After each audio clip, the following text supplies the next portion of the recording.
can I do without her, Sir Thomas?" "Indeed, I think you may. She always makes tea, you know, when my sister is not here. Your sister perhaps may be prevailed on to spend the day with us, and I shall certainly be at home." "Very well then, Fanny may go, Edmund." The good news soon followed her. Edmund knocked at her door in his way to his own. "Well, Fanny, it is all happily settled, and without the smallest hesitation on your uncle's side. He had but one opinion: you are to go."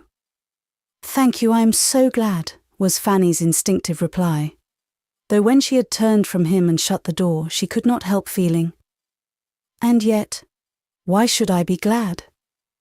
For am I not certain of seeing or hearing something there to pain me?" In spite of this conviction, however, she was glad. Simple as such an engagement might appear in other eyes, it had novelty and importance in hers, for excepting the day at Southerton, she had scarcely ever dined out before, and though now going only half a mile, and only to 3 people, still it was dining out, and all the little interests of preparation were enjoyments in themselves. She had neither sympathy nor assistance from those who ought to have entered into her feelings and directed her taste, for Lady Bertram never thought of being useful to anybody, and Mrs. Norris, when she came on the morrow, in consequence of an early call and invitation from Sir Thomas, was in a very ill humour, and seemed intent only on lessening her niece's pleasure, both present and future, as much as possible. "Upon my word, Fanny, you are in high luck to meet with such attention and indulgence. You ought to be very much obliged to Mrs. Grant for thinking of you, and to your aunt for letting you go, and you ought to look upon it as something extraordinary, for I hope you are aware that there is no real occasion for your going into company in this sort of way, or ever dining out at all, and it is what you must not depend upon ever being repeated. Nor must you be fancying that the invitation is meant as any particular compliment to you. The compliment is intended to your uncle and aunt and me. Mrs. Grant thinks it a civility due to us to take a little notice of you, or else it would never have come into her head, and you may be very certain that, if your cousin Julia had been at home, you would not have been asked at all." Mrs. Norris had now so ingeniously done away all Mrs. Grant's part of the favour, that Fanny, who found herself expected to speak, could only say that she was very much obliged to her Aunt Bertram for sparing her, and that she was endeavouring to put her aunt's evening work in such a state as to prevent her being missed. "Oh, depend upon it, your aunt can do very well without you, or you would not be allowed to go. I shall be here, so you may be quite easy about your aunt. And I hope you will have a very agreeable day, and find it all mighty delightful. But I must observe that 5 is the very awkwardest of all possible numbers to sit down to table, and I cannot but be surprised that such an elegant lady as Mrs. Grant should not contrive better. And round their enormous great wide table too, which fills up the room so dreadfully. Had the doctor been contented to take my dining table when I came away, as anybody in their senses would have done, instead of having that absurd new one of his own, which is wider, literally wider than the dinner table here, how infinitely better it would have been, and how much more he would have been respected. For people are never respected when they step out of their proper sphere. Remember that, Fanny. 5, only 5 to be sitting round that table. However, you will have dinner enough on it for 10, I dare say." Mrs. Norris fetched breath and went on again. "The nonsense and folly of people's stepping out of their rank and trying to appear above themselves makes me think it right to give you a hint, Fanny, now that you are going into company without any of us. And I do beseech and entreat you not to be putting yourself forward and talking and giving your opinion as if you were one of your cousins, as if you were dear Mrs. Rushworth or Julia, That will never do, believe me. Remember, wherever you are, you must be the lowest and last. And though Miss Crawford is in a manner at home at the parsonage, you are not to be taking place of her. And as to coming away at night, you are to stay just as long as Edmund chooses. Leave him to settle that. Yes, ma'am. I should not think of anything else.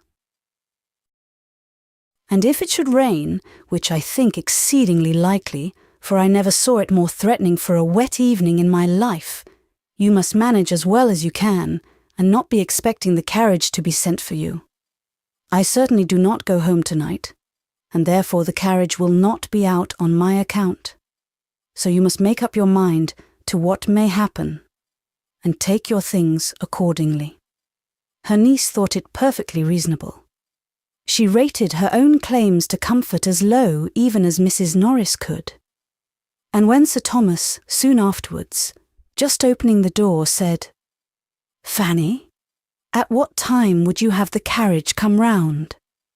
she felt a degree of astonishment which made it impossible for her to speak. "My dear Sir Thomas," cried Mrs. Norris, red with anger, "Fanny can walk."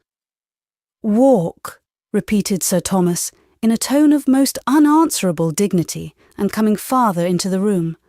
"My niece walked to a dinner engagement at this time of the year. Will 20 minutes after 4 suit you?" "Yes, sir," was Fanny's humble answer, given with the feelings almost of a criminal towards Mrs. Norris, and not bearing to remain with her in what might seem a state of triumph. She followed her uncle out of the room, having stayed behind him only long enough to hear these words spoken in angry agitation. "Quite unnecessary! A great deal too kind! But Edmund goes. True, it is upon Edmund's account. I observed he was hoarse on Thursday night.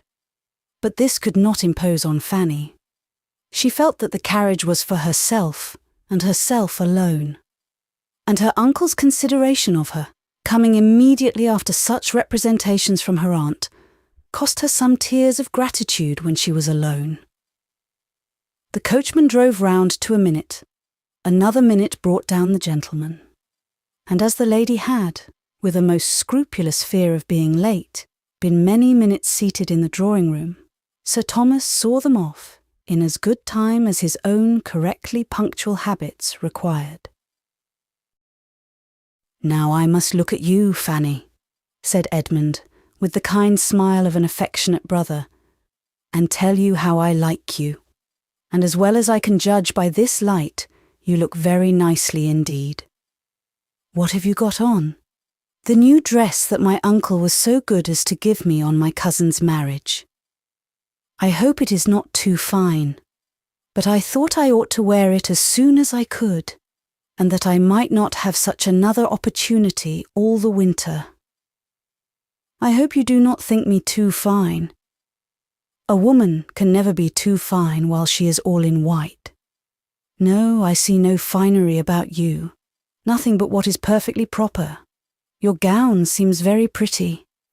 I like these glossy spots. Has not Miss Crawford a gown something the same?"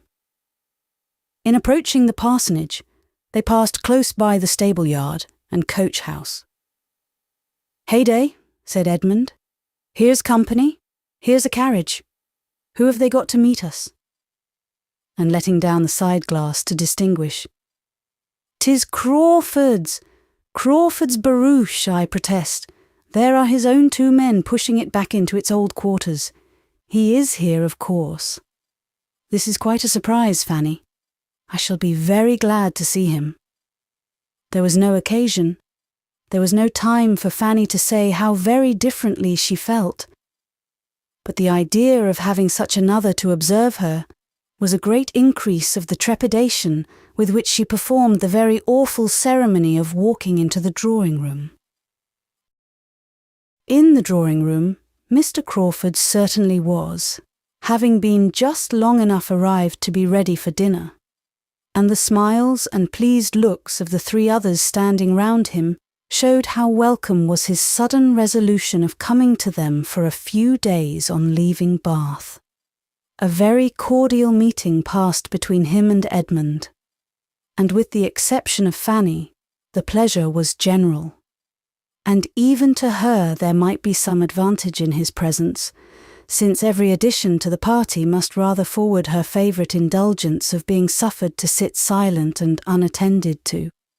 She was soon aware of this herself, for though she must submit, as her own propriety of mind directed, in spite of her Aunt Norris's opinion, to being the principal lady in company, and to all the little distinctions consequent thereon, she found, while they were at table, such a happy flow of conversation prevailing, in which she was not required to take any part.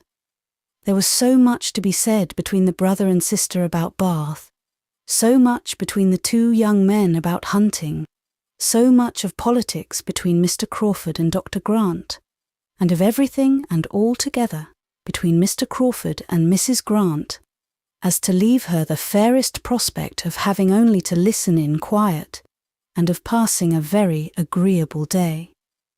She could not compliment the newly arrived gentleman, however, with any appearance of interest, in a scheme for extending his stay at Mansfield, and sending for his hunters from Norfolk, which, suggested by Dr. Grant, advised by Edmund, and warmly urged by the two sisters, was soon in possession of his mind, and which he seemed to want to be encouraged even by her to resolve on.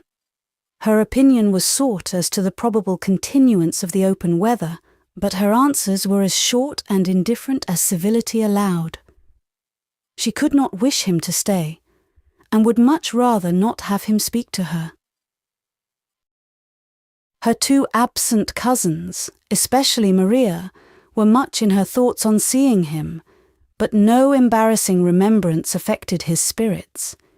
Here he was again on the same ground where all had passed before, and apparently as willing to stay and be happy, without the Miss Bertrams, as if he had never known Mansfield in any other state.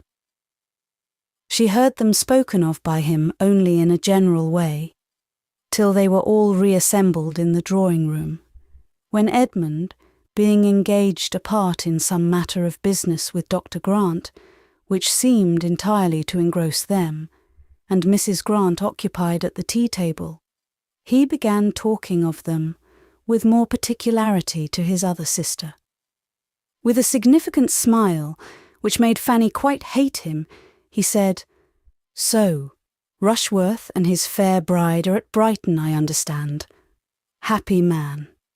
"Yes, they have been there about a fortnight, Miss Price, have they not? And Julia is with them.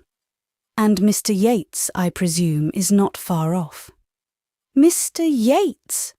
Oh, we hear nothing of Mr. Yates. I do not imagine he figures much in the letters to Mansfield Park. Do you, Miss Price? I think my friend Julia knows better than to entertain her father with Mr. Yates." "Poor Rushworth and his 42 speeches," continued Crawford. "Nobody can ever forget them. Poor fellow, I see him now, his toil and his despair. Well, I am much mistaken if his lovely Maria will ever want him to make 42 speeches to her," adding, with a momentary seriousness, "She is too good for him, much too good." And then, changing his tone again to one of gentle gallantry, and addressing Fanny, he said, "You were Mr. Rushworth's best friend. Your kindness and patience can never be forgotten. Your indefatigable patience in trying to make it possible for him to learn his part, in trying to give him a brain which nature had denied, to mix up an understanding for him out of the superfluity of your own. He might not have sense enough himself to estimate your kindness, but I may venture to say that it had honour from all the rest of the party." Fanny coloured and said nothing. "It is as a dream, a pleasant dream," he exclaimed, breaking forth again, after a few minutes' musing. "I shall always look back on our theatricals with exquisite pleasure. There was such an interest, such an animation, such a spirit diffused. Everybody felt it, We were all alive. There was employment, hope, solicitude, bustle, for every hour of the day. Always some little objection, some little doubt, some little anxiety to be got over. I never was happier. With silent indignation, Fanny repeated to herself, never happier than when doing what you must know was not justifiable, never happier than when behaving so dishonourably and unfeelingly. Oh, what a corrupted mind! We were unlucky, Miss Price, he continued in a lower tone to avoid the possibility of being heard by Edmund, and not at all aware of her feelings. We certainly were very unlucky. Another week, only one other week, would have been enough for us. I think if we had had the disposal of events, if Mansfield Park had had the government of the winds just for a week or two, about the equinox, there would have been a difference. Not that we would have endangered his safety by any tremendous weather, but only by a steady contrary wind or a calm. I think, Miss Price, we would have indulged ourselves with a week's calm in the Atlantic at that season. He seemed determined to be answered, and Fanny, averting her face, said, with a firmer tone than usual, "As far as I am concerned, sir, I would not have delayed his return for a day. My uncle disapproved it all so entirely when he did arrive, that in my opinion everything had gone quite far enough." She had never spoken so much at once to him in her life before, and never so angrily to anyone, and when her speech was over, she trembled and blushed at her own daring. He was surprised, but after a few moments' silent consideration of her, replied in a calmer, graver tone, and as if the candid result of conviction, "I believe you are right. It was more pleasant than prudent. We were getting too noisy." And then, turning the conversation, he would have engaged her on some other subject, but her answers were so shy and reluctant that he could not advance in any. Miss Crawford, who had been repeatedly eyeing Dr. Grant and Edmund, now observed, "Those gentlemen must have some very interesting point to discuss." "The most interesting in the world," replied her brother. "How to make money, how to turn a good income into a better. Dr. Grant is giving Bertram instructions about the living he is to step into so soon. I find he takes orders in a few weeks. They were at it in the dining parlour. I am glad to hear Bertram will be so well off. He will have a very pretty income to make ducks and drakes with, and earned without much trouble. I apprehend he will not have less than 700 a year. 700 a year is a fine thing for a younger brother, and as of course he will still live at home, it will be all for his menus plaisir. And a sermon at Christmas and Easter, I suppose, will be the sum total of sacrifice." His sister tried to laugh off her feelings by saying, "Nothing amuses me more than the easy manner with which everybody settles the abundance of those who have a great deal less than themselves. You would look rather blank, Henry, if your menus plaisirs were to be limited to 700 a year." "Perhaps I might, but all that you know is entirely comparative. Birthright and habit must settle the business. Bertram is certainly well off for a cadet of even a baronet's family. By the time he is 4 or 5 and 20, he will have 700 a year, and nothing to do for it." Miss Crawford could have said that there would be something to do and to suffer for it, which she could not think lightly of. But she checked herself and let it pass, and tried to look calm and unconcerned when the two gentlemen shortly afterwards joined them. "Bertram," said Henry Crawford, "I shall make a point of coming to Mansfield to hear you preach your first sermon. I shall come on purpose to encourage a young beginner. When is it to be? Miss Price, will not you join me in encouraging your cousin? Will not you engage to attend with your eyes steadily fixed on him the whole time, as I shall do, not to lose a word, or only looking off just to note down any sentence preeminently beautiful? We will provide ourselves with tablets and a pencil. When will it be? You must preach at Mansfield, you know, that Sir Thomas and Lady Bertram may hear you." "I shall keep clear of you, Crawford, as long as I can," said Edmund. "For you would be more likely to disconcert me, and I should be more sorry to see you trying at it than almost any other man." "Will he not feel this?" thought Fanny. "No, he can feel nothing as he ought." The party being now all united, and the chief talkers attracting each other, she remained in tranquillity.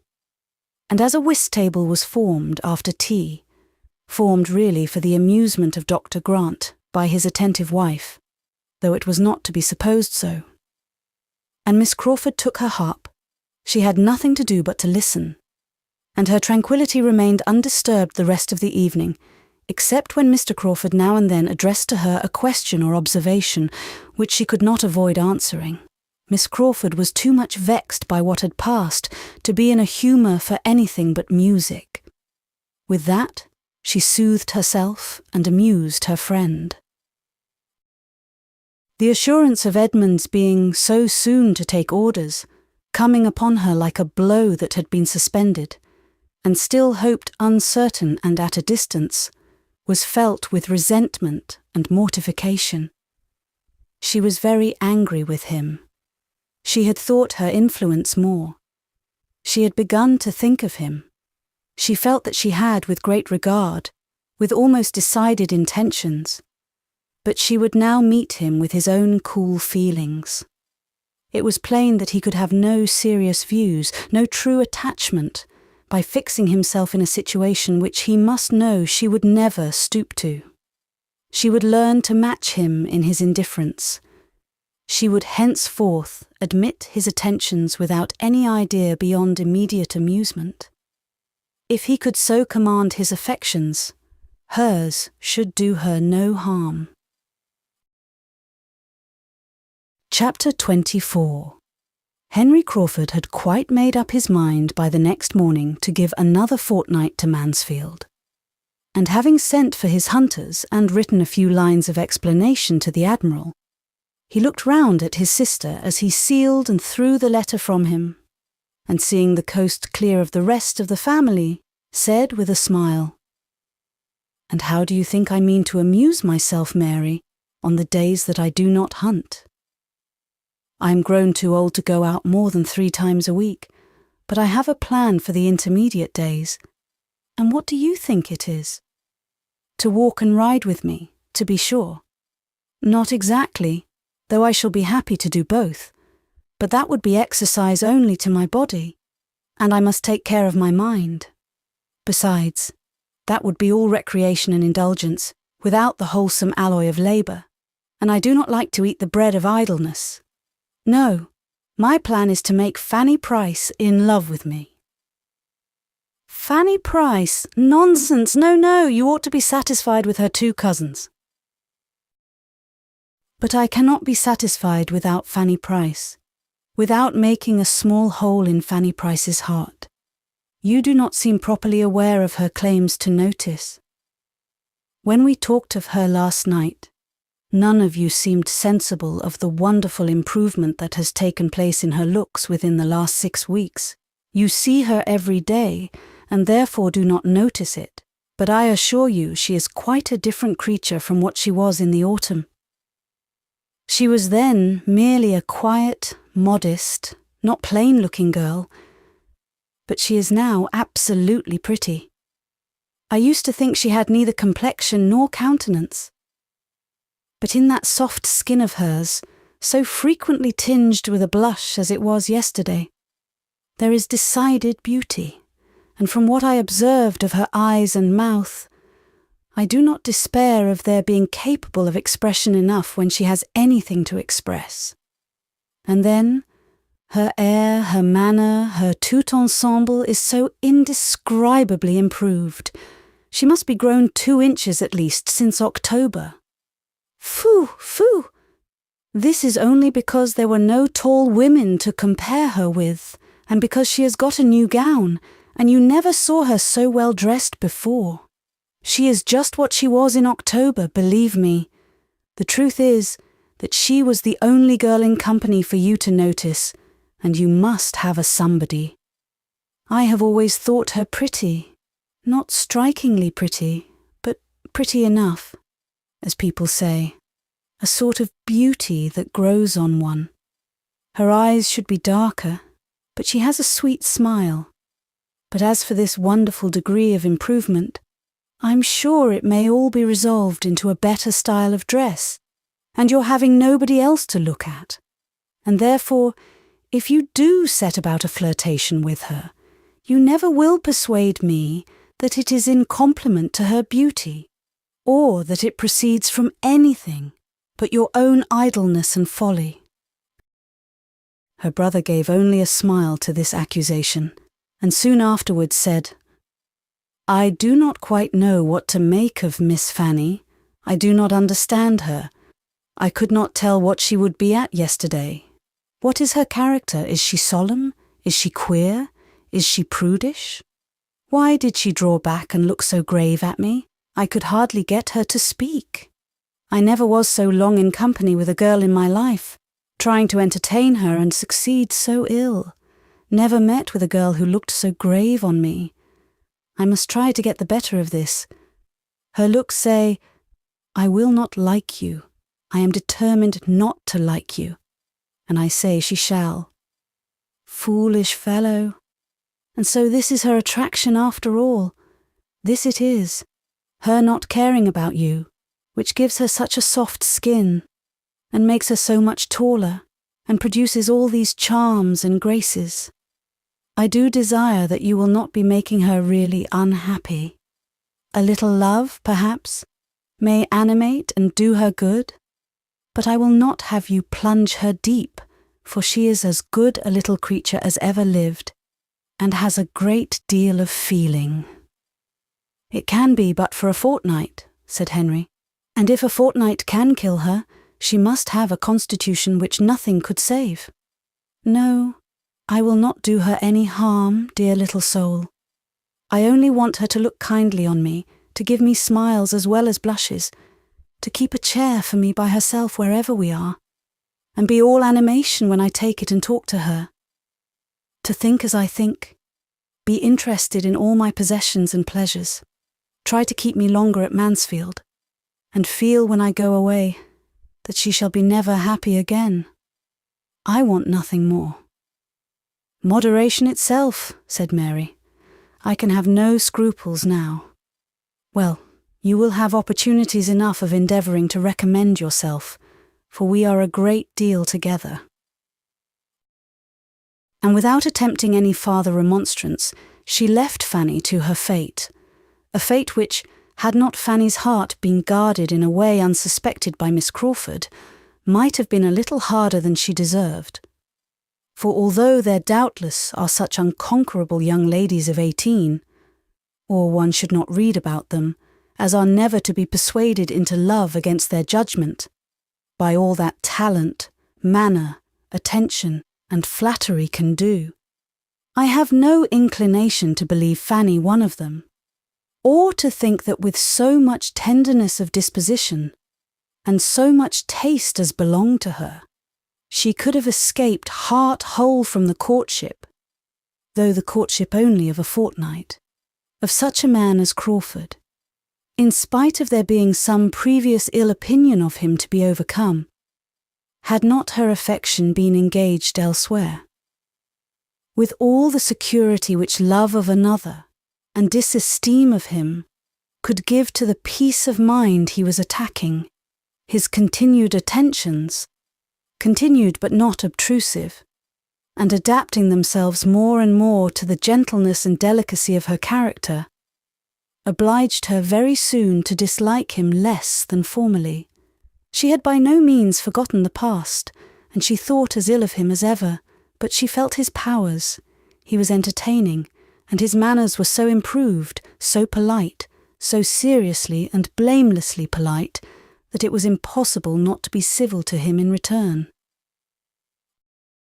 A very few days were enough to effect this, and at the end of those few days, circumstances arose which had a tendency rather to forward his views of pleasing her, inasmuch as they gave her a degree of happiness which must dispose her to be pleased with everybody. William, her brother, the so long absent and dearly loved brother, was in England again. She had a letter from him herself, a few hurried happy lines, written as the ship came up channel, and sent into Portsmouth with the first boat that left the Antwerp at anchor in Spithead. And when Crawford walked up with the newspaper in his hand, which he had hoped would bring the first tidings, he found her trembling with joy over this letter, and listening with a glowing, grateful countenance to the kind invitation which her uncle was most collectedly dictating in reply. It was but the day before that Crawford had made himself thoroughly master of the subject, or had in fact become at all aware of her having such a brother, or his being in such a ship, but the interest then excited had been very properly lively, determining him on his return to town to apply for information as to the probable period of the Antwerp's return from the Mediterranean, etc., and the good luck which attended his early examination of ship news the next morning seemed the reward of his ingenuity in finding out such a method of pleasing her, as well as of his dutiful attention to the Admiral, in having for many years taken in the paper, esteemed to have the earliest naval intelligence. He proved, however, to be too late. All those fine first feelings of which he had hoped to be the exciter were already given, but his intention, the kindness of his intention, was thankfully acknowledged, quite thankfully and warmly, for she was elevated beyond the common timidity of her mind by the flow of her love for William. This dear William would soon be amongst them. There could be no doubt of his obtaining leave of absence immediately, for he was still only a midshipman, and as his parents, from living on the spot, must already have seen him, and be seeing him perhaps daily, his direct holidays might with justice be instantly given to the sister, who had been his best correspondent through a period of 7 years, and the uncle, who had done most for his support and advancement. And accordingly, the reply to her reply, fixing a very early day for his arrival, came as soon as possible. And scarcely 10 days had passed since Fanny had been in the agitation of her first dinner visit, when she found herself in an agitation of a higher nature, watching in the hall, in the lobby, on the stairs, for the first sound of the carriage, which was to bring her a brother. It came happily while she was thus waiting, and there being neither ceremony nor fearfulness to delay the moment of meeting, she was with him as he entered the house, and the first minutes of exquisite feeling had no interruption and no witnesses, unless the servants chiefly intent upon opening the proper doors could be called such. This was exactly what Sir Thomas and Edmund had been separately conniving at, as each proved to the other by the sympathetic alacrity with which they both advised Mrs. Norris's continuing where she was, instead of rushing out into the hall as soon as the noises of the arrival reached them. William and Fanny soon showed themselves, and Sir Thomas had the pleasure of receiving in his protégé certainly a very different person from the one he had equipped 7 years ago, but a young man of an open, pleasant countenance, and frank, unstudied, but feeling and respectful manners, and such as confirmed him as his friend. It was long before Fanny could recover from the agitating happiness of such an hour as was formed by the last 30 minutes of expectation and the first of fruition. It was some time even before her happiness could be said to make her happy, before the disappointment inseparable from the alteration of person had vanished, and she could see in him the same William as before, and talk to him, as her heart had been yearning to do through many a past year. That time, however, did gradually come, forwarded by an affection on his side as warm as her own, and much less encumbered by refinement or self-distrust. She was the first object of his love, but it was a love which his stronger spirits and bolder temper made it as natural for him to express as to feel. On the morrow they were walking about together with true enjoyment, and every succeeding morrow renewed a tête-à-tête which Sir Thomas could not but observe with complacency, even before Edmund had pointed it out to him. Excepting the moments of peculiar delight, which any marked or unlooked-for instance of Edmund's consideration of her in the last few months had excited, Fanny had never known so much felicity in her life as in this unchecked, equal, fearless intercourse with the brother and friend who was opening all his heart to her, telling her all his hopes and fears, plans and solicitudes respecting that long thought of dearly earned and justly valued blessing of promotion. Who could give her direct and minute information of the father and mother, brothers and sisters, of whom she very seldom heard?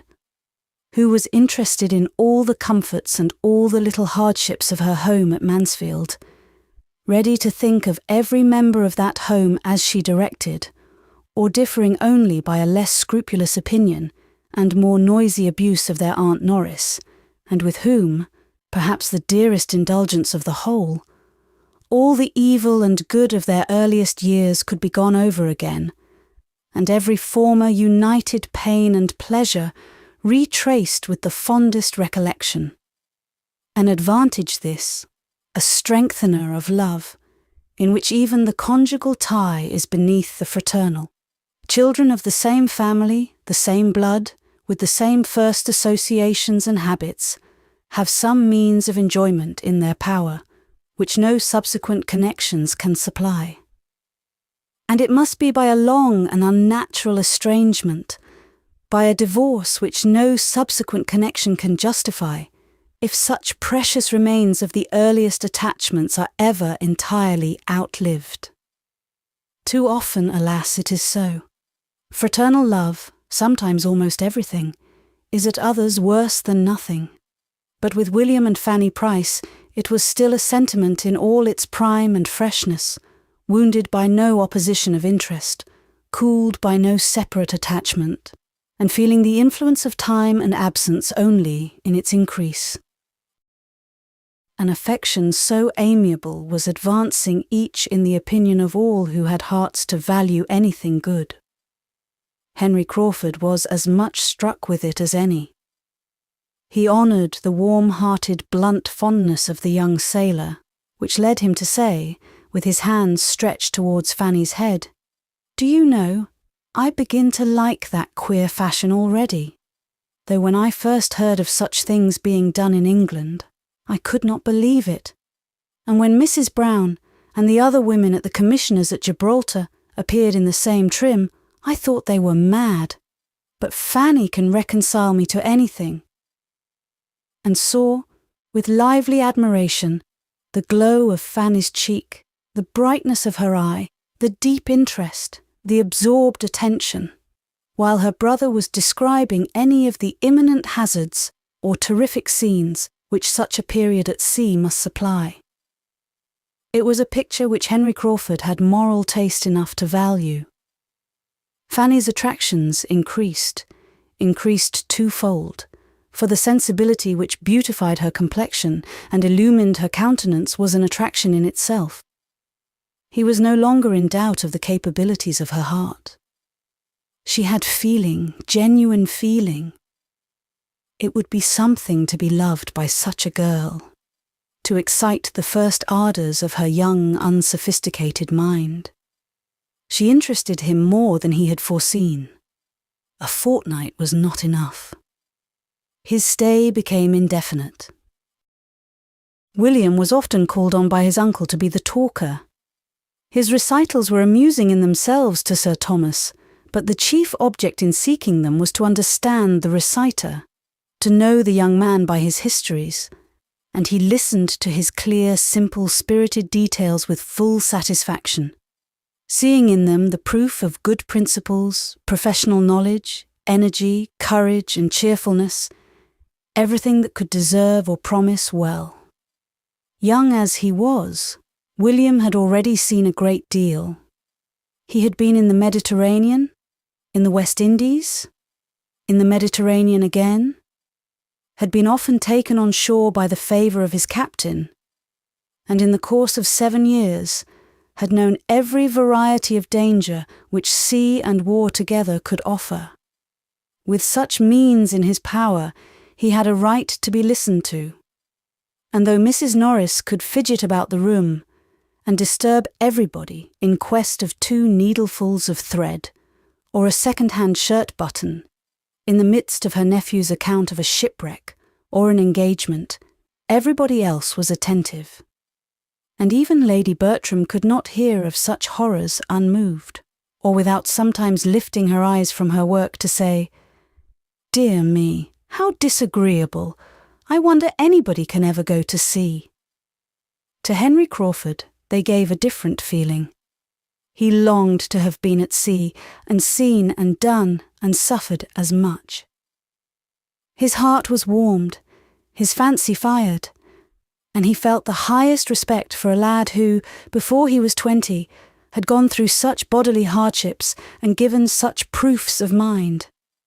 The glory of heroism, of usefulness, of exertion, of endurance, made his own habits of selfish indulgence appear in shameful contrast.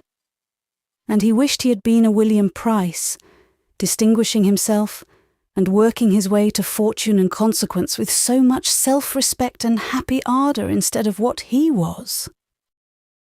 The wish was rather eager than lasting. He was roused from the reverie of retrospection and regret produced by it, by some inquiry from Edmund as to his plans for the next day's hunting. And he found it was as well to be a man of fortune at once with horses and grooms at his command. In one respect it was better, as it gave him the means of conferring a kindness where he wished to oblige.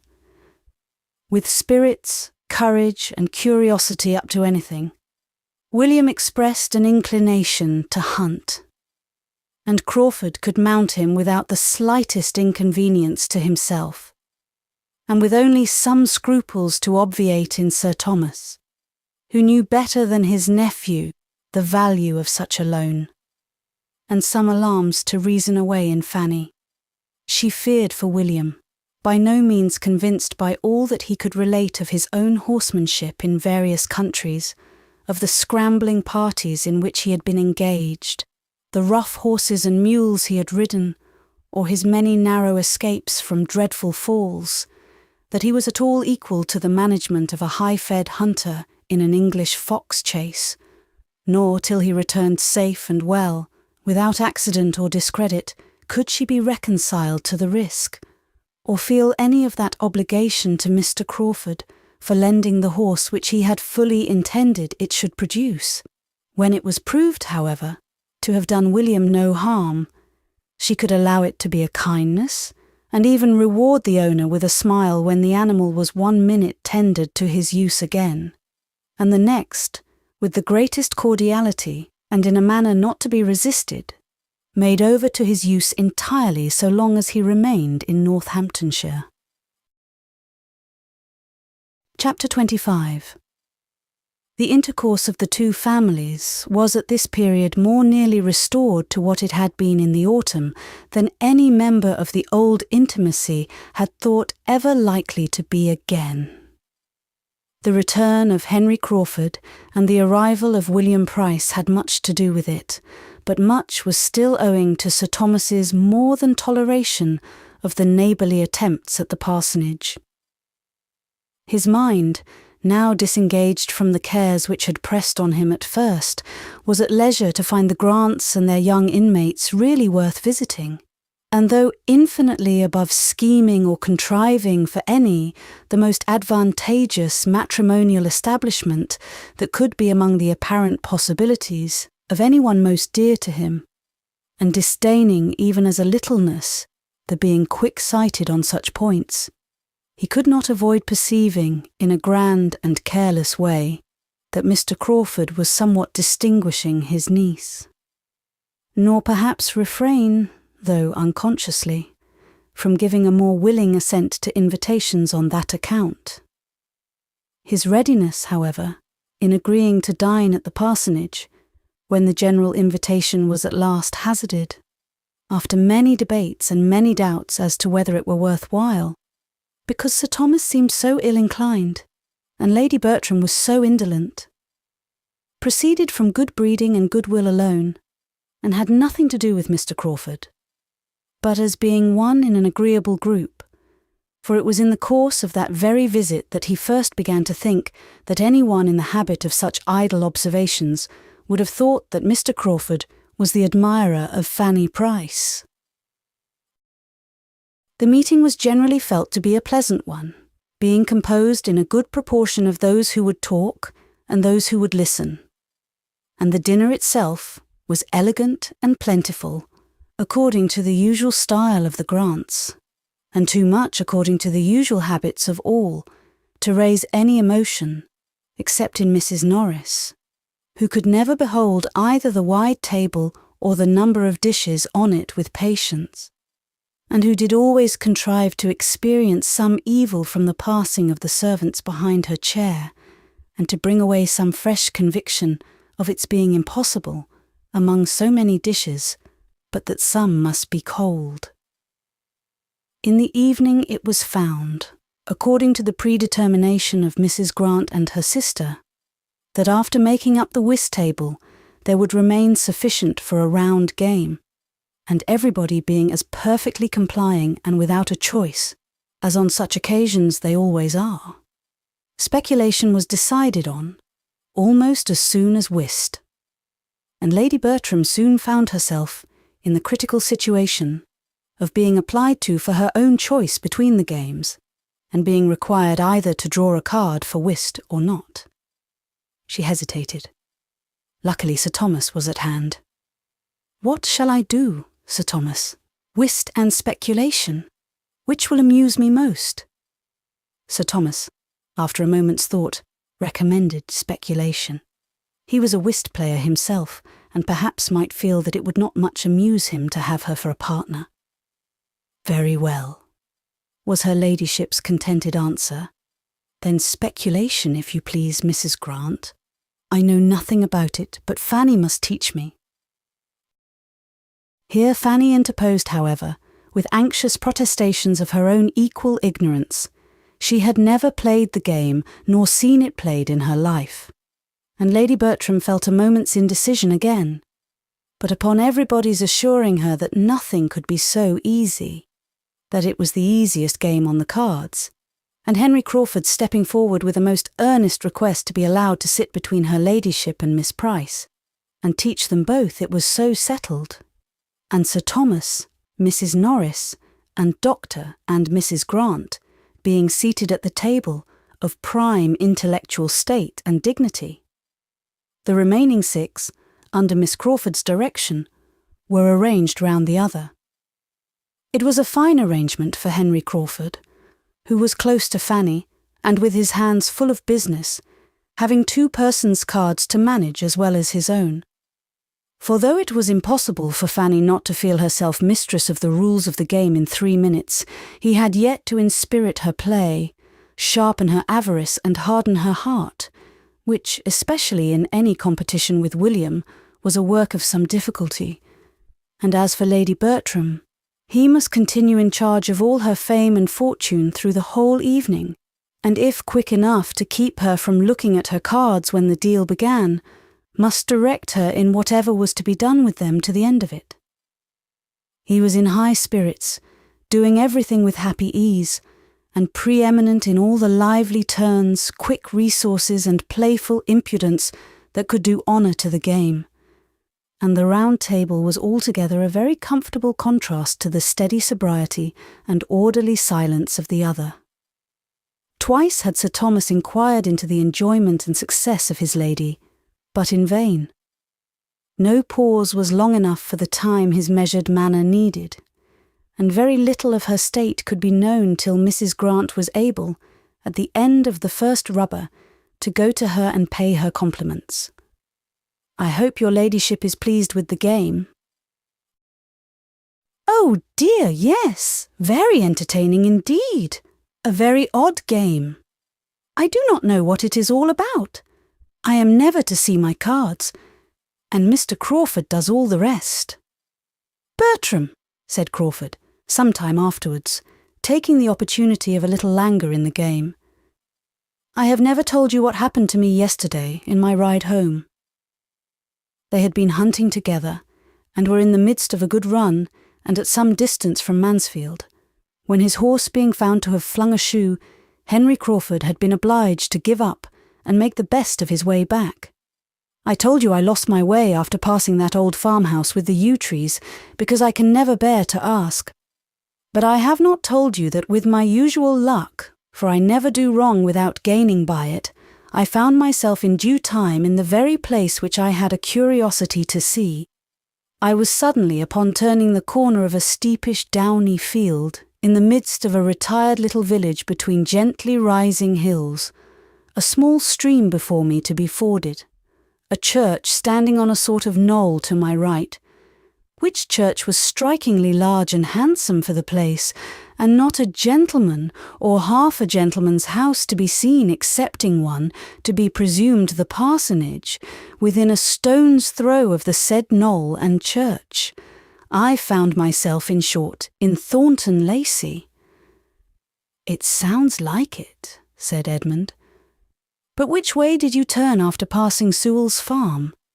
I answer no such irrelevant and insidious questions, though were I to answer all that you could put in the course of an hour, you would never be able to prove that it was not Thornton Lacey, for such it certainly was. You inquired then?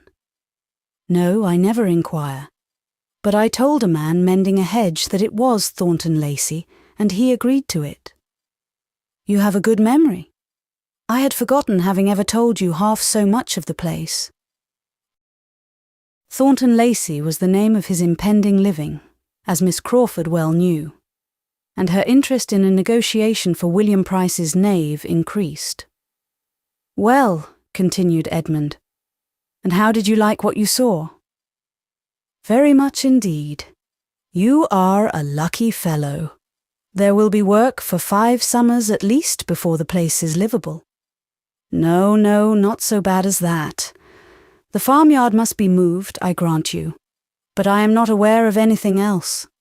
The house is by no means bad, and when the yard is removed, there may be a very tolerable approach to it. The farmyard must be cleared away entirely, and planted up to shut out the blacksmith's shop. The house must be turned to front the east instead of the north. The entrance and principal rooms, I mean, must be on that side, where the view is really very pretty. I am sure it may be done. And there must be your approach through what is at present the garden. You must make a new garden at what is now the back of the house, which will be giving it the best aspect in the world, sloping to the southeast. The ground seems precisely formed for it. I rode 50 yards up the lane, between the church and the house, in order to look about me, and saw how it might all be. Nothing can be easier. The meadows beyond what will be the garden, as well as what now is, sweeping round from the lane I stood in to the northeast, that is, to the principal road through the village, must be all laid together, of course. Very pretty meadows they are, finely sprinkled with timber. They belong to the living, I suppose. If not, you must purchase them. Then the stream. Something must be done with the stream, but I could not quite determine what. I had 2 or 3 ideas. And I have 2 or 3 ideas also, said Edmund, and one of them is that very little of your plan for Thornton Lacey will ever be put in practice. I must be satisfied with rather less ornament and beauty. I think the house and premises may be made comfortable and given the air of a gentleman's residence without any very heavy expense, and that must suffice me. And I hope may suffice all who care about me." Miss Crawford, a little suspicious and resentful of a certain tone of voice and a certain half-look attending the last expression of his hope, made a hasty finish of her dealings with William Price, and securing his knave at an exorbitant rate, exclaimed, "There! I will stake my last like a woman of spirit. No cold prudence for me. I am not born to sit still and do nothing. If I lose the game, it shall not be from not striving for it." The game was hers, and only did not pay her for what she had given to secure it. Another deal proceeded, and Crawford began again about Thornton Lacey. "My plan may not be the best possible. I had not many minutes to form it in, but you must do a good deal.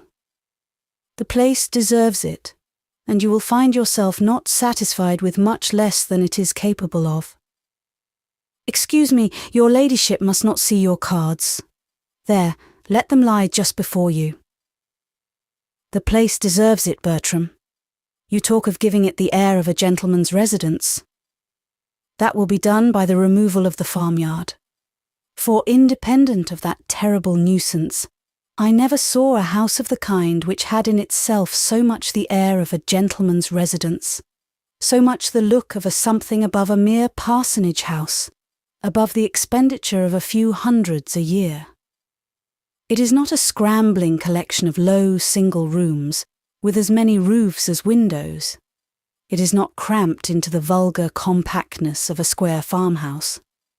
It is a solid, roomy, mansion-like looking house, such as one might suppose a respectable old country family had lived in from generation to generation, through 2 centuries at least, and were now spending from 2,000 to 3,000 a year in. Miss Crawford listened, and Edmund agreed to this. The air of a gentleman's residence, therefore, you cannot but give it if you do anything, but it is capable of much more. Let me see, Mary. Lady Bertram bids a dozen for that queen. No, a dozen is more than it is worth. Lady Bertram does not bid a dozen. She will have nothing to say to it. Go on. By some such improvements as I have suggested, I do not really require you to proceed upon my plan, though by the by I doubt anybody's striking out a better. You may give it a higher character. You may raise it into a place. From being the mere gentleman's residence, it becomes, by judicious improvement, the residence of a man of education, taste, modern manners, good connections. All this may be stamped on it, and that house receives such an air as to make its owner be set down as the great landholder of the parish by every creature travelling the road, especially as there is no real squire's house to dispute the point, a circumstance between ourselves to enhance the value of such a situation in point of privilege and independence beyond all calculation. You think with me, I hope, turning with a softened voice to Fanny, have you ever seen the place? Fanny gave a quick negative and tried to hide her interest in the subject by an eager attention to her brother, who was driving as hard a bargain and imposing on her as much as he could. But Crawford pursued with, No, you must not part with the Queen. You have bought her too dearly, and your brother does not offer half her value. No, sir, hands off. Your sister does not part with the Queen. She is quite determined. The game will be yours, turning to her again. It will certainly be yours. And Fanny had much rather it were William's, said Edmund, smiling at her. Poor Fanny, not allowed to cheat herself as she wishes. Mr. Bertram, said Miss Crawford a few minutes afterwards, you know Henry to be such a capital improver that you cannot possibly engage in anything of the sort at Thornton Lacey without accepting his help. Only think how useful he was at Southerton. Only think what grand things were produced there by our all going with him one hot day in August to drive about the grounds and see his genius take fire. There we went, and there we came home again, and what was done there is not to be told. Fanny's eyes were turned on Crawford for a moment, with an expression more than grave, even reproachful, but on catching his, were instantly withdrawn. With something of consciousness, he shook his head at his sister and laughingly replied, "I cannot say there was much done at Southerton, but it was a hot day, and we were all walking after each other and bewildered." As soon as a general buzz gave him shelter, he added in a low voice, directed solely at Fanny, "I should be sorry to have my powers of planning judged of by the day at Southerton. I see things very differently now. Do not think of me as I appeared then." Southerton was a word to catch Mrs. Norris, and being just then in the happy leisure which followed securing the odd trick by Sir Thomas's capital play and her own against Dr. and Mrs. Grant's great hands, she called out in high good humour, "Southerton, yes, that is a place indeed, and we had a charming day there. William, you are quite out of luck, but the next time you come, I hope dear Mr. and Mrs. Rushworth will be at home, and I am sure I can answer for your being kindly received by both. Your cousins are not of a sort to forget their relations, and Mr. Rushworth is a most amiable man. They are at Brighton now, you know, in one of the best houses there, as Mr. Rushworth's fine fortune gives them a right to be. I do not exactly know the distance, but when you get back to Portsmouth, if it is not very far off, you ought to go over and pay your respects to them. And I could send a little parcel by you that I want to get conveyed to your cousins." "I should be very happy, Aunt, but Brighton is almost by Beachy Head, and if I could get so far, I could not expect to be welcome in such a smart place as that, poor scrubby midshipman as I am." Mrs. Norris was beginning an eager assurance of the affability he might depend on when she was stopped by Sir Thomas's saying with authority, "I do not advise your going to Brighton, William, as I trust you may soon have more convenient opportunities of meeting, but my daughters would be happy to see their cousins anywhere, and you will find Mr. Rushworth most sincerely disposed to regard all the connections of our family as his own." "I would rather find him private secretary to the First Lord than anything else," was William's only answer, in an undervoice, not meant to reach far, and the subject dropped. As yet Sir Thomas had seen nothing to remark in Mr. Crawford's behaviour, but when the whist table broke up at the end of the second rubber, and leaving Dr. Grant and Mrs. Norris to dispute over their last play, he became a looker-on at the other. He found his niece the object of attentions, or rather of professions, of a somewhat pointed character. Henry Crawford was in the first glow of another scheme about Thornton Lacey, and not being able to catch Edmund's ear, was detailing it to his fair neighbour with a look of considerable earnestness. His scheme was to rent the house himself the following winter, that he might have a home of his own in that neighbourhood, and it was not merely for the use of it in the hunting season, as he was then telling her, though that consideration had certainly some weight, feeling as he did that, in spite of all Dr. Grant's very great kindness, it was impossible for him and his horses to be accommodated where they now were, without material inconvenience. But his attachment to that neighbourhood did not depend upon one amusement or one season of the year. He had set his heart upon having something there that he could come to at any time, a little home stall at his command, where all the holidays of his year might be spent, and he might find himself continuing, improving, and perfecting that friendship and intimacy with the Mansfield Park family which was increasing in value to him every day. Sir Thomas heard, and was not offended. There was no want of respect in the young man's address, and Fanny's reception of it was so proper and modest, so calm and uninviting, that he had nothing to censure in her.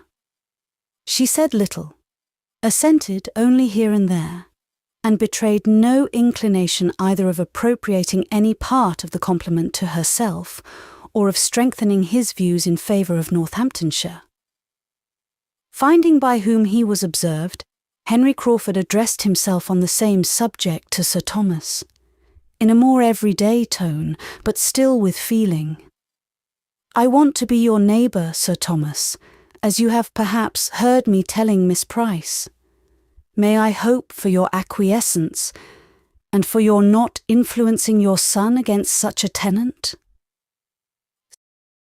Sir Thomas, politely bowing, replied, "It is the only way, sir, in which I could not wish you established as a permanent neighbour.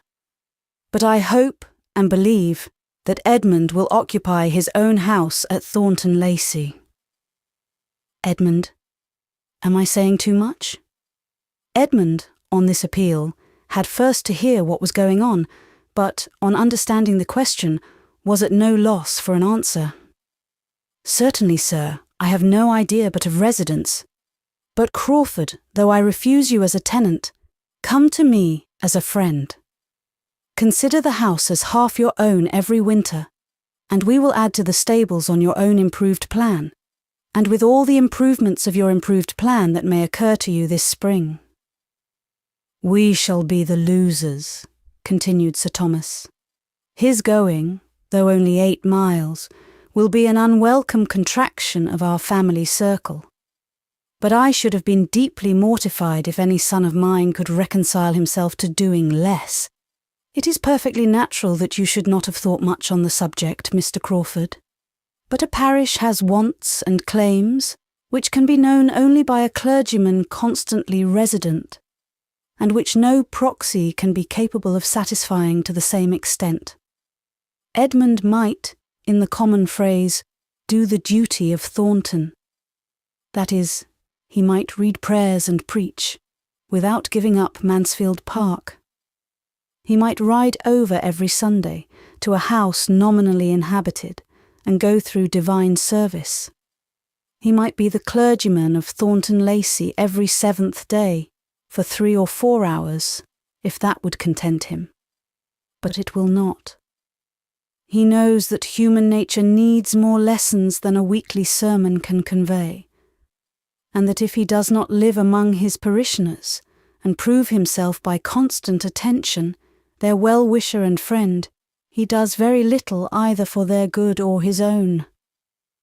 Mr. Crawford bowed his acquiescence.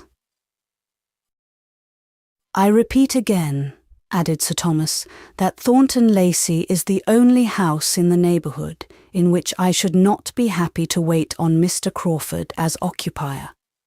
Mr. Crawford bowed his thanks. "Sir Thomas," said Edmund, "undoubtedly understands the duty of a parish priest. We must hope his son may prove that he knows it too."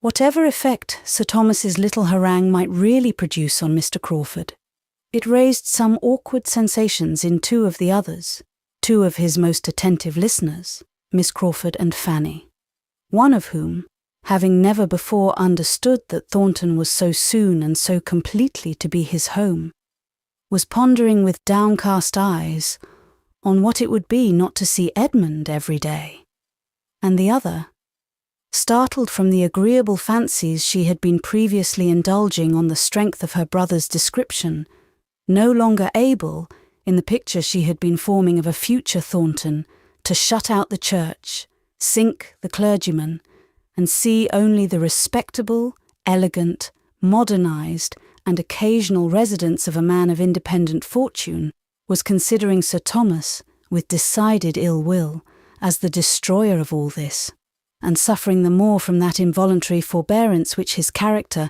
and manner commanded, and from not daring to relieve herself by a single attempt at throwing ridicule on his cause. All the agreeable of her speculation was over for that hour. It was time to have done with cards, if sermons prevailed. And she was glad to find it necessary to come to a conclusion, and be able to refresh her spirits by a change of place and neighbour. The chief of the party were now collected irregularly round the fire and waiting the final break-up. William and Fanny were the most detached. They remained together at the otherwise deserted card table, talking very comfortably, and not thinking of the rest, till some of the rest began to think of them. Henry Crawford's chair was the first to be given a direction towards them, and he sat silently observing them for a few minutes. Himself, in the meanwhile, observed by Sir Thomas, who was standing in chat with Dr. Grant. "This is the assembly night," said William. "If I were at Portsmouth, I should be at it, perhaps." "But you do not wish yourself at Portsmouth, William?" "No, Fanny, that I do not. I shall have enough of Portsmouth and of dancing too when I cannot have you. And I do not know that there would be any good in going to the assembly, for I might not get a partner. The Portsmouth girls turn up their noses at anybody who has not a commission. One might as well be nothing as a midshipman. One is nothing indeed. You remember the Gregorys? They are grown-up amazing fine girls, but they will hardly speak to me, because Lucy is courted by a lieutenant." "Oh, shame, shame! But never mind it, William," her own cheeks in a glow of indignation as she spoke. "It is not worth minding. It is no reflection on you. It is no more than what the greatest admirals have all experienced more or less in their time. You must think of that. You must try to make up your mind to it as one of the hardships which fall to every sailor's share, like bad weather and hard living, only with this advantage, that there will be an end to it, that there will come a time when you will have nothing of that sort to endure. When you are a lieutenant. Only think, William, when you are a lieutenant, how little you will care for any nonsense of this kind. I begin to think I shall never be a lieutenant, Fanny. Everybody gets made but me." "Oh, my dear William, do not talk so. Do not be so desponding. My uncle says nothing, but I am sure he will do everything in his power to get you made. He knows as well as you do of what consequence it is." She was checked by the sight of her uncle, much nearer to them than she had any suspicion of, and each found it necessary to talk of something else. "Are you fond of dancing, Fanny?" "Yes, very, only I am soon tired." "I should like to go to a ball with you and see you dance. Have you never any balls at Northampton?" "I should like to see you dance. And I would dance with you if you would, for nobody would know who I was here, and I should like to be your partner once more. We used to jump about together many a time, did not we? When the hand organ was in the street? I am a pretty good dancer in my way, but I dare say you are a better." And turning to his uncle, who was now close to them, "Is not Fanny a very good dancer, sir?" Fanny, in dismay at such an unprecedented question, did not know which way to look, or how to be prepared for the answer. Some very grave reproof, or at least the coldest expression of indifference, must be coming to distress her brother and sink her to the ground. But on the contrary, it was no worse than, "I am sorry to say that I am unable to answer your question. I have never seen Fanny dance since she was a little girl, but I trust we shall both think she acquits herself like a gentlewoman when we do see her, which perhaps we may have an opportunity of doing ere long." "I have had the pleasure of seeing your sister dance, Mr. Price," said Henry Crawford, leaning forward, "and will engage to answer every inquiry which you can make on the subject, to your entire satisfaction. But I believe," seeing Fanny looked distressed, "it must be at some other time. There is one person in company who does not like to have Miss Price spoken of." True enough. He had once seen Fanny dance, and it was equally true that he would now have answered for her gliding about with quiet, light elegance and in admirable time. But in fact, he could not for the life of him recall what her dancing had been, and rather took it for granted that she had been present than remembered anything about her. He passed, however, for an admirer of her dancing, and Sir Thomas, by no means displeased, prolonged the conversation on dancing in general, and was so well engaged in describing the balls of Antigua and listening to what his nephew could relate of the different modes of dancing which had fallen within his observation, that he had not heard his carriage announced, and was first called to the knowledge of it by the bustle of Mrs. Norris. "Come, Fanny, Fanny, what are you about? We are going. Do not you see your aunt is going? Quick, quick! I cannot bear to keep good old Wilcox waiting. You should always remember the coachman and horses. My dear Sir Thomas, we have settled it that the carriage should come back for you and Edmund and William." Sir Thomas could not dissent, as it had been his own arrangement, previously communicated to his wife and sister. But that seemed forgotten by Mrs. Norris, who must fancy that she settled it all herself. Fanny's last feeling in the visit was disappointment, for the shawl which Edmund was quietly taking from the servant to bring and put round her shoulders was seized by Mr. Crawford's quicker hand, and she was obliged to be indebted to his more prominent attention.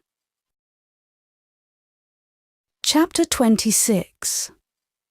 William's desire of seeing Fanny dance made more than a momentary impression on his uncle. The hope of an opportunity, which Sir Thomas had then given, was not given to be thought of no more. He remained steadily inclined to gratify so amiable a feeling. To gratify anybody else who might wish to see Fanny dance, and to give pleasure to the young people in general. And having thought the matter over, and taken his resolution in quiet independence, the result of it appeared the next morning at breakfast, when, after recalling and commending what his nephew had said, he added, "I do not like, William, that you should leave Northamptonshire without this indulgence. It would give me pleasure to see you both dance. You spoke of the balls at Northampton. Your cousins have occasionally attended them, but they would not altogether suit us now. The fatigue would be too much for your aunt. I believe we must not think of a Northampton ball. A dance at home would be more eligible, and if—" "Ah, my dear Sir Thomas," interrupted Mrs. Norris, "I knew what was coming. I knew what you were going to say. If dear Julia were at home, or dearest Mrs. Rushworth at Southerton, to afford a reason, an occasion for such a thing, you would be tempted to give the young people a dance at Mansfield. I know you would. If they were at home to grace the ball, a ball you would have this very Christmas. Thank your uncle, William, thank your uncle." "My daughters," replied Sir Thomas, gravely interposing, "have their pleasures at Brighton, and I hope are very happy. But the dance which I think of giving at Mansfield will be for their cousins. Could we be all assembled, our satisfaction would undoubtedly be more complete, but the absence of some is not to debar the others of amusement." Mrs. Norris had not another word to say. She saw decision in his looks, and her surprise and vexation required some minutes' silence to be settled into composure.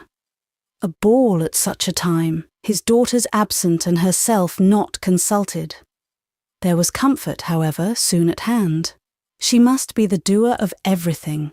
Lady Bertram would of course be spared all thought and exertion, and it would all fall upon her. She should have to do the honours of the evening, and this reflection quickly restored so much of her good humour as enabled her to join in with the others before their happiness and thanks were all expressed.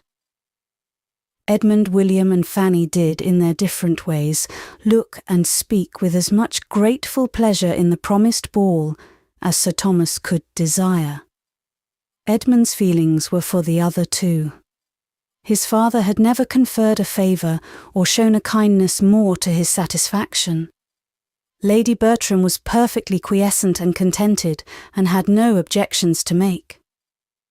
Sir Thomas engaged for its giving her very little trouble, and she assured him that she was not at all afraid of the trouble. Indeed, she could not imagine there would be any.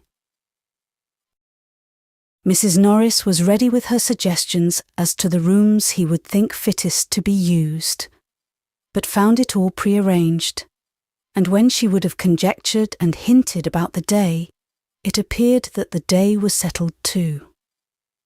Sir Thomas had been amusing himself with shaping a very complete outline of the business, and as soon as she would listen quietly, he could read his list of the families to be invited, from whom he calculated, with all necessary allowance for the shortness of the notice, to collect young people enough to form 12 or 14 couples, and could detail the considerations which had induced him to fix on the 22nd as the most eligible day. William was required to be at Portsmouth on the 24th. The 22nd would therefore be the last day of his visit, but where the days were so few, it would be unwise to fix on any earlier.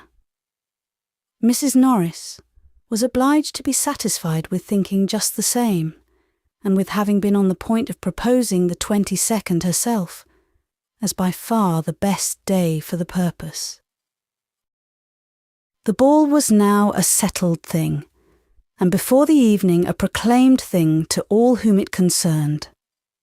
Invitations were sent with dispatch, and many a young lady went to bed that night with her head full of happy cares, as well as Fanny.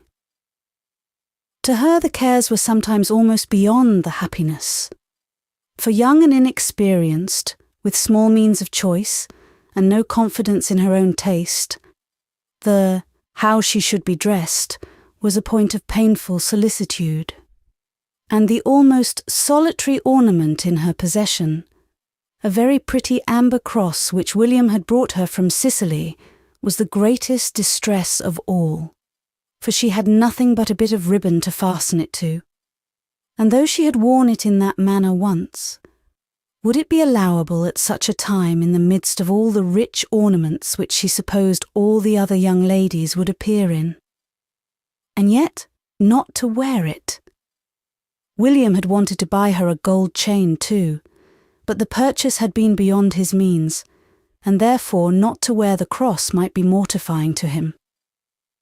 These were anxious considerations, enough to sober her spirits even under the prospect of a ball given principally for her gratification.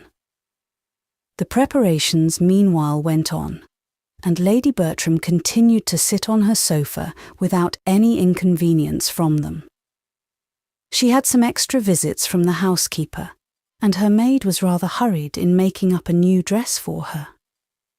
Sir Thomas gave orders, and Mrs. Norris ran about, but all this gave her no trouble, and as she had foreseen, there was, in fact, no trouble in the business.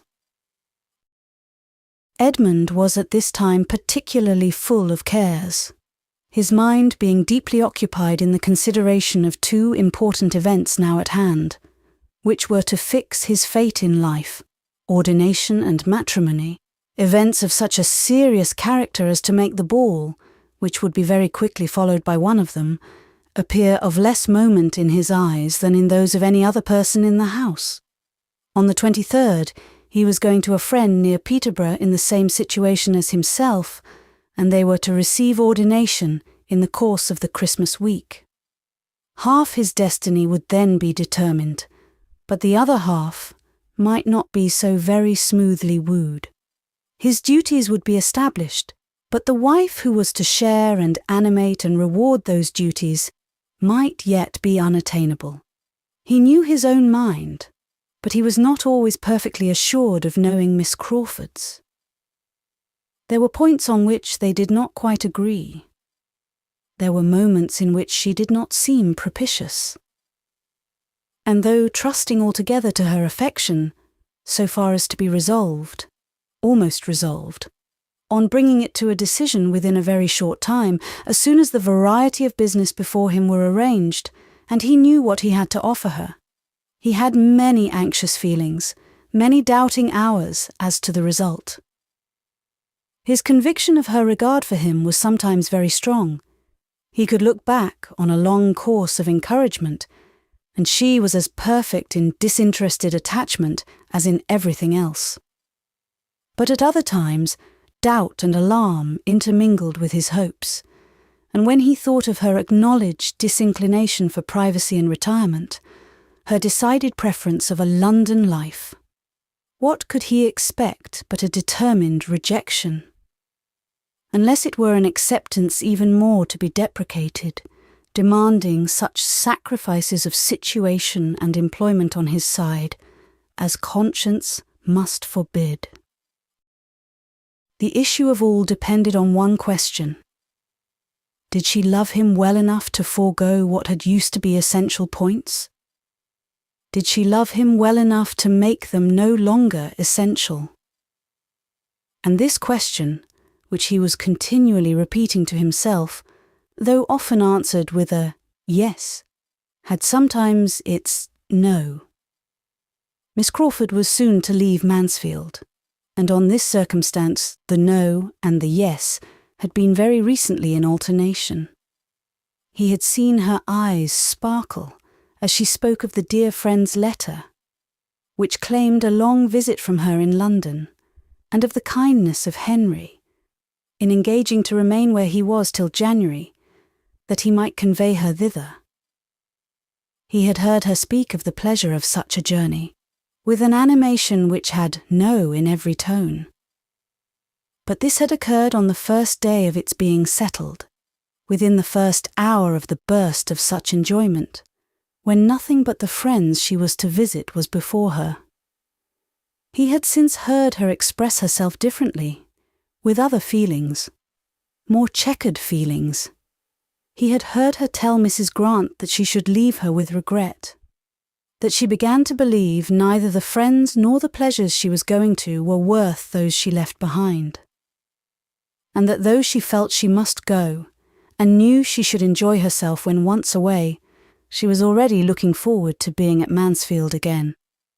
Was there not a yes in all this? With such matters to ponder over and arrange and rearrange, Edmund could not, on his own account, think very much of the evening which the rest of the family were looking forward to, with a more equal degree of strong interest. Independent of his two cousins' enjoyment in it, the evening was to him of no higher value than any other appointed meeting of the two families might be. In every meeting there was a hope of receiving farther confirmation of Miss Crawford's attachment. But the whirl of a ballroom, perhaps, was not particularly favourable to the excitement or expression of serious feelings.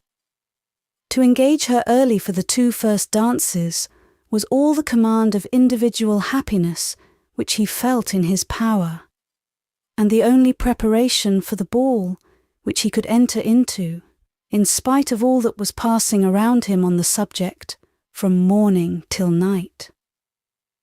Thursday was the day of the ball, and on Wednesday morning Fanny, still unable to satisfy herself as to what she ought to wear, determined to seek the counsel of the more enlightened, and apply to Mrs. Grant and her sister, whose acknowledged taste would certainly bear her blameless, and as Edmund and William were gone to Northampton, and she had reason to think Mr. Crawford likewise out, she walked down to the parsonage without much fear of wanting an opportunity for private discussion, and the privacy of such a discussion was a most important part of it to Fanny, being more than half ashamed of her own solicitude. She met Miss Crawford within a few yards of the parsonage, just setting out to call on her, and as it seemed to her that her friend, though obliged to insist on turning back, was unwilling to lose her walk, she explained her business at once, and observed that if she would be so kind as to give her opinion, it might be all talked over as well, without doors as within. Miss Crawford appeared gratified by the application, and after a moment's thought, urged Fanny's returning with her in a much more cordial manner than before, and proposed their going up into her room, where they might have a comfortable cause, without disturbing Dr. and Mrs. Grant, who were together in the drawing-room. It was just the plan to suit Fanny, and with a great deal of gratitude on her side for such ready and kind attention, they proceeded indoors and upstairs, and were soon deep in the interesting subject. Miss Crawford, pleased with the appeal, gave her all her best judgment and taste, made everything easy by her suggestions, and tried to make everything agreeable by her encouragement. the dress being settled in all its grander parts. "But what shall you have by way of necklace?" said Miss Crawford. "Shall you not wear your brother's cross?" And as she spoke, she was undoing a small parcel, which Fanny had observed in her hand when they met. Fanny acknowledged her wishes and doubts on this point. She did not know how either to wear the cross or to refrain from wearing it. She was answered by having a small trinket box placed before her, and being requested to choose from among several gold chains and necklaces. Such had been the parcel with which Miss Crawford was provided, and such the object of her intended visit. And in the kindest manner she now urged Fanny's taking one for the cross and to keep for her sake, saying everything she could think of to obviate the scruples which were making Fanny start back at first with a look of horror at the proposal. "You see what a collection I have," said she, "more by half than I ever use or think of. I do not offer them as new. I offer nothing but an old necklace. You must forgive the liberty and oblige me." Fanny still resisted, and from her heart. The gift was too valuable. But Miss Crawford persevered, and argued the case with so much affectionate earnestness, through all the heads of William and the cross and the ball and herself, as to be finally successful. Fanny found herself obliged to yield, that she might not be accused of pride or indifference or some other littleness. And having with modest reluctance given her consent, proceeded to make the selection. She looked and looked, longing to know which might be least valuable, and was determined in her choice at last, by fancying there was one necklace more frequently placed before her eyes than the rest. It was of gold, prettily worked. And though Fanny would have preferred a longer and a plainer chain as more adapted for her purpose, she hoped, in fixing on this, to be choosing what Miss Crawford least wished to keep. Miss Crawford smiled her perfect approbation, and hastened to complete the gift by putting the necklace round her and making her see how well it looked. Fanny had not a word to say against its becomingness, and, accepting what remained of her scruples, was exceedingly pleased with an acquisition so very apropos. She would rather, perhaps, have been obliged to some other person, but this was an unworthy feeling.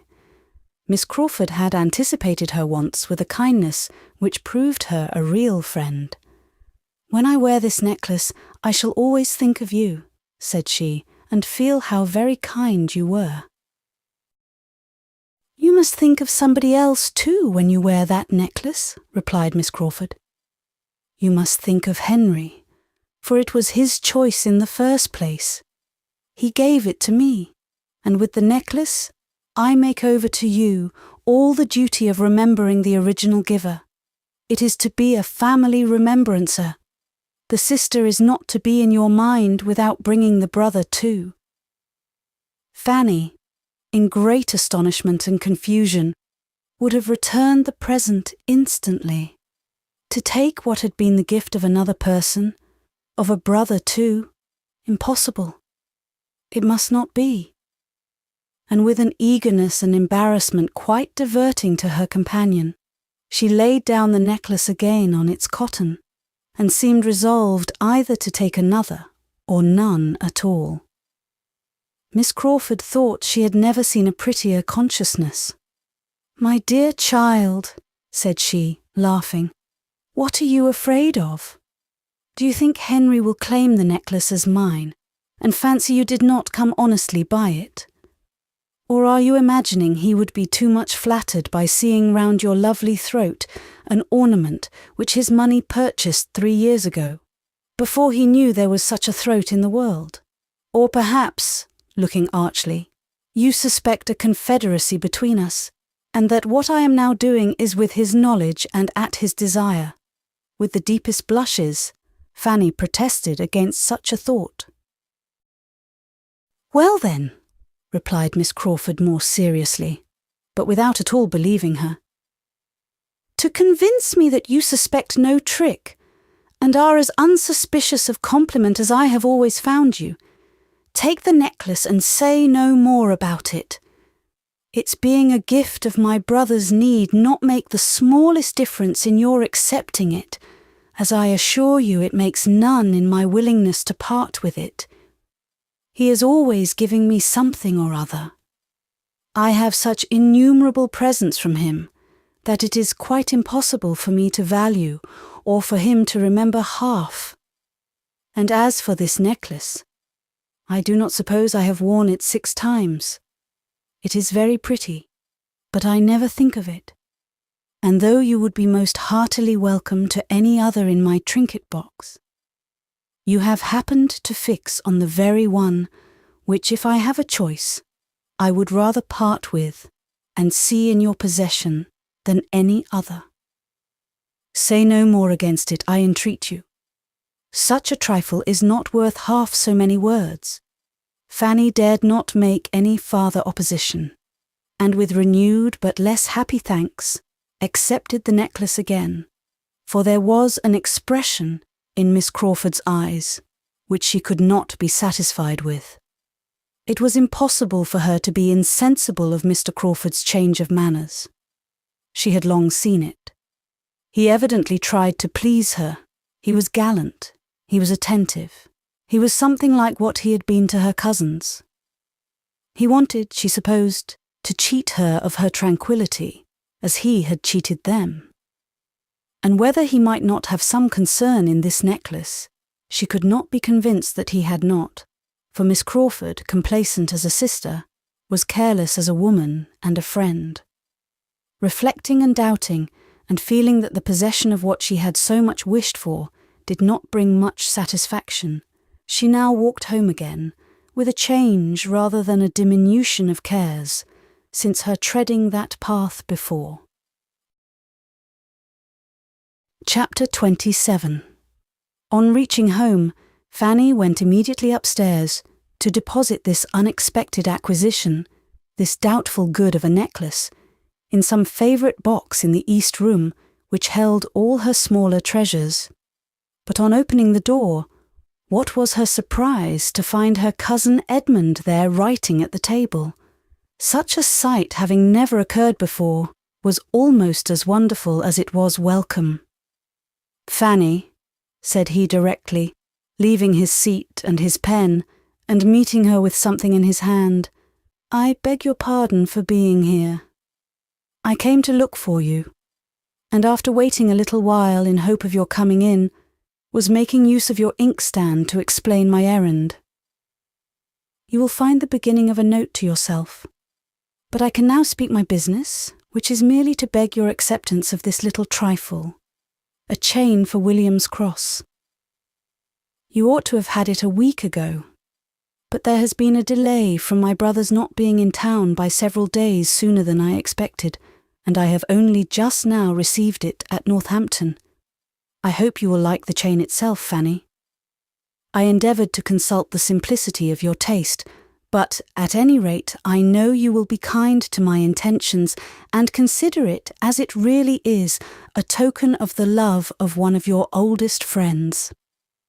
And so saying, he was hurrying away, before Fanny, overpowered by 1,000 feelings of pain and pleasure, could attempt to speak, but quickened by one sovereign wish, she then called out, "Oh, cousin, stop a moment. Pray stop." He turned back. "I cannot attempt to thank you," she continued in a very agitated manner. "Thanks are out of the question. I feel much more than I can possibly express. Your goodness in thinking of me in such a way is beyond—" "If that is all you have to say, Fanny," he said, smiling and turning away again. "No, no, it is not. I want to consult you." Almost unconsciously, she had now undone the parcel he had just put into her hand, and seeing before her, in all the niceness of jeweller's packing, a plain gold chain, perfectly simple and neat, she could not help bursting forth again. "Oh, this is beautiful indeed! This is the very thing, precisely what I wished for. This is the only ornament I have ever had a desire to possess. It will exactly suit my cross. They must and shall be worn together. It comes too in such an acceptable moment. Oh, cousin, you do not know how acceptable it is. My dear Fanny, you feel these things a great deal too much. I am most happy that you like the chain, and that it should be here in time for tomorrow. But your thanks are far beyond the occasion. Believe me, I have no pleasure in the world superior to that of contributing to yours.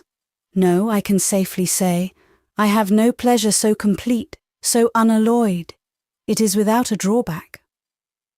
Upon such expressions of affection, Fanny could have lived an hour without saying another word, but Edmund, after waiting a moment, obliged her to bring down her mind from its heavenly flight by saying, "But what is it that you want to consult me about?" It was about the necklace, which she was now most earnestly longing to return, and hoped to obtain his approbation of her doing. She gave the history of her recent visit, and now her raptures might well be over. For Edmund was so struck with the circumstance, so delighted with what Miss Crawford had done, so gratified by such a coincidence of conduct between them, that Fanny could not but admit the superior power of one pleasure over his own mind, though it might have its drawback. It was some time before she could get his attention to her plan, or any answer to her demand of his opinion. He was in a reverie of fond reflection, uttering only now and then a few half-sentences of praise. But when he did awake and understand, he was very decided in opposing what she wished. "Return the necklace!" "No, my dear Fanny, upon no account. It would be mortifying her severely. There can hardly be a more unpleasant sensation than the having anything returned on our hands which we have given with a reasonable hope of its contributing to the comfort of a friend. Why should she lose a pleasure which she has shown herself so deserving of?" "If it had been given to me in the first instance," said Fanny, "I should not have thought of returning it. But being her brother's present, is it not fair to suppose that she would rather not part with it when it is not wanted?" "She must not suppose it not wanted, not acceptable at least. And its having been originally her brother's gift makes no difference. For as she was not prevented from offering, nor you from taking it on that account, it ought not to prevent you from keeping it. No doubt it is handsomer than mine, and fitter for a ballroom." "No, it is not handsomer. Not at all handsomer in its way. And, for my purpose, not half so fit. The chain will agree with William's cross beyond all comparison, better than the necklace." "For one night, Fanny. For only one night, if it be a sacrifice. I'm sure you will, upon consideration, make that sacrifice, rather than give pain to one who has been so studious of your comfort. Miss Crawford's attentions to you have been not more than you were justly entitled to. I am the last person to think that could be, but they have been invariable, and to be returning them with what must have something the air of ingratitude, though I know it could never have the meaning, is not in your nature, I am sure. Wear the necklace, as you are engaged to do, tomorrow evening, and let the chain, which was not ordered with any reference to the ball, be kept for commoner occasions. This is my advice. I would not have the shadow of a coolness between the two whose intimacy I have been observing with the greatest pleasure, and in whose characters there is so much general resemblance in true generosity and natural delicacy as to make the few slight differences, resulting principally from situation, no reasonable hindrance to a perfect friendship. I would not have the shadow of a coolness arise," he repeated, his voice sinking a little, "between the two dearest objects I have on earth." He was gone as he spoke, and Fanny remained to tranquillize herself, as she could. She was one of his two dearest. That must support her. But the other, the first, She had never heard him speak so openly before, and though it told her no more than what she had long perceived, it was a stab, for it told of his own convictions and views. They were decided. He would marry Miss Crawford. It was a stab, in spite of every long-standing expectation, and she was obliged to repeat again and again that she was one of his two dearest, before the words gave her any sensation. Could she believe Miss Crawford to deserve him? It would be, oh, how different would it be, how far more tolerable. But he was deceived in her. He gave her merits which she had not. Her faults were what they had ever been, but he saw them no longer. Till she had shed many tears over this deception, Fanny could not subdue her agitation, and the dejection which followed could only be relieved by the influence of fervent prayers for his happiness.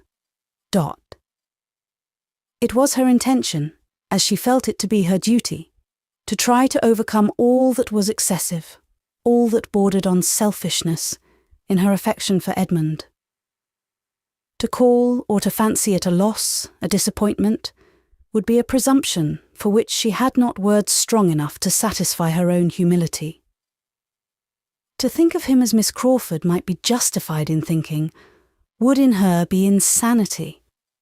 To her he could be nothing under any circumstances, nothing dearer than a friend. Why did such an idea occur to her even enough to be reprobated and forbidden? It ought not to have touched on the confines of her imagination. She would endeavour to be rational, and to deserve the right of judging of Miss Crawford's character, and the privilege of true solicitude for him by a sound intellect and an honest heart. She had all the heroism of principle, and was determined to do her duty. But having also many of the feelings of youth and nature, let her not be much wondered at, if, after making all these good resolutions on the side of self-government, she seized the scrap of paper on which Edmund had begun writing to her as a treasure beyond all her hopes, and reading with the tenderest emotion these words: "My very dear Fanny, you must do me the favour to accept," locked it up with the chain, as the dearest part of the gift. It was the only thing approaching to a letter which she had ever received from him. She might never receive another. It was impossible that she ever should receive another so perfectly gratifying in the occasion and the style. 2 lines more prized had never fallen from the pen of the most distinguished author, never more completely blessed the researches of the fondest biographer. The enthusiasm of a woman's love is even beyond the biographer's. To her, the handwriting itself, independent of anything it may convey, is a blessedness. Never were such characters cut by any other human being as Edmund's commonest handwriting gave. This specimen, written in haste as it was, had not a fault, and there was a felicity in the flow of the first 4 words, in the arrangement of "my very dear Fanny," which she could have looked at forever. Having regulated her thoughts and comforted her feelings by this happy mixture of reason and weakness, she was able in due time to go down and resume her usual employments near her Aunt Bertram, and pay her the usual observances without any apparent want of spirits. Thursday, predestined to hope and enjoyment, came, and opened with more kindness to Fanny than such self-willed, unmanageable days often volunteer. For soon after breakfast, a very friendly note was brought from Mr. Crawford to William, stating that, as he found himself obliged to go to London on the morrow for a few days, he could not help trying to procure a companion, and therefore hoped that if William could make up his mind to leave Mansfield half a day earlier than had been proposed, he would accept a place in his carriage. Mr. Crawford meant to be in town by his uncle's customary late dinner hour, and William was invited to dine with him at the Admiral's. The proposal was a very pleasant one to William himself, who enjoyed the idea of travelling post with 4 horses, and such a good-humoured, agreeable friend, and in likening it to going up with dispatches, was saying at once everything in favour of its happiness and dignity which his imagination could suggest. And Fanny, from a different motive, was exceedingly pleased. For the original plan was that William should go up by the mail from Northampton the following night, which would not have allowed him an hour's rest before he must have got into a Portsmouth coach. And though this offer of Mr. Crawford's would rob her of many hours of his company, she was too happy in having William spared from the fatigue of such a journey to think of anything else. Sir Thomas approved of it for another reason. His nephew's introduction to Admiral Crawford might be of service. The Admiral, he believed, had interest. Upon the whole, it was a very joyous note. Fanny's spirits lived on it half the morning, deriving some accession of pleasure from its writer being himself to go away.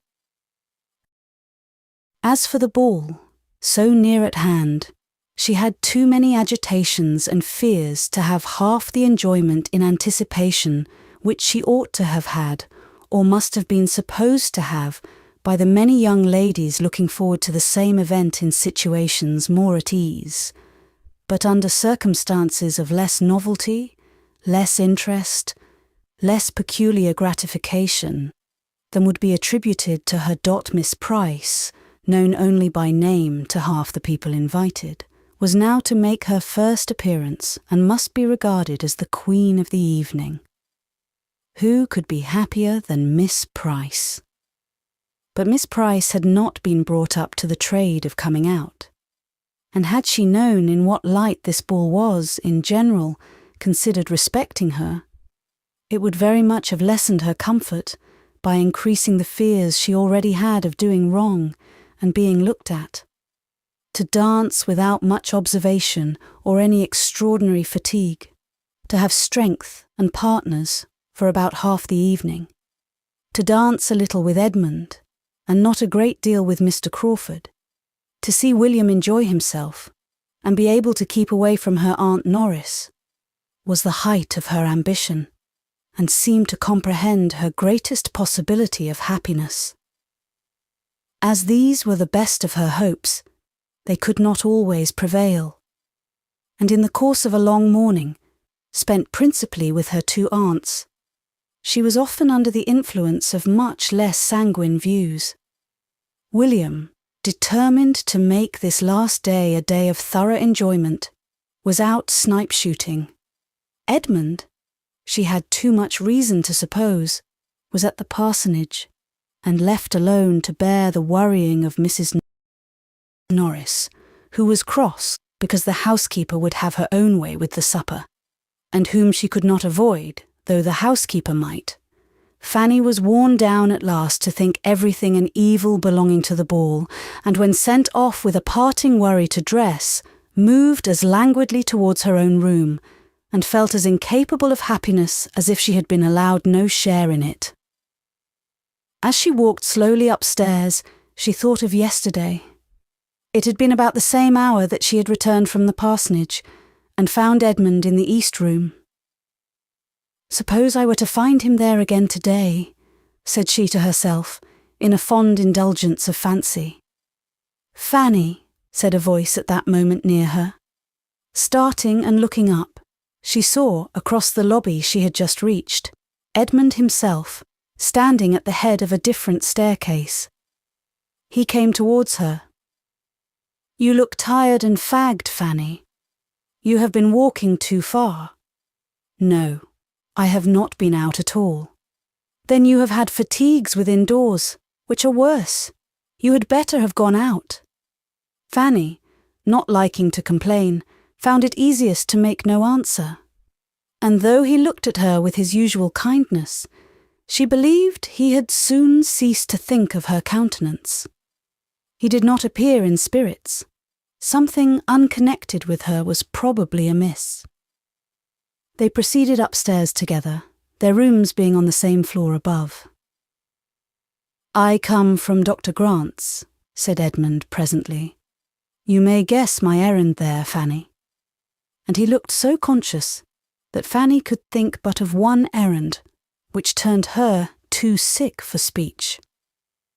I wish to engage Miss Crawford for the 2 first dances, was the explanation that followed, and brought Fanny to life again, enabling her, as she found she was expected to speak, to utter something like an inquiry as to the result.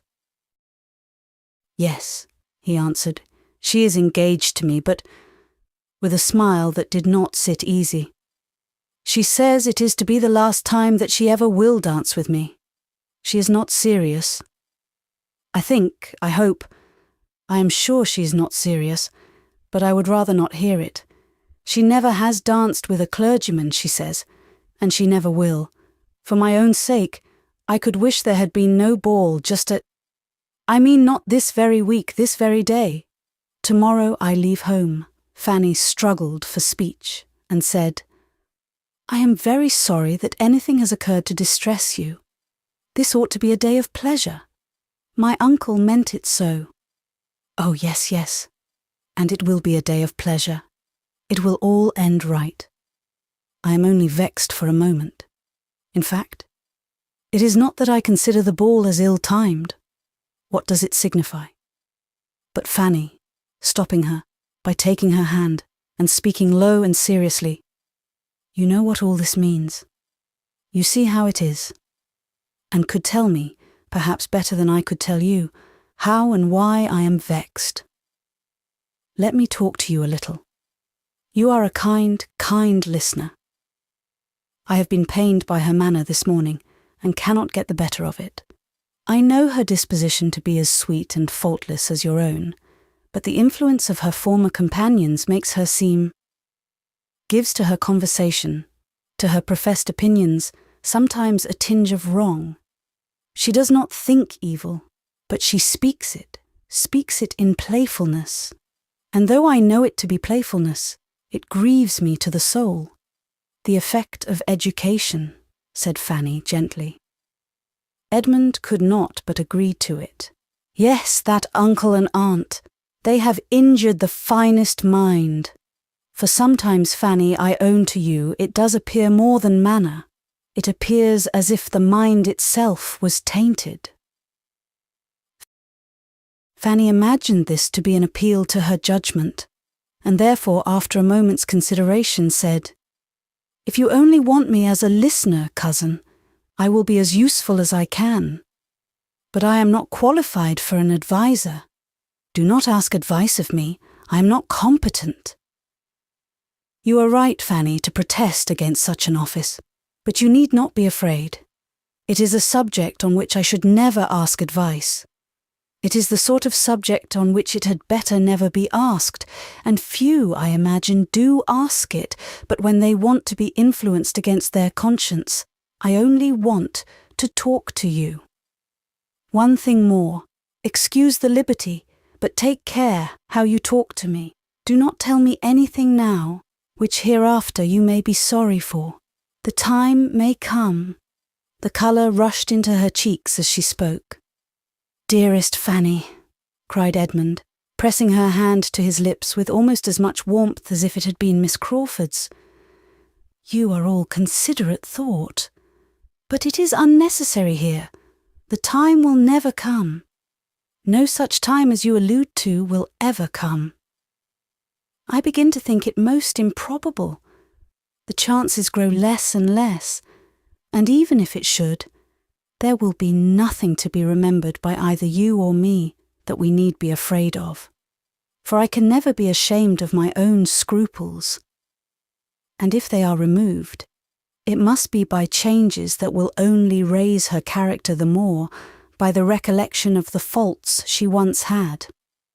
You are the only being upon earth to whom I should say what I have said. But you have always known my opinion of her. You can bear me witness, Fanny, that I have never been blinded. How many a time have we talked over her little errors? You need not fear me. I have almost given up every serious idea of her. But I must be a blockhead indeed, if, whatever befell me, I could think of your kindness and sympathy without the sincerest gratitude. He had said enough to shake the experience of 18. He had said enough to give Fanny some happier feelings than she had lately known, and with a brighter look she answered, "Yes, cousin. I am convinced that you would be incapable of anything else, though perhaps some might not. I cannot be afraid of hearing anything you wish to say. Do not check yourself. Tell me whatever you like." They were now on the second floor, and the appearance of a housemaid prevented any farther conversation. For Fanny's present comfort, it was concluded, perhaps, at the happiest moment. Had he been able to talk another 5 minutes, there is no saying that he might not have talked away all Miss Crawford's faults and his own despondence. But as it was, they parted with looks on his side of grateful affection, and with some very precious sensations on hers. She had felt nothing like it for hours. Since the first joy from Mr. Crawford's note to William had worn away, she had been in a state absolutely the reverse. There had been no comfort around, no hope within her. Now everything was smiling.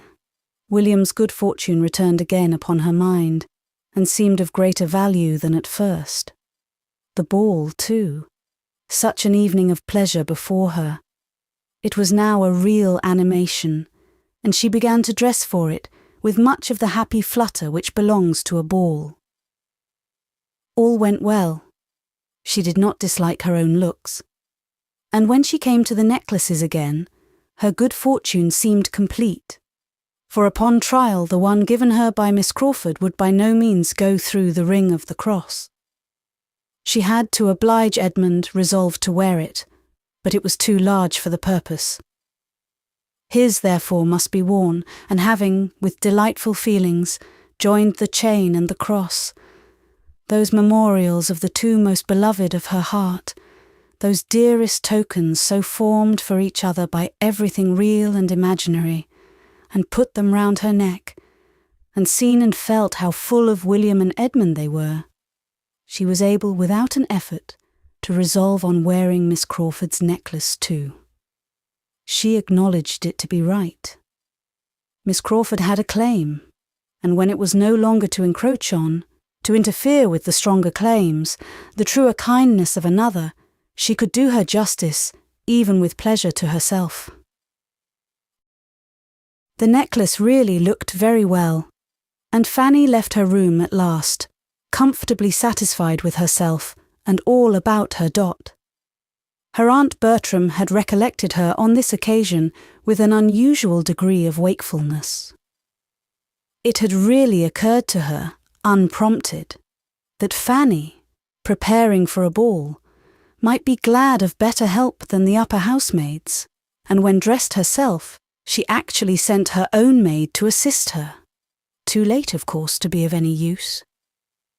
Mrs. Chapman had just reached the attic floor when Miss Price came out of her room completely dressed, and only civilities were necessary. But Fanny felt her aunt's attention almost as much as Lady Bertram, or Mrs. Chapman could do themselves. Chapter 28. Her uncle and both her aunts were in the drawing-room when Fanny went down. To the former she was an interesting object, and he saw with pleasure the general elegance of her appearance and her being in remarkably good looks. The neatness and propriety of her dress was all that he would allow himself to commend in her presence, but upon her leaving the room again soon afterwards, he spoke of her beauty with very decided praise. "Yes," said Lady Bertram, "she looks very well. I sent Chapman to her." "Look well? Oh, yes," cried Mrs. Norris. "She has good reason to look well with all her advantages, brought up in this family as she has been, with all the benefit of her cousin's manners before her.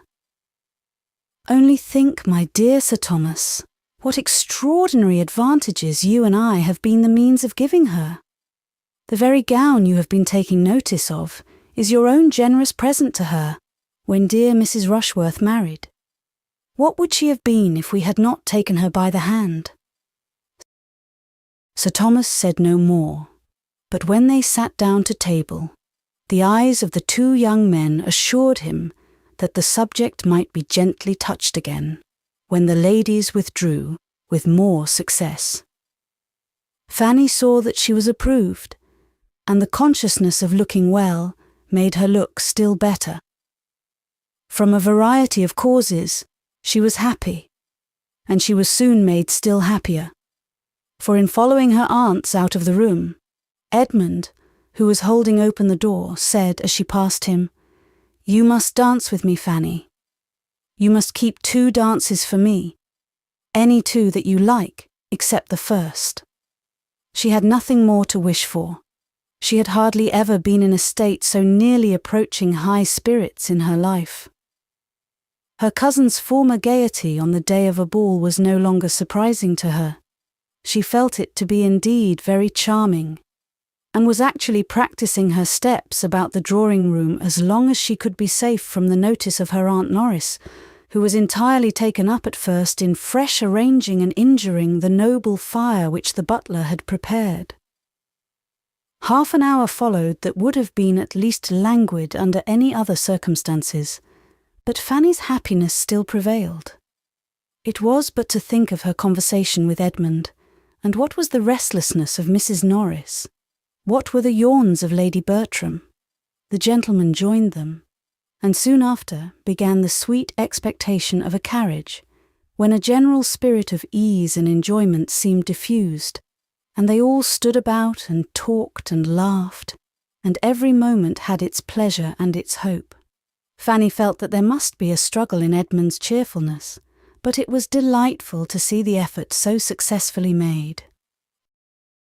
When the carriages were really heard, when the guests began really to assemble, her own gaiety of heart was much subdued. The sight of so many strangers threw her back into herself, and besides the gravity and formality of the first great circle, which the manners of neither Sir Thomas nor Lady Bertram were of a kind to do away, she found herself occasionally called on to endure something worse. She was introduced here and there by her uncle, and forced to be spoken to, and to curtsy, and speak again. This was a hard duty, and she was never summoned to it without looking at William as he walked about at his ease in the background of the scene, and longing to be with him. The entrance of the Grants and Crawfords was a favourable epoch. The stiffness of the meeting soon gave way before their popular manners and more diffused intimacies. Little groups were formed, and everybody grew comfortable. Fanny felt the advantage, and drawing back from the toils of civility, would have been again most happy, could she have kept her eyes from wandering between Edmund and Mary Crawford. She looked all loveliness, and what might not be the end of it? Her own musings were brought to an end on perceiving Mr. Crawford before her, and her thoughts were put into another channel by his engaging her almost instantly for the first 2 dances. Her happiness on this occasion was very much à la mortale, finely checkered. To be secure of a partner at first was a most essential good, for the moment of beginning was now growing seriously near, and she so little understood her own claims as to think that if Mr. Crawford had not asked her, she must have been the last to be sought after, and should have received a partner only through a series of inquiry and bustle and interference, which would have been terrible. But at the same time there was a pointedness in his manner of asking her which she did not like, and she saw his eye glancing for a moment at her necklace, with a smile. She thought there was a smile, which made her blush and feel wretched. And though there was no second glance to disturb her, though his object seemed then to be only quietly agreeable, she could not get the better of her embarrassment, heightened as it was by the idea of his perceiving it, and had no composure till he turned away to someone else. Then she could gradually rise up to the genuine satisfaction of having a partner, a voluntary partner, secured against the dancing beginning. When the company were moving into the ballroom, she found herself for the first time near Miss Crawford, whose eyes and smiles were immediately and more unequivocally directed as her brother's had been, and who was beginning to speak on the subject, when Fanny, anxious to get the story over, hastened to give the explanation of the second necklace, the real chain. Miss Crawford listened, and all her intended compliments and insinuations to Fanny were forgotten. She felt only one thing, and her eyes, bright as they had been before, showing they could yet be brighter, she exclaimed with eager pleasure, "Did he? Did Edmund? That was like himself. No other man would have thought of it. I honour him beyond expression." And she looked around as if longing to tell him so. He was not near. He was attending a party of ladies out of the room, and Mrs. Grant coming up to the two girls and taking an arm of each, they followed with the rest. Fanny's heart sunk, but there was no leisure for thinking long even of Miss Crawford's feelings. They were in the ballroom, the violins were playing, and her mind was in a flutter that forbade its fixing on anything serious. She must watch the general arrangements and see how everything was done. In a few minutes, Sir Thomas came to her and asked if she were engaged, and the "Yes, sir," to Mr. Crawford was exactly what he had intended to hear. Mr. Crawford was not far off. Sir Thomas brought him to her, saying something which discovered to Fanny that she was to lead the way and open the ball, an idea that had never occurred to her before. Whenever she had thought of the minutiae of the evening, it had been as a matter of course that Edmund would begin with Miss Crawford, and the impression was so strong that though her uncle spoke the contrary, she could not help an exclamation of surprise, a hint of her unfitness, an entreaty even to be excused. To be urging her opinion against Sir Thomas's was a proof of the extremity of the case, but such was her horror at the first suggestion that she could actually look him in the face and say that she hoped it might be settled otherwise. In vain, however. Sir Thomas smiled, tried to encourage her, and then looked too serious, and said too decidedly, "It must be so, my dear," for her to hazard another word, and she found herself the next moment conducted by Mr. Crawford to the top of the room, and standing there, to be joined by the rest of the dancers, couple after couple, as they were formed. She could hardly believe it, to be placed above so many elegant young women. The distinction was too great. It was treating her like her cousins. And her thoughts flew to those absent cousins, with most unfeigned and truly tender regret, that they were not at home to take their own place in the room and have their share of a pleasure which would have been so very delightful to them. So often as she had heard them wish for a ball at home as the greatest of all felicities, and to have them away when it was given, and for her to be opening the ball, and with Mr. Crawford too. She hoped they would not envy her that distinction now, but when she looked back to the state of things in the autumn, to what they had all been to each other when once dancing in that house before, the present arrangement was almost more than she could understand herself. The ball began. It was rather honour than happiness to Fanny, for the first dance at least. Her partner was in excellent spirits and tried to impart them to her, but she was a great deal too much frightened to have any enjoyment till she could suppose herself no longer looked at. Young, pretty and gentle, however, she had no awkwardnesses that were not as good as graces, and there were few persons present that were not disposed to praise her. She was attractive, she was modest, she was Sir Thomas's niece, and she was soon said to be admired by Mr. Crawford. It was enough to give her general favour. Sir Thomas himself was watching her progress down the dance with much complacency. He was proud of his niece, and without attributing all her personal beauty, as Mrs. Norris seemed to do, to her transplantation to Mansfield, he was pleased with himself for having supplied everything else. Education and manners she owed to him. Miss Crawford saw much of Sir Thomas's thoughts as he stood, and having, in spite of all his wrongs towards her, a general prevailing desire of recommending herself to him, took an opportunity of stepping aside to say something agreeable of Fanny. Her praise was warm, and he received it as she could wish, joining in it as far as discretion and politeness and slowness of speech would allow, and certainly appearing to greater advantage on the subject than his lady did soon afterwards, when Mary, perceiving her on a sofa very near, turned round before she began to dance, to compliment her on Miss Price's looks. "Yes, she does look very well," was Lady Bertram's placid reply. "Chapman helped her to dress.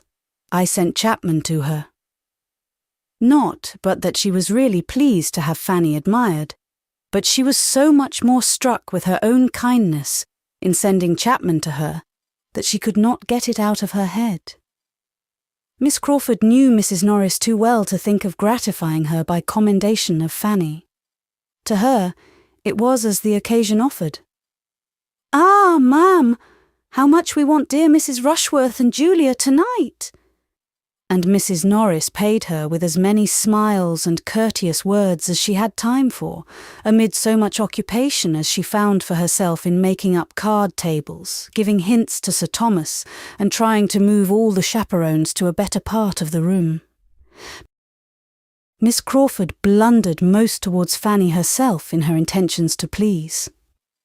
She meant to be giving her little heart a happy flutter, and filling her with sensations of delightful self-consequence, and misinterpreting Fanny's blushes, still thought she must be doing so when she went to her after the 2 first dances, and said with a significant look, "Perhaps you can tell me why my brother goes to town tomorrow. He says he has business there, but will not tell me what. The first time he ever denied me his confidence. But this is what we all come to. All are supplanted sooner or later. Now, I must apply to you for information. Pray, what is Henry going for?" Fanny protested her ignorance as steadily as her embarrassment allowed. "Well then," replied Miss Crawford, laughing, "I must suppose it to be purely for the pleasure of conveying your brother, and of talking of you by the way." Fanny was confused, but it was the confusion of discontent. While Miss Crawford wondered, she did not smile, and thought her over-anxious, or thought her odd, or thought her anything rather than insensible of pleasure in Henry's attentions. Fanny had a good deal of enjoyment in the course of the evening, but Henry's attentions had very little to do with it. She would much rather not have been asked by him again so very soon, and she wished she had not been obliged to suspect that his previous inquiries of Mrs. Norris about the supper hour were all for the sake of securing her at that part of the evening. But it was not to be avoided. He made her feel that she was the object of all, though she could not say that it was unpleasantly done, that there was indelicacy or ostentation in his manner. And sometimes, when he talked of William, he was really not unagreeable, and showed even a warmth of heart which did him credit. But still his attentions made no part of her satisfaction.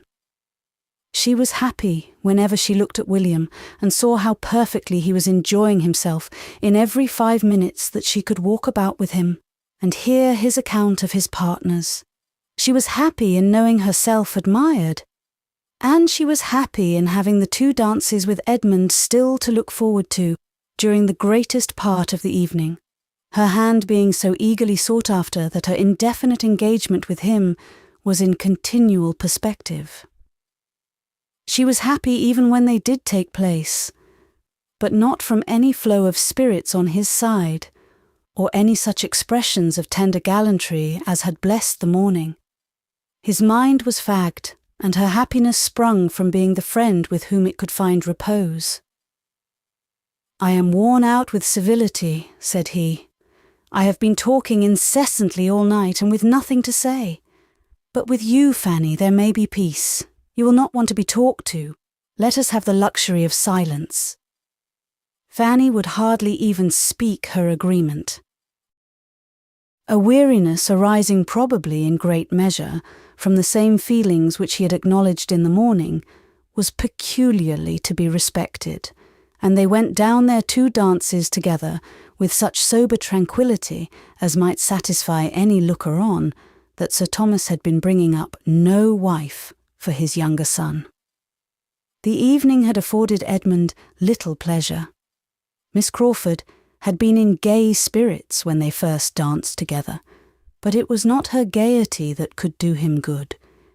It rather sank than raised his comfort, and afterwards, for he found himself still impelled to seek her again, she had absolutely pained him by her manner of speaking of the profession to which he was now on the point of belonging. They had talked, and they had been silent. He had reasoned, she had ridiculed, and they had parted at last with mutual vexation. Fanny, not able to refrain entirely from observing them, had seen enough to be tolerably satisfied. It was barbarous to be happy when Edmund was suffering. Yet some happiness must and would arise from the very conviction that he did suffer. When her 2 dances with him were over, her inclination and strength for more were pretty well at an end. And Sir Thomas, having seen her walk rather than dance down the shortening set, breathless and with her hand at her side, gave his orders for her sitting down entirely. From that time, Mr. Crawford sat down likewise. "Poor Fanny," cried William, coming for a moment to visit her, and working away his partner's fan as if for life. "How soon she is knocked up! Why, the sport is but just begun. I hope we shall keep it up these 2 hours. How can you be tired so soon?" "So soon, my good friend," said Sir Thomas, producing his watch with all necessary caution. "It is 3 o'clock, and your sister is not used to these sorts of hours. Well then, Fanny, you shall not get up tomorrow before I go. Sleep as long as you can, and never mind me." "Oh, William." "What? Did she think of being up before you set off?" "Oh, yes, sir," cried Fanny, rising eagerly from her seat to be nearer her uncle. "I must get up and breakfast with him. It will be the last time, you know, the last morning." "You had better not. He is to have breakfasted and be gone by 9:30. "Mr. Crawford, I think you call for him at 9:30? Fanny was too urgent, however, and had too many tears in her eyes for denial, and it ended in a gracious "well, well," which was permission. "Yes, 9:30, said Crawford to William as the latter was leaving them, "and I shall be punctual, for there will be no kind sister to get up for me." And in a lower tone to Fanny, "I shall have only a desolate house to hurry from. Your brother will find my ideas of time and his own very different tomorrow." After a short consideration, Sir Thomas asked Crawford to join the early breakfast party in that house instead of eating alone. He should himself be of it, and the readiness with which his invitation was accepted convinced him that the suspicions whence, he must confess to himself, this very ball had in great measure sprung, were well founded. Mr. Crawford was in love with Fanny. He had a pleasing anticipation of what would be. His niece, meanwhile, did not thank him for what he had just done. She had hoped to have William all to herself the last morning. It would have been an unspeakable indulgence. But though her wishes were overthrown, there was no spirit of murmuring within her. On the contrary, she was so totally unused to have her pleasure consulted, or to have anything take place at all in the way she could desire, that she was more disposed to wonder and rejoice in having carried her point so far than to repine at the counteraction which followed. Shortly afterwards, Sir Thomas was again interfering a little with her inclination by advising her to go immediately to bed.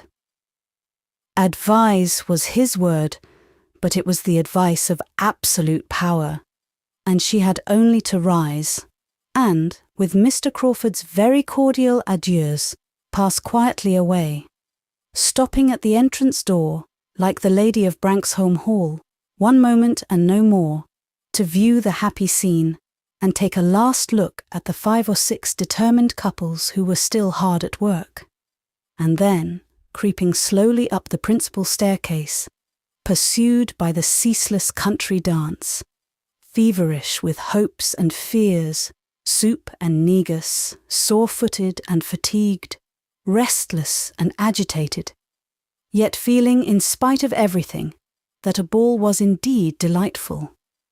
In thus sending her away, Sir Thomas perhaps might not be thinking merely of her health. It might occur to him that Mr. Crawford had been sitting by her long enough, or he might mean to recommend her as a wife by showing her persuadableness. Chapter 29. The ball was over, and the breakfast was soon over too. The last kiss was given, and William was gone. Mr. Crawford had, as he foretold, been very punctual, and short and pleasant had been the meal. After seeing William to the last moment, Fanny walked back to the breakfast-room, with a very saddened heart, to grieve over the melancholy change.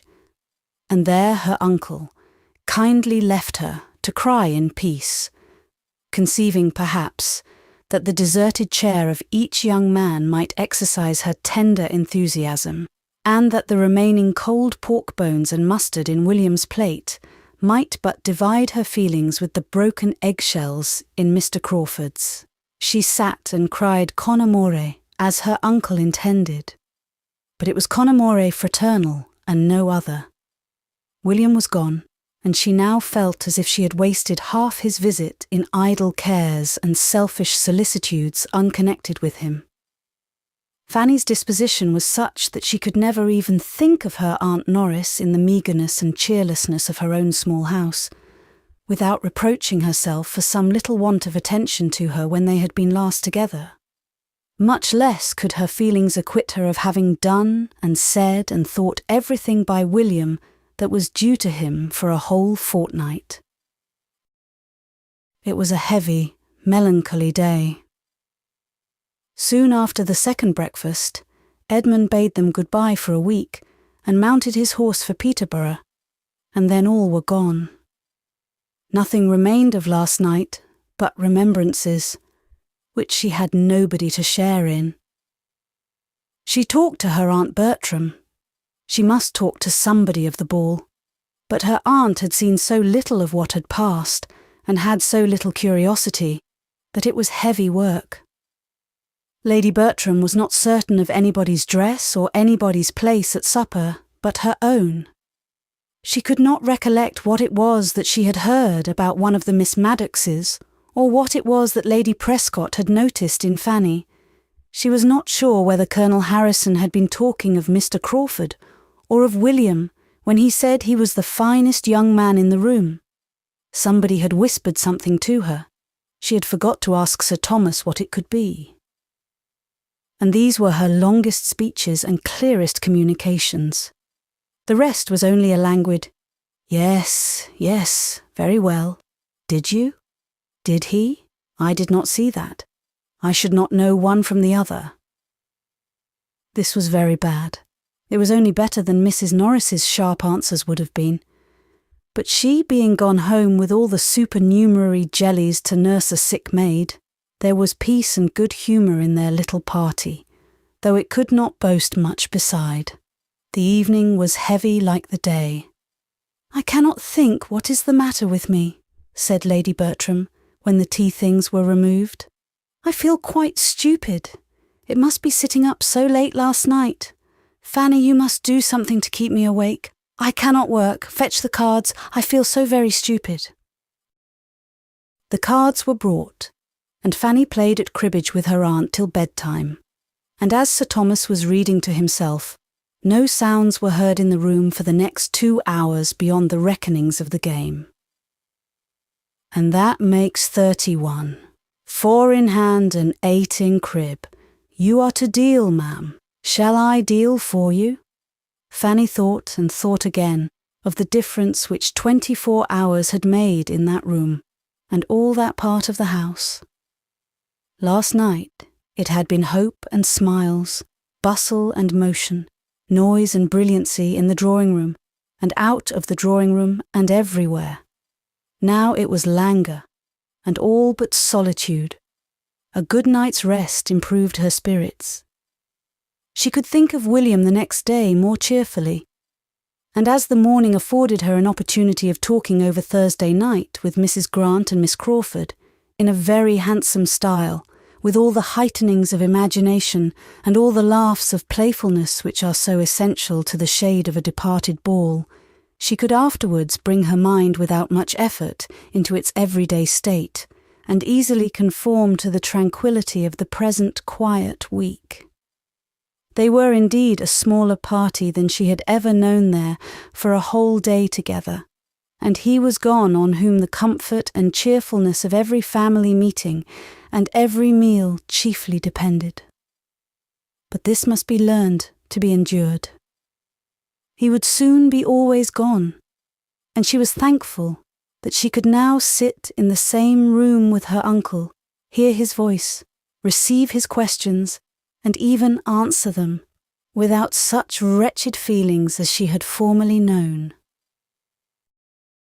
"We miss our 2 young men," was Sir Thomas's observation on both the first and second day, as they formed their very reduced circle after dinner, and in consideration of Fanny's swimming eyes, nothing more was said on the first day than to drink their good health. But on the second, it led to something farther. William was kindly commended, and his promotion hoped for. "And there is no reason to suppose," added Sir Thomas, "but that his visits to us may now be tolerably frequent. As to Edmund, we must learn to do without him. This will be the last winter of his belonging to us, as he has done." "Yes," said Lady Bertram, "but I wish he was not going away. They are all going away, I think. I wish they would stay at home." This wish was levelled principally at Julia, who had just applied for permission to go to town with Maria. And as Sir Thomas thought it best for each daughter that the permission should be granted.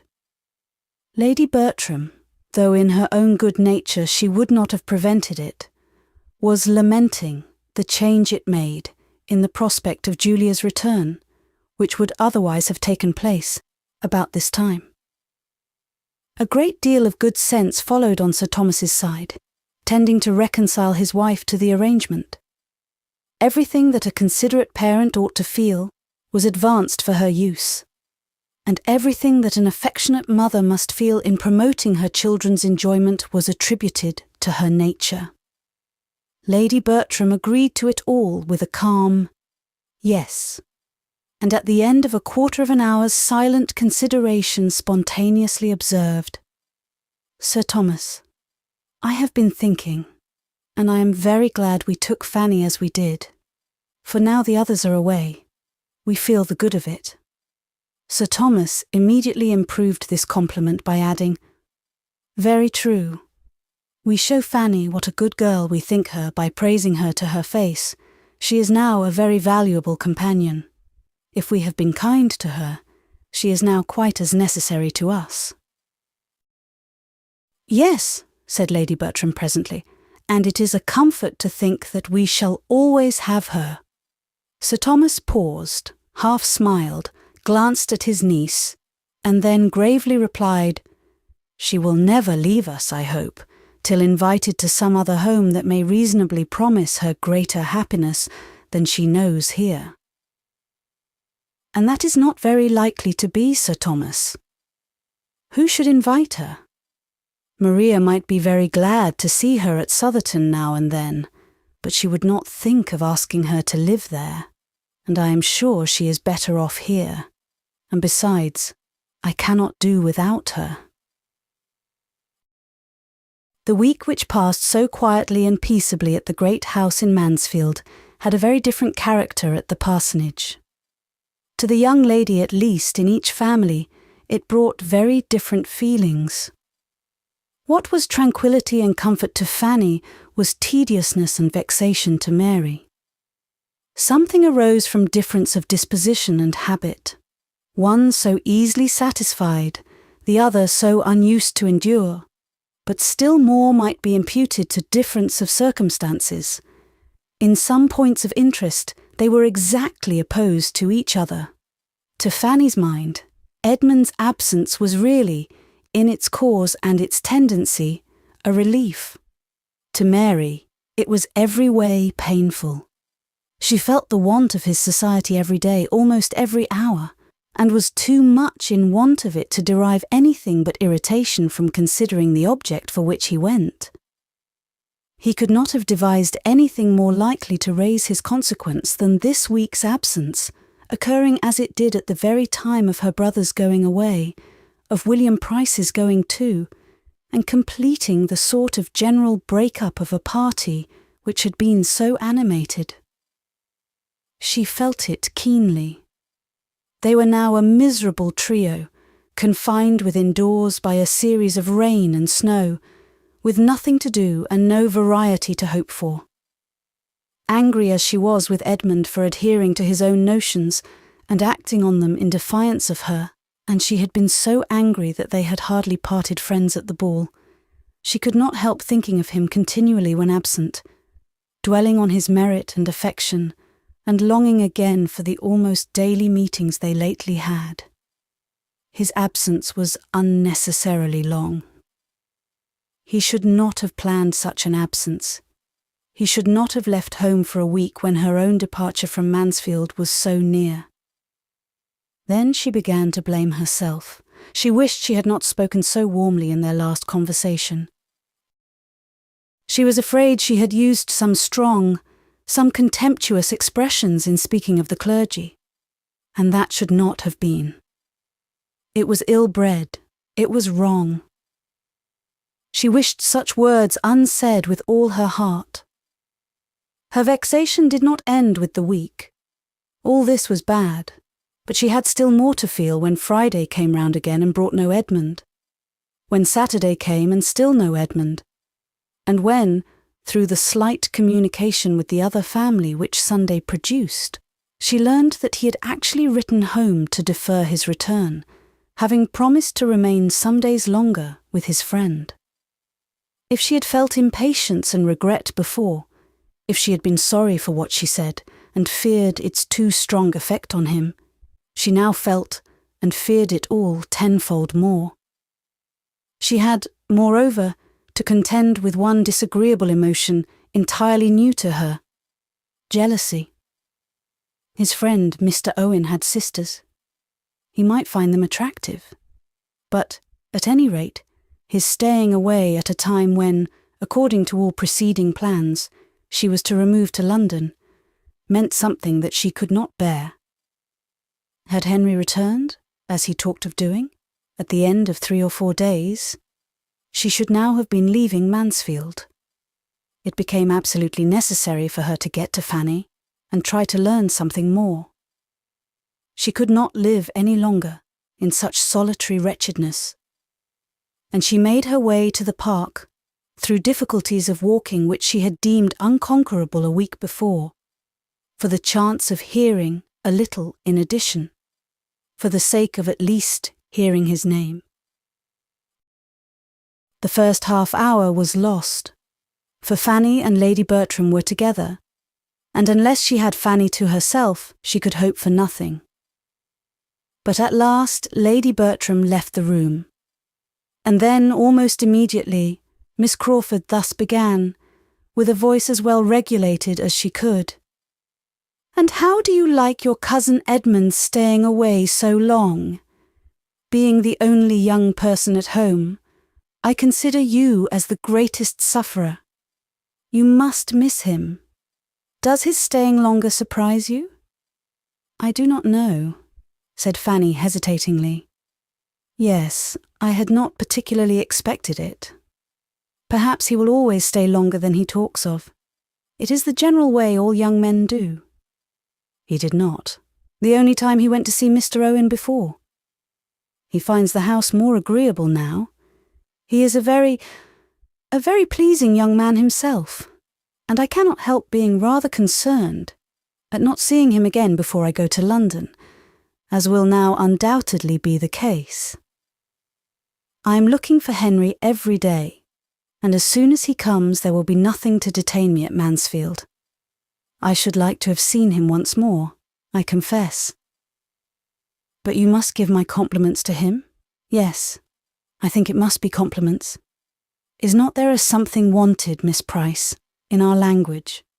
A something between compliments and love to suit the sort of friendly acquaintance we have had together? So many months' acquaintance. But compliments may be sufficient here. Was his letter a long one? Does he give you much account of what he is doing? Is it Christmas gaieties that he is staying for?" "I only heard a part of the letter. It was to my uncle, but I believe it was very short. Indeed, I am sure it was but a few lines. All that I heard was that his friend had pressed him to stay longer, and that he had agreed to do so. A few days longer, or some days longer, I am not quite sure which."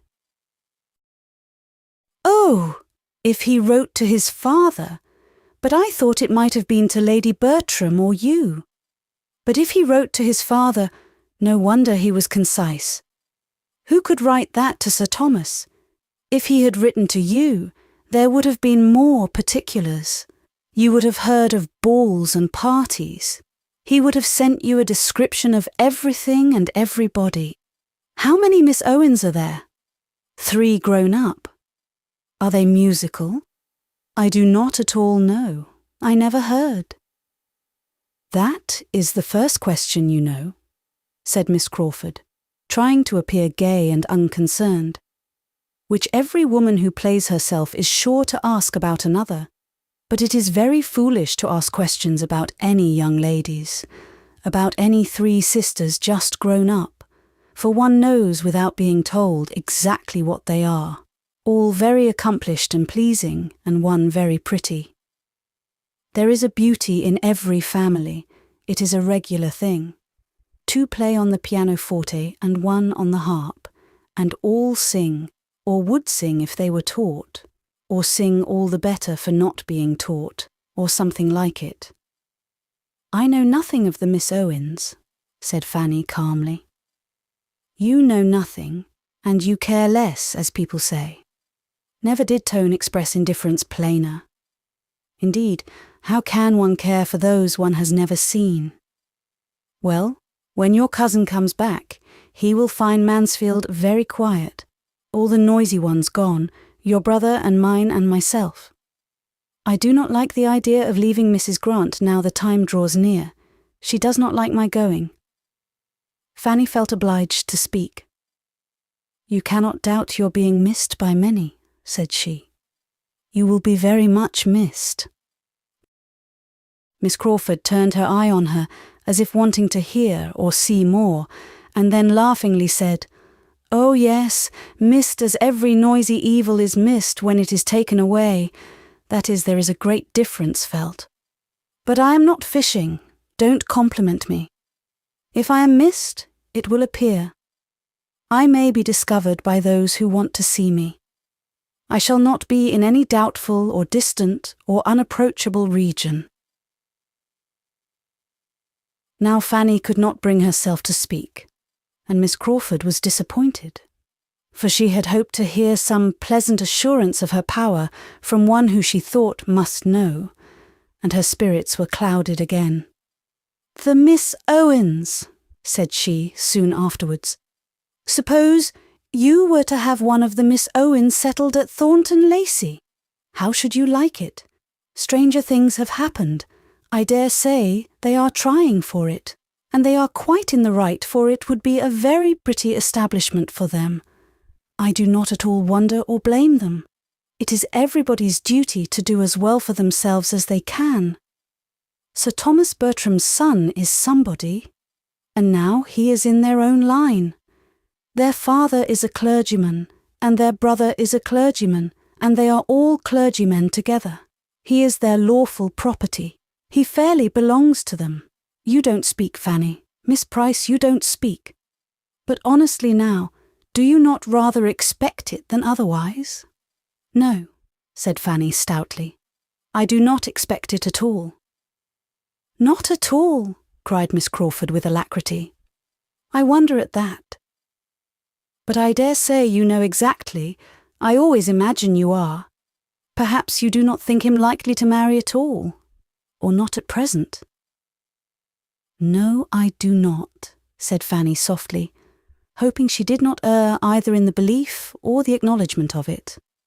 Her companion looked at her keenly, and gathering greater spirit from the blush soon produced from such a look, only said, "He is best off as he is," and turned the subject.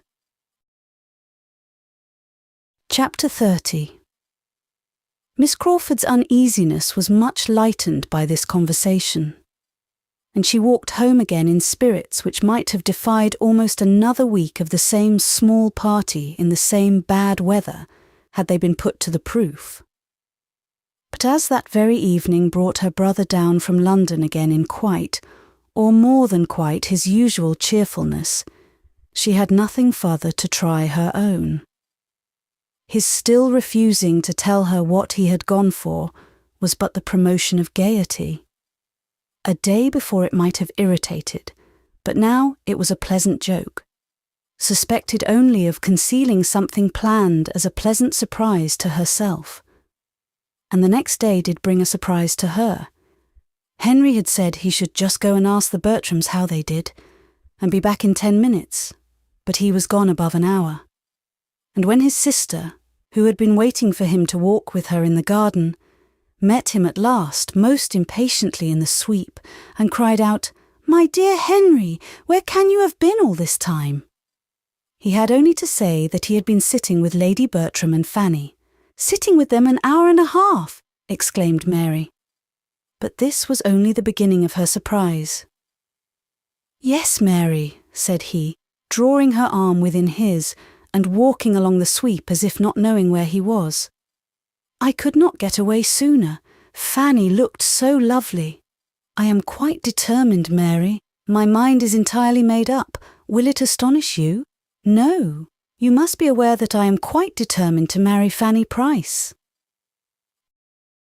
The surprise was now complete, for, in spite of whatever his consciousness might suggest, a suspicion of his having any such views had never entered his sister's imagination. And she looked so truly the astonishment she felt that he was obliged to repeat what he had said, and more fully and more solemnly. The conviction of his determination once admitted, it was not unwelcome. There was even pleasure with the surprise. Mary was in a state of mind to rejoice in a connection with the Bertram family, and to be not displeased with her brother's marrying a little beneath him. "Yes, Mary," was Henry's concluding assurance. "I am fairly caught. You know with what idle designs I began, but this is the end of them. I have, I flatter myself, made no inconsiderable progress in her affections, but my own are entirely fixed." "Lucky, lucky girl," cried Mary as soon as she could speak. "What a match for her! My dearest Henry, this must be my first feeling, but my second, which you shall have as sincerely, is that I approve your choice from my soul, and foresee your happiness as heartily as I wish and desire it. You will have a sweet little wife, all gratitude and devotion. Exactly what you deserve. What an amazing match for her. Mrs. Norris often talks of her luck. What will she say now? The delight of all the family indeed. And she has some true friends in it. How they will rejoice. But tell me all about it. Talk to me forever. When did you begin to think seriously about her? Nothing could be more impossible than to answer such a question, though nothing could be more agreeable than to have it asked. How the pleasing plague had stolen on him, he could not say. And before he had expressed the same sentiment, with a little variation of words 3 times over, his sister eagerly interrupted him with, "Ah, my dear Henry, and this is what took you to London. This was your business. You chose to consult the Admiral before you made up your mind." But this he stoutly denied. He knew his uncle too well to consult him on any matrimonial scheme. The Admiral hated marriage, and thought it never pardonable in a young man of independent fortune. "When Fanny is known to him," continued Henry, "he will dote on her. She is exactly the woman to do away every prejudice of such a man as the Admiral, for she is exactly such a woman as he thinks does not exist in the world. She is the very impossibility he would describe if indeed he has now delicacy of language enough to embody his own ideas. But till it is absolutely settled beyond all interference, he shall know nothing of the matter. No, Mary, you are quite mistaken. You have not discovered my business yet. Well, I am satisfied. I know now to whom it must relate, and am in no hurry for the rest. Fanny Price. Wonderful, quite wonderful, that Mansfield should have done so much for, that you should have found your fate in Mansfield. But you are quite right. You could not have chosen better. There is not a better girl in the world, and you do not want for fortune. And as to her connections, they are more than good. The Bertrams are undoubtedly some of the first people in this country. She is niece to Sir Thomas Bertram. That will be enough for the world. But go on. Tell me more. What are your plans? Does she know her own happiness? No. What are you waiting for? For very little more than opportunity. Mary, she is not like her cousins, but I think I shall not ask in vain. Oh no, you cannot. Were you even less pleasing, supposing her not to love you already, of which, however, I can have little doubt, you would be safe. The gentleness and gratitude of her disposition would secure her all your own immediately. From my soul, I do not think she would marry you without love. That is, if there is a girl in the world capable of being uninfluenced by ambition, I can suppose it her. But ask her to love you, and she will never have the heart to refuse. As soon as her eagerness could rest in silence, he was as happy to tell as she could be to listen. And a conversation followed almost as deeply interesting to her as to himself, though he had in fact nothing to relate but his own sensations, nothing to dwell on but Fanny's charms. Fanny's beauty of face and figure, Fanny's graces of manner and goodness of heart were the exhaustless theme. The gentleness, modesty, and sweetness of her character were warmly expatiated on. That sweetness which makes so essential a part of every woman's worth in the judgment of man, that though he sometimes loves where it is not, he can never believe it absent.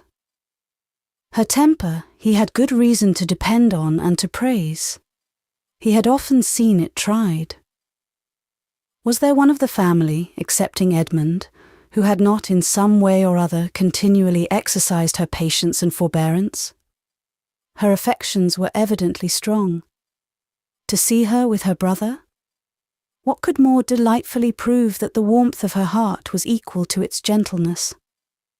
What could be more encouraging to a man who had her love in view?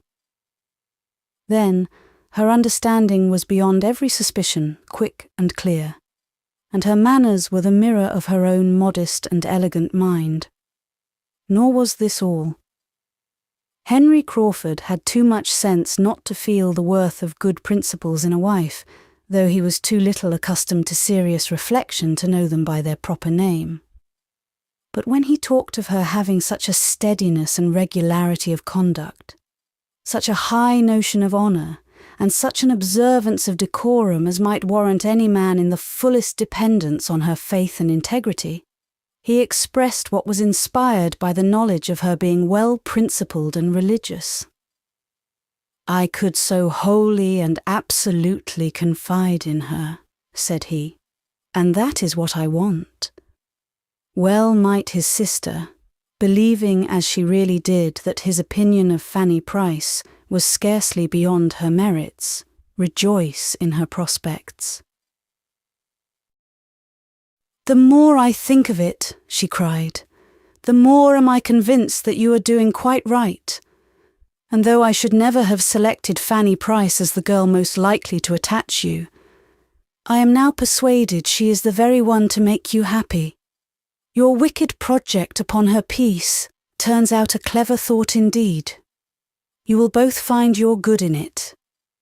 It was bad, very bad in me against such a creature, but I did not know her then, and she shall have no reason to lament the hour that first put it into my head. I will make her very happy, Mary, happier than she has ever yet been herself, or ever seen anybody else. I will not take her from Northamptonshire.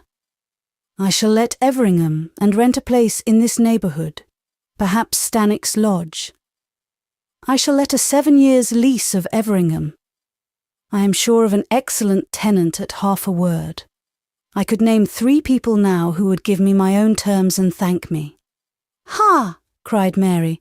"Settle in Northamptonshire, that is pleasant. Then we shall be all together." When she had spoken it, she recollected herself, and wished it unsaid. But there was no need of confusion, for her brother saw her only as the supposed inmate of Mansfield Parsonage, and replied but to invite her in the kindest manner to his own house, and to claim the best right in her. "You must give us more than half your time," said he. "I cannot admit Mrs. Grant to have an equal claim with Fanny and myself, for we shall both have a right in you. Fanny will be so truly your sister." Mary had only to be grateful and give general assurances, but she was now very fully purposed to be the guest of neither brother nor sister many months longer. "You will divide your year between London and Northamptonshire?" "Yes." "That's right. And in London, of course, a house of your own, no longer with the Admiral.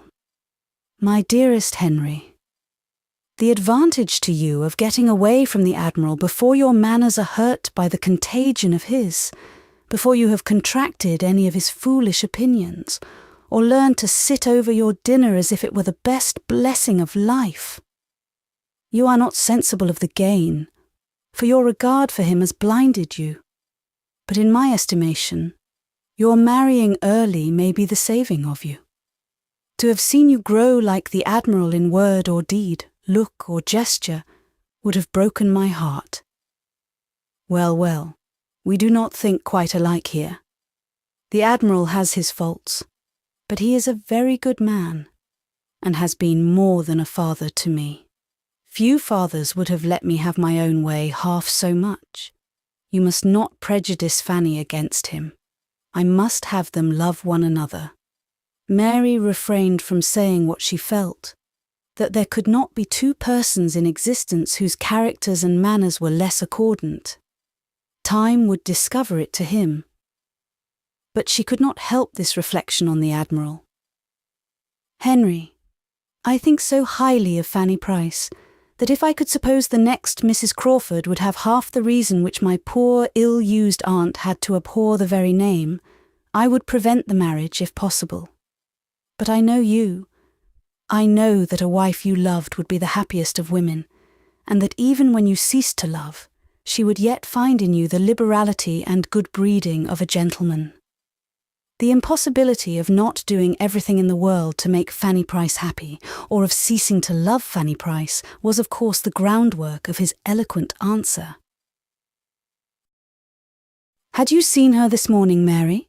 he continued, attending with such ineffable sweetness and patience to all the demands of her aunt's stupidity, working with her and for her, her colour beautifully heightened as she leant over the work, then returning to her seat to finish a note which she was previously engaged in writing for that stupid woman's service, and all this with such unpretending gentleness, so much as if it were a matter of course that she was not to have a moment at her own command. Her hair arranged as neatly as it always is, and one little curl falling forward as she wrote, which she now and then shook back. And in the midst of all this, still speaking at intervals to me, or listening, and as if she liked to listen, to what I said. Had you seen her so, Mary, you would not have implied the possibility of her power over my heart ever ceasing.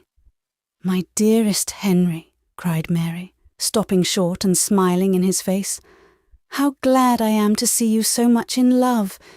It quite delights me. But what will Mrs. Rushworth and Julia say? I care neither what they say nor what they feel.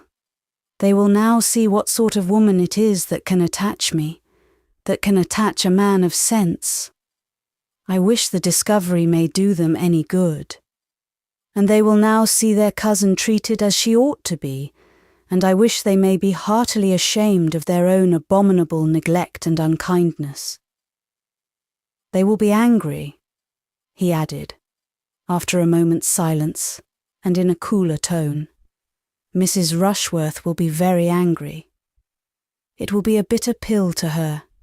That is, like other bitter pills, it will have 2 moments' ill flavour and then be swallowed and forgotten. For I am not such a coxcomb as to suppose her feelings more lasting than other women's, though I was the object of them. Yes, Mary, my Fanny will feel a difference indeed, a daily, hourly difference in the behaviour of every being who approaches her. And it will be the completion of my happiness to know that I am the doer of it, that I am the person to give the consequence so justly her due. Now she is dependent, helpless, friendless, neglected, forgotten. Nay, Henry, not by all, not forgotten by all, not friendless or forgotten. Her cousin Edmund never forgets her. Edmund? True, I believe he is, generally speaking, kind to her, and so is Sir Thomas in his way. But it is the way of a rich, superior, long-worded, arbitrary uncle. What can Sir Thomas and Edmund together do? What do they do for her happiness, comfort, honour, and dignity in the world, to what I shall do? Chapter 31. Henry Crawford was at Mansfield Park again the next morning, and at an earlier hour than common visiting warrants. The 2 ladies were together in the breakfast room, and fortunately for him, Lady Bertram was on the very point of quitting it as he entered. She was almost at the door, and not choosing by any means to take so much trouble in vain, she still went on, after a civil reception, a short sentence about being waited for, and a "let Sir Thomas know" to the servant. Henry, overjoyed to have her go, bowed and watched her off, and without losing another moment, turned instantly to Fanny, and taking out some letters, said with a most animated look, "I must acknowledge myself infinitely obliged to any creature who gives me such an opportunity of seeing you alone. I have been wishing it more than you can have any idea. Knowing as I do what your feelings as a sister are, I could hardly have borne that anyone in the house should share with you in the first knowledge of the news I now bring. He is made. Your brother is a lieutenant. I have the infinite satisfaction of congratulating you on your brother's promotion. Here are the letters which announce it this moment come to hand. You will, perhaps, like to see them." Fanny could not speak, but he did not want her to speak. To see the expression of her eyes, the change of her complexion, the progress of her feelings, their doubt, confusion, and felicity, was enough. She took the letters as he gave them. The first was from the Admiral to inform his nephew, in a few words, of his having succeeded in the object he had undertaken, the promotion of young Price, and enclosing 2 more, one from the secretary of the First Lord to a friend whom the Admiral had set to work in the business, the other from that friend to himself, by which it appeared that his lordship had the very great happiness of attending to the recommendation of Sir Charles.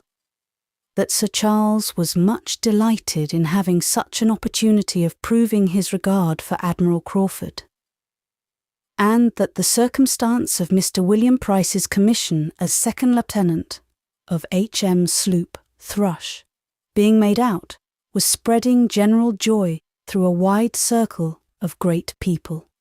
While her hand was trembling under these letters, her eye running from one to the other, and her heart swelling with emotion, Crawford thus continued with unfeigned eagerness to express his interest in the event. "I will not talk of my own happiness," said he, "great as it is, for I think only of yours, compared with you, who has a right to be happy. I have almost grudged myself my own prior knowledge of what you ought to have known before all the world. I have not lost a moment, however. The post was late this morning, but there has not been since a moment's delay. How impatient, how anxious, how wild I have been on the subject I will not attempt to describe. How severely mortified, how cruelly disappointed in not having it finished while I was in London. I was kept there from day to day in the hope of it, for nothing less dear to me than such an object would have detained me half the time from Mansfield. But though my uncle entered into my wishes with all the warmth I could desire, and exerted himself immediately, there were difficulties from the absence of one friend, and the engagements of another, which at last I could no longer bear to stay the end of. And knowing in what good hands I left the cause, I came away on Monday, trusting that many posts would not pass before I should be followed by such very letters as these. My uncle, who is the very best man in the world, has exerted himself, as I knew he would, after seeing your brother. He was delighted with him. I would not allow myself yesterday to say how delighted, or to repeat half that the Admiral said in his praise. I deferred it all till his praise should be proved the praise of a friend, as this day does prove it. Now I may say that even I could not require William Price to excite a greater interest, or be followed by warmer wishes and higher commendation, than were most voluntarily bestowed by my uncle after the evening they had passed together. "Has this been all your doing, then?" cried Fanny. "Good heaven, how very, very kind. Have you really? Was it by your desire? I beg your pardon, but I am bewildered. Did Admiral Crawford apply? How was it? I am stupefied." Henry was most happy to make it more intelligible by beginning at an earlier stage and explaining very particularly what he had done. His last journey to London had been undertaken with no other view than that of introducing her brother in Hill Street and prevailing on the Admiral to exert whatever interest he might have for getting him on. This had been his business. He had communicated it to no creature. He had not breathed a syllable of it, even to Mary. While uncertain of the issue, he could not have borne any participation of his feelings, but this had been his business, and he spoke with such a glow of what his solicitude had been, and used such strong expressions, was so abounding in the deepest interest, in twofold motives, in views and wishes more than could be told, that Fanny could not have remained insensible of his drift, had she been able to attend. But her heart was so full, and her senses still so astonished, that she could listen but imperfectly even to what he told her of William, and saying only when he paused, "How kind! How very kind! Oh, Mr. Crawford, we are infinitely obliged to you! Dearest, dearest William!" She jumped up and moved in haste towards the door, crying out, "I will go to my uncle. My uncle ought to know it as soon as possible." But this could not be suffered. The opportunity was too fair, and his feelings too impatient. He was after her, immediately. She must not go, she must allow him 5 minutes longer. And he took her hand and led her back to her seat, and was in the middle of his farther explanation, before she had suspected for what she was detained. When she did understand it, however, and found herself expected to believe that she had created sensations which his heart had never known before, and that everything he had done for William was to be placed to the account of his excessive and unequalled attachment to her, she was exceedingly distressed, and for some moments unable to speak. She considered it all as nonsense, as mere trifling and gallantry which meant only to deceive for the hour. She could not but feel that it was treating her improperly and unworthily, and in such a way as she had not deserved. But it was like himself, and entirely of a piece with what she had seen before, and she would not allow herself to show half the displeasure she felt, because he had been conferring an obligation which no want of delicacy on his part could make a trifle to her.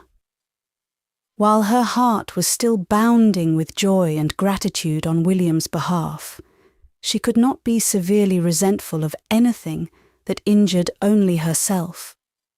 And after having twice drawn back her hand, and twice attempted in vain to turn away from him, she got up and said only, with much agitation, "Don't, Mr. Crawford, pray don't. I beg you would not. This is a sort of talking which is very unpleasant to me. I must go away. I cannot bear it." But he was still talking on, describing his affection, soliciting a return, and finally in words so plain as to bear but one meaning even to her, offering himself, hand, fortune, everything, to her acceptance. It was so. He had said it. Her astonishment and confusion increased, and though still not knowing how to suppose him serious, she could hardly stand. He pressed for an answer. "No, no, no," she cried, hiding her face. "This is all nonsense. Do not distress me. I can hear no more of this. Your kindness to William makes me more obliged to you than words can express. But I do not want, I cannot bear. I must not listen to such— No, no, don't think of me, but you are not thinking of me. I know it is all nothing." She had burst away from him, and at that moment Sir Thomas was heard speaking to a servant in his way towards the room they were in. It was no time for farther assurances or entreaty, though to part with her at a moment when her modesty alone seemed to his sanguine and pressured mind to stand in the way of the happiness he sought, was a cruel necessity. She rushed out at an opposite door from the one her uncle was approaching, and was walking up and down the east room in the utmost confusion of contrary feeling, before Sir Thomas's politeness or apologies were over, or he had reached the beginning of the joyful intelligence which his visitor came to communicate. She was feeling, thinking, trembling about everything, agitated, happy, miserable, infinitely obliged, absolutely angry. It was all beyond belief. He was inexcusable, incomprehensible. But such were his habits that he could do nothing without a mixture of evil. He had previously made her the happiest of human beings, and now he had insulted. She knew not what to say, how to class, or how to regard it. She would not have him be serious, and yet what could excuse the use of such words and offers, if they meant but to trifle? But William was a lieutenant. That was a fact beyond a doubt, and without an alloy. She would think of it forever, and forget all the rest. Mr. Crawford would certainly never address her so again. He must have seen how unwelcome it was to her, and in that case, how gratefully she could esteem him for his friendship to William. She would not stir farther from the east room than the head of the great staircase, till she had satisfied herself of Mr. Crawford's having left the house. But when convinced of his being gone, She was eager to go down and be with her uncle, and have all the happiness of his joy, as well as her own, and all the benefit of his information or his conjectures as to what would now be William's destination. Sir Thomas was as joyful as she could desire, and very kind and communicative. And she had so comfortable a talk with him about William as to make her feel as if nothing had occurred to vex her, till she found, towards the close, that Mr. Crawford was engaged to return and dine there that very day. This was a most unwelcome hearing, for though he might think nothing of what had passed, it would be quite distressing to her to see him again so soon. She tried to get the better of it, tried very hard, as the dinner hour approached, to feel and appear as usual. But it was quite impossible for her not to look most shy and uncomfortable when their visitor entered the room. She could not have supposed it in the power of any concurrence of circumstances to give her so many painful sensations on the first day of hearing of William's promotion. Mr. Crawford was not only in the room, he was soon close to her. He had a note to deliver from his sister.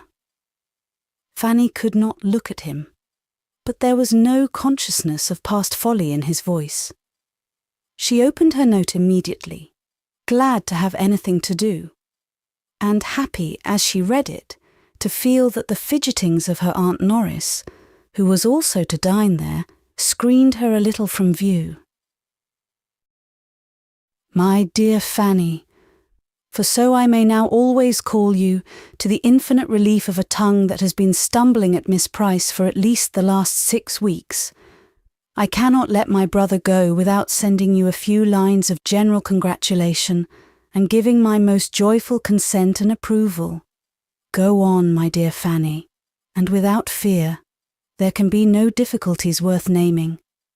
I choose to suppose that the assurance of my consent will be something, so you may smile upon him with your sweetest smiles this afternoon, and send him back to me even happier than he goes. Yours affectionately, M.C.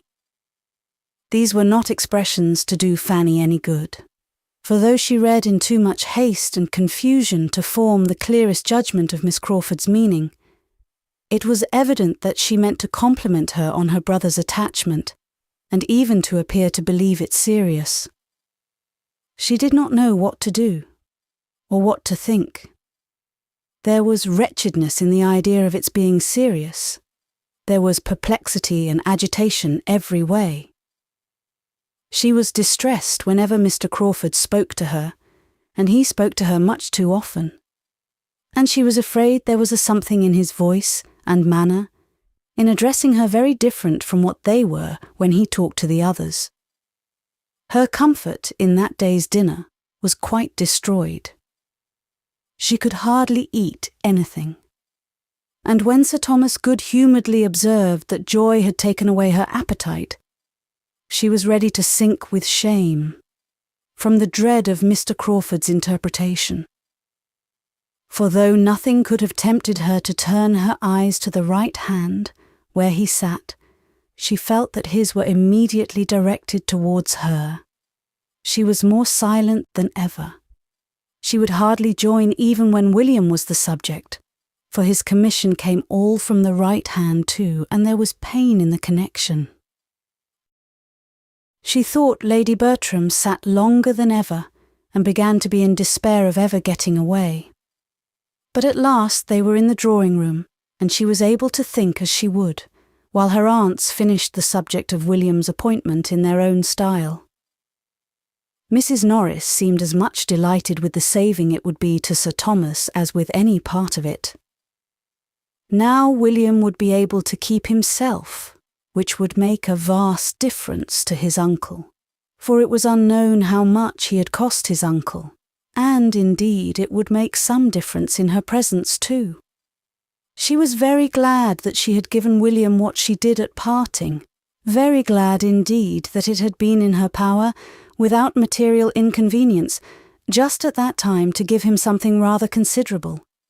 That is for her, with her limited means, for now it would all be useful in helping to fit up his cabin.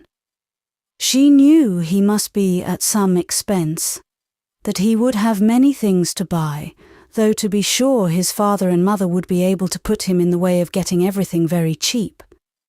But she was very glad she had contributed her mite towards it. "I am glad you gave him something considerable," said Lady Bertram, with most unsuspicious calmness, "for I gave him only £10.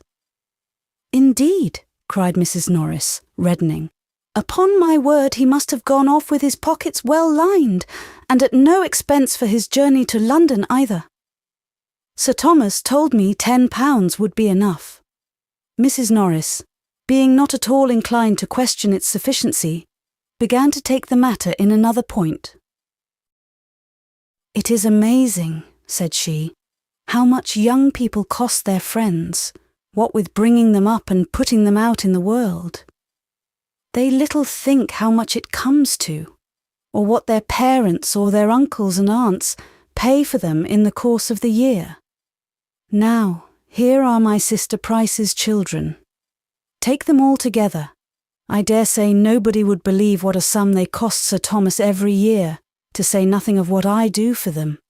Very true, sister, as you say, but poor things, they cannot help it, and you know it makes very little difference to Sir Thomas. Fanny, William must not forget my shawl if he goes to the East Indies, and I shall give him a commission for anything else that is worth having. I wish he may go to the East Indies, that I may have my shawl.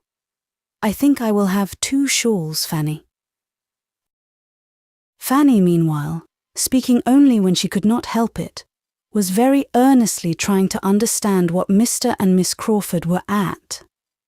There was everything in the world against their being serious, but his words and manner. Everything natural, probable, reasonable, was against it, all their habits and ways of thinking, and all her own demerits. How could she have excited serious attachment in a man who had seen so many, and been admired by so many, and flirted with so many, infinitely her superiors, who seemed so little open to serious impressions, even where pains had been taken to please him, who thought so slightly, so carelessly, so unfeelingly on all such points, who was everything to everybody, and seemed to find no one essential to him. And farther, how could it be supposed that his sister, with all her high and worldly notions of matrimony, would be forwarding anything of a serious nature in such a quarter?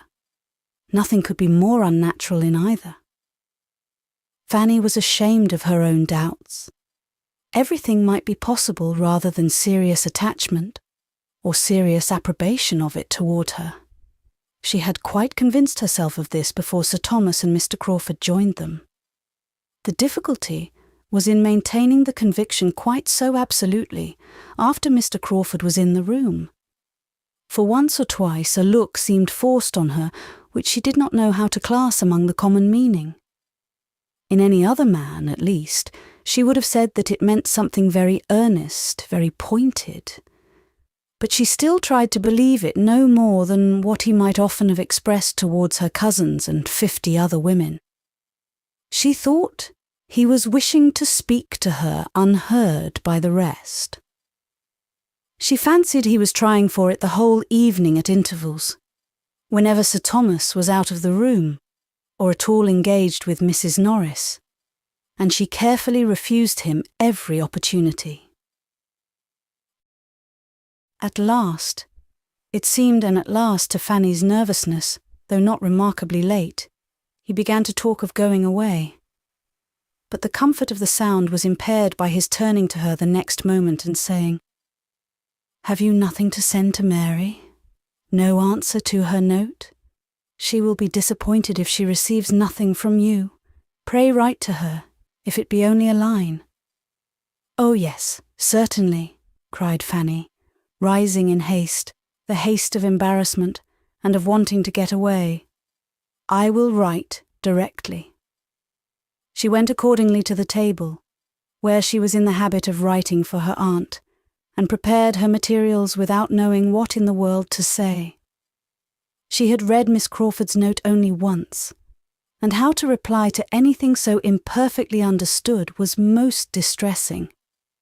Quite unpractised in such sort of note-writing, had there been time for scruples and fears as to style, she would have felt them in abundance. But something must be instantly written, and with only one decided feeling, that of wishing not to appear to think anything really intended, she wrote thus, in great trembling, both of spirits and hand. I am very much obliged to you, my dear Miss Crawford, for your kind congratulations, as far as they relate to my dearest William. The rest of your note I know means nothing, but I am so unequal to anything of the sort that I hope you will excuse my begging you to take no farther notice. I have seen too much of Mr. Crawford not to understand his manners. If he understood me as well, he would, I dare say, behave differently. I do not know what I write, but it would be a great favour of you never to mention the subject again. With thanks for the honour of your note, I remain, dear Miss Crawford, etc., etc. The conclusion was scarcely intelligible from increasing fright, for she found that Mr. Crawford, under pretence of receiving the note, was coming towards her. You cannot think I mean to hurry you, said he in an undervoice, perceiving the amazing trepidation with which she made up the note. You cannot think I have any such object. Do not hurry yourself, I entreat. Oh, I thank you, I have quite done, just done. It will be ready in a moment. I am very much obliged to you, if you will be so good as to give that to Miss Crawford. The note was held out, and must be taken. And as she instantly and with averted eyes walked towards the fireplace, where sat the others, he had nothing to do but to go in good earnest. Fanny thought she had never known a day of greater agitation, both of pain and pleasure. But happily the pleasure was not of a sort to die with the day, for every day would restore the knowledge of William's advancement, whereas the pain, she hoped, would return no more. She had no doubt that her note must appear excessively ill-written, that the language would disgrace a child, for her distress had allowed no arrangement, but at least it would assure them both of her being neither imposed on nor gratified by Mr. Crawford's attentions. Chapter 32. Fanny had by no means forgotten Mr. Crawford when she awoke the next morning, but she remembered the purport of her note, and was not less sanguine as to its effect than she had been the night before. If Mr. Crawford would but go away. That was what she most earnestly desired. Go and take his sister with him, as he was to do, and as he returned to Mansfield on purpose to do. And why it was not done already, she could not devise, for Miss Crawford certainly wanted no delay. Fanny had hoped, in the course of his yesterday's visit, to hear the day named, but he had only spoken of their journey as what would take place ere long. Having so satisfactorily settled the conviction her note would convey, she could not but be astonished to see Mr. Crawford, as she accidentally did, coming up to the house again, and at an hour as early as the day before. His coming might have nothing to do with her, but she must avoid seeing him if possible. And being then on her way upstairs, she resolved there to remain during the whole of his visit, unless actually sent for. And as Mrs. Norris was still in the house, there seemed little danger of her being wanted. She sat some time in a good deal of agitation, listening, trembling, and fearing to be sent for every moment. But as no footsteps approached the east room, she grew gradually composed, could sit down and be able to employ herself, and able to hope that Mr. Crawford had come and would go without her being obliged to know anything of the matter. Nearly half an hour had passed, and she was growing very comfortable, when suddenly the sound of a step in regular approach was heard, a heavy step, an unusual step in that part of the house. It was her uncle's. She knew it as well as his voice. She had trembled at it as often, and began to tremble again, at the idea of his coming up to speak to her, whatever might be the subject. It was indeed Sir Thomas who opened the door, and asked if she were there, and if he might come in.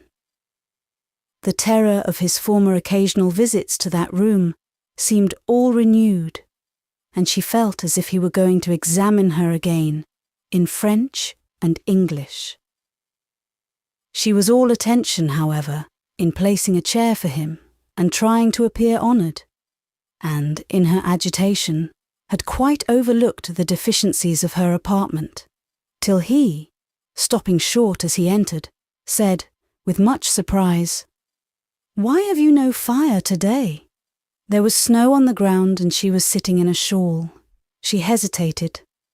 "I am not cold, sir. I never sit here long at this time of year." "But you have a fire in general?" "No, sir." "How comes this about? Here must be some mistake.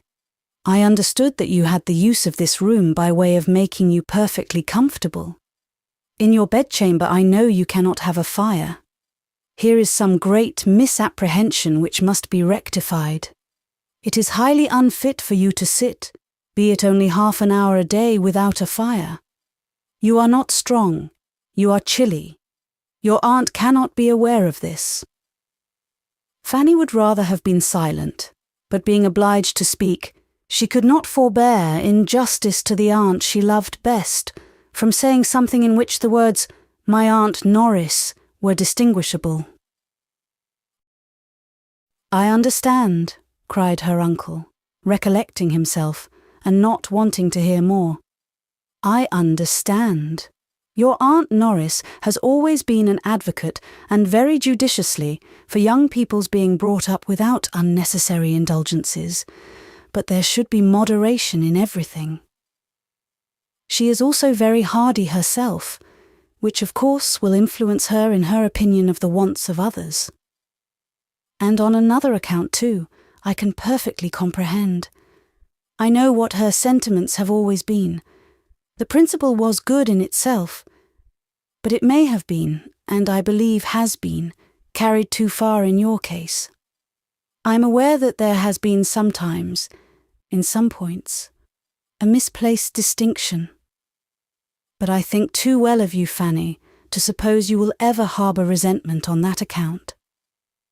You have an understanding which will prevent you from receiving things only in part, and judging partially by the event.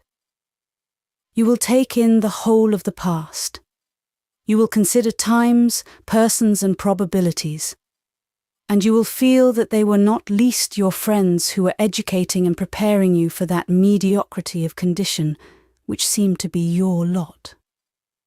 Though their caution may prove eventually unnecessary, it was kindly meant, and of this you may be assured, that every advantage of affluence will be doubled by the little privations and restrictions that may have been imposed.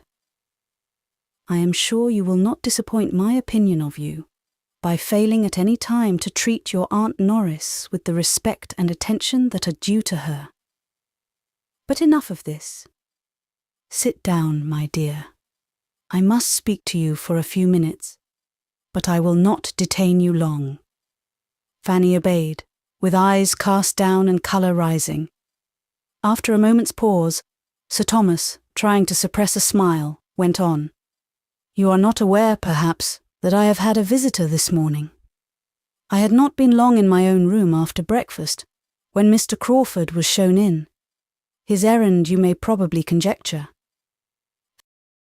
Fanny's colour grew deeper and deeper, and her uncle, perceiving that she was embarrassed to a degree that made either speaking or looking up quite impossible, turned away his own eyes, and without any farther pause, proceeded in his account of Mr. Crawford's visit.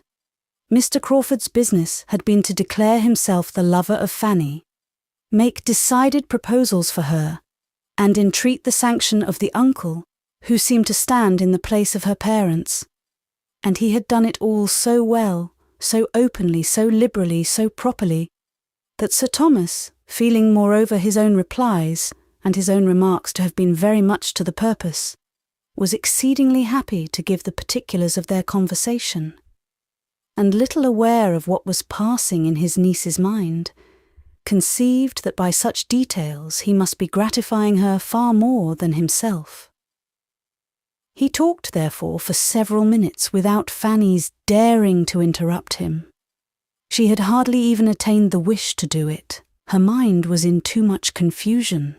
She had changed her position, and with her eyes fixed intently on one of the windows, was listening to her uncle in the utmost perturbation and dismay. For a moment he ceased, but she had barely become conscious of it, when rising from his chair, he said, "And now, Fanny, having performed one part of my commission, and shown you everything placed on a basis the most assured and satisfactory, I may execute the remainder by prevailing on you to accompany me downstairs, where, though I cannot but presume on having been no unacceptable companion myself, I must submit to your finding one still better worth listening to. Mr. Crawford, as you have perhaps foreseen, is yet in the house. He is in my room, and hoping to see you there." There was a look, a start, an exclamation on hearing this which astonished Sir Thomas. But what was his increase of astonishment on hearing her exclaim, "Oh, no, sir, I cannot, indeed I cannot go down to him. Mr. Crawford ought to know, he must know that. I told him enough yesterday to convince him. He spoke to me on this subject yesterday, and I told him without disguise that it was very disagreeable to me, and quite out of my power to return his good opinion." "I do not catch your meaning," said Sir Thomas, sitting down again. "Out of your power to return his good opinion? What is all this? I know he spoke to you yesterday, and, as far as I understand, received as much encouragement to proceed as a well-judging young woman could permit herself to give. I was very much pleased with what I collected, to have been your behaviour on the occasion. It showed a discretion highly to be commended. But now, when he has made his overtures so properly and honourably, what are your scruples now?" "You are mistaken, sir," cried Fanny, forced by the anxiety of the moment even to tell her uncle that he was wrong. "You are quite mistaken. How could Mr. Crawford say such a thing? I gave him no encouragement yesterday. On the contrary, I told him, I cannot recollect my exact words, but I am sure I told him that I would not listen to him, that it was very unpleasant to me in every respect, and that I begged him never to talk to me in that manner again. I'm sure I said as much as that and more, and I should have said still more, if I had been quite certain of his meaning anything seriously, but I did not like to be. I could not bear to be, imputing more than might be intended. I thought it might all pass for nothing with him." She could say no more. Her breath was almost gone. "Am I to understand," said Sir Thomas after a few moments' silence, "that you mean to refuse Mr. Crawford?" "Yes, sir." "Refuse him?" "Yes, sir." "Refuse Mr. Crawford? Upon what plea? For what reason?" I cannot like him, sir, well enough to marry him." "This is very strange," said Sir Thomas, in a voice of calm displeasure. "There is something in this which my comprehension does not reach. Here is a young man wishing to pay his addresses to you, with everything to recommend him. Not merely situation in life, fortune and character, but with more than common agreeableness, with address and conversation pleasing to everybody. And he is not an acquaintance of today. You have now known him some time. His sister, moreover, is your intimate friend, and he has been doing that for your brother, which I should suppose would have been almost sufficient recommendation to you, had there been no other. It is very uncertain when my interest might have got William on. He has done it already." "Yes," said Fanny, in a faint voice, and looking down with fresh shame.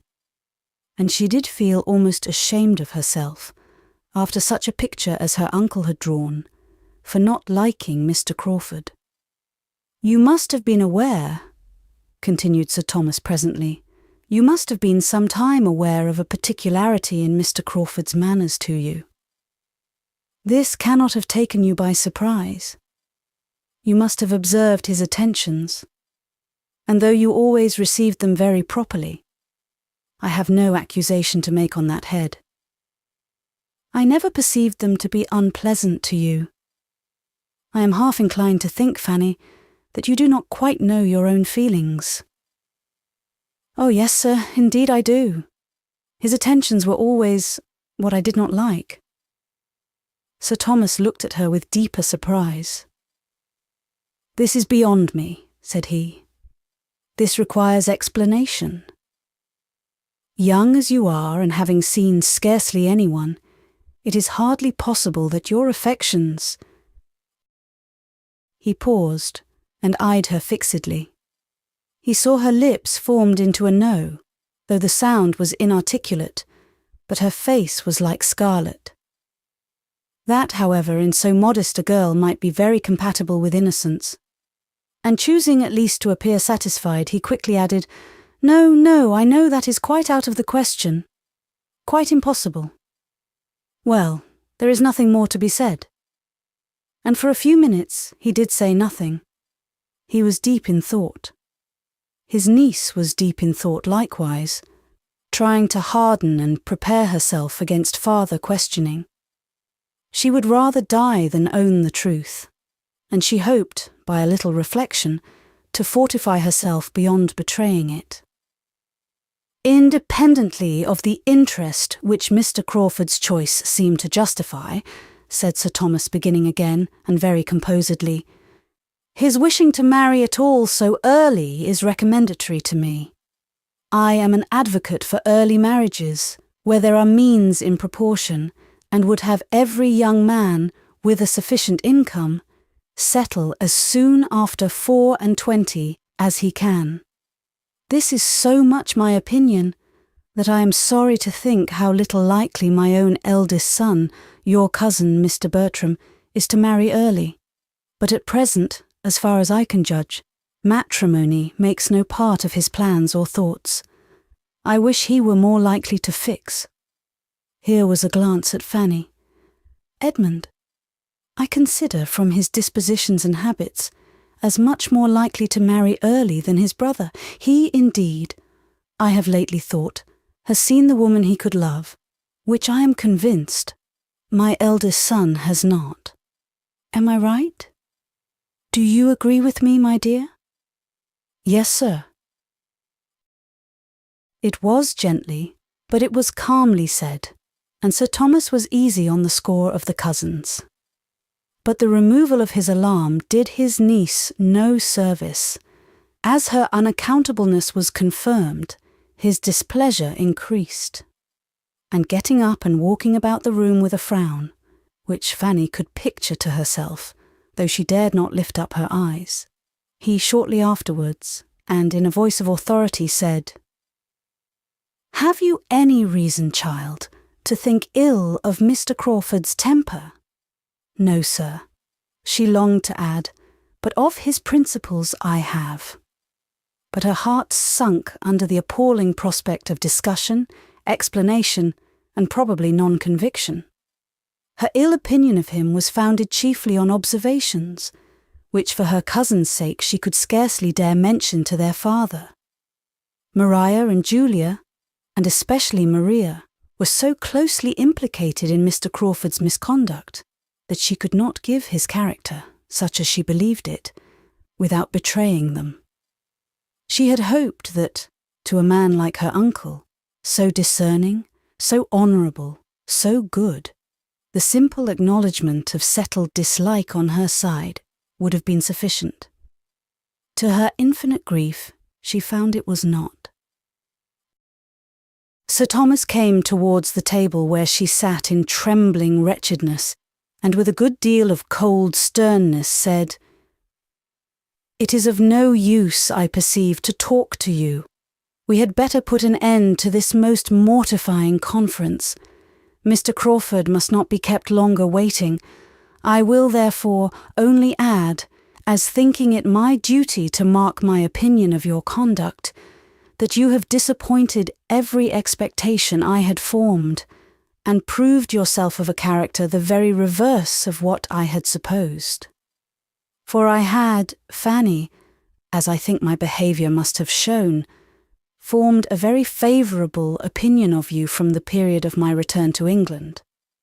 I had thought you peculiarly free from wilfulness of temper, self-conceit, and every tendency to that independence of spirit which prevails so much in modern days, even in young women, and which in young women is offensive and disgusting beyond all common offence. But you have now shown me that you can be wilful and perverse, that you can and will decide for yourself, without any consideration or deference for those who have surely some right to guide you, without even asking their advice. You have shown yourself very, very different from anything that I had imagined. The advantage or disadvantage of your family, of your parents, your brothers and sisters, never seems to have had a moment's share in your thoughts on this occasion. How they might be benefited, how they must rejoice in such an establishment for you, is nothing to you. You think only of yourself, and because you do not feel for Mr.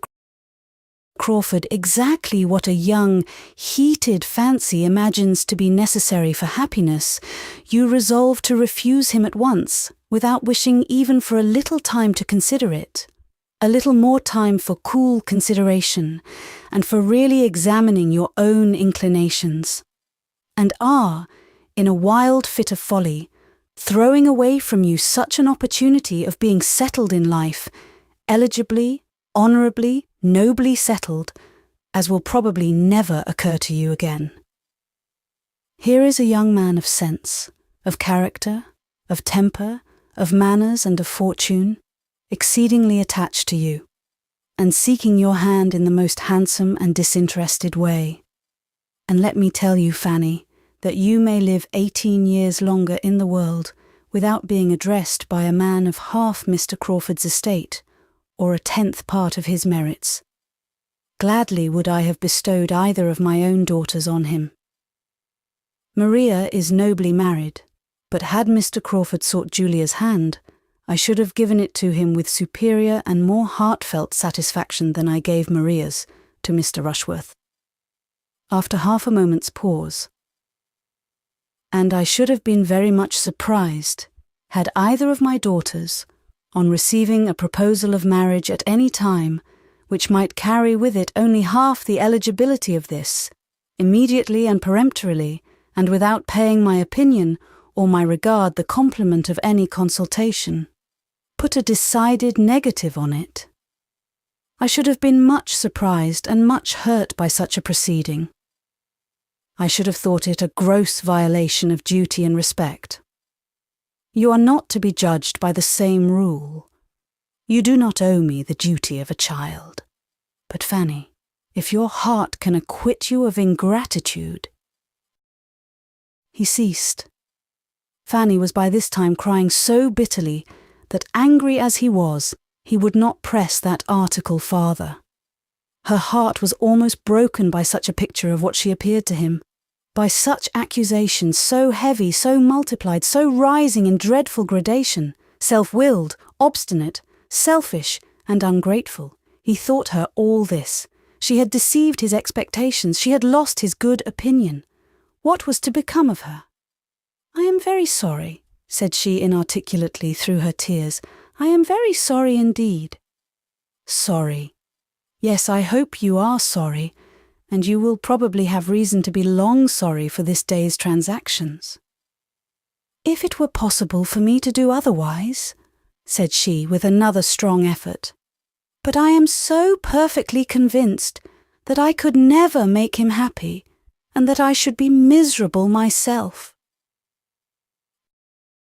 Another burst of tears, but in spite of that burst, and in spite of that great black word miserable, which served to introduce it, Sir Thomas began to think a little relenting, a little change of inclination might have something to do with it, and to augur favourably from the personal entreaty of the young man himself. He knew her to be very timid and exceedingly nervous, and thought it not improbable that her mind might be in such a state as a little time, a little pressing, a little patience, and a little impatience, a judicious mixture of all on the lover's side, might work their usual effect on. If the gentleman would but persevere, if he had but love enough to persevere, Sir Thomas began to have hopes, and these reflections having passed across his mind and cheered it, "Well," said he in a tone of becoming gravity but of less anger, "well, child, dry up your tears. There is no use in these tears. They can do no good. You must now come downstairs with me. Mr. Crawford has been kept waiting too long already. You must give him your own answer. We cannot expect him to be satisfied with less, and you only can explain to him the grounds of that misconception of your sentiments, which, unfortunately for himself, he certainly has imbibed. I am totally unequal to it."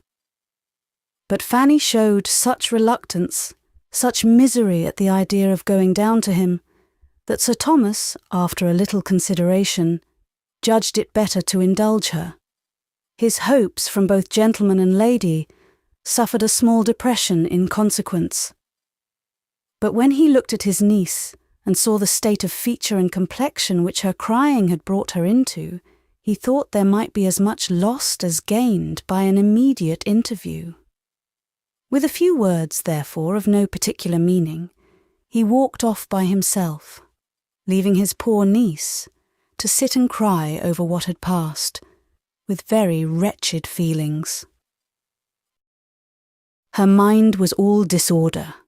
The past, present, future, everything was terrible. But her uncle's anger gave her the severest pain of all, selfish and ungrateful. To have appeared so to him, she was miserable forever. She had no one to take her part, to counsel or speak for her. Her only friend was absent. He might have softened his father, but all, perhaps all, would think her selfish and ungrateful. She might have to endure the reproach again and again. She might hear it, or see it, or know it to exist forever in every connection about her. She could not but feel some resentment against Mr. Crawford. Yet, if he really loved her, and were unhappy too, it was all wretchedness together. In about a quarter of an hour her uncle returned. She was almost ready to faint at the sight of him. He spoke calmly, however, without austerity, without reproach, and she revived a little. There was comfort, too, in his words as well as his manner, for he began with, "Mr. Crawford is gone. He has just left me. I need not repeat what has passed. I do not want to add to anything you may now be feeling, by an account of what he has felt.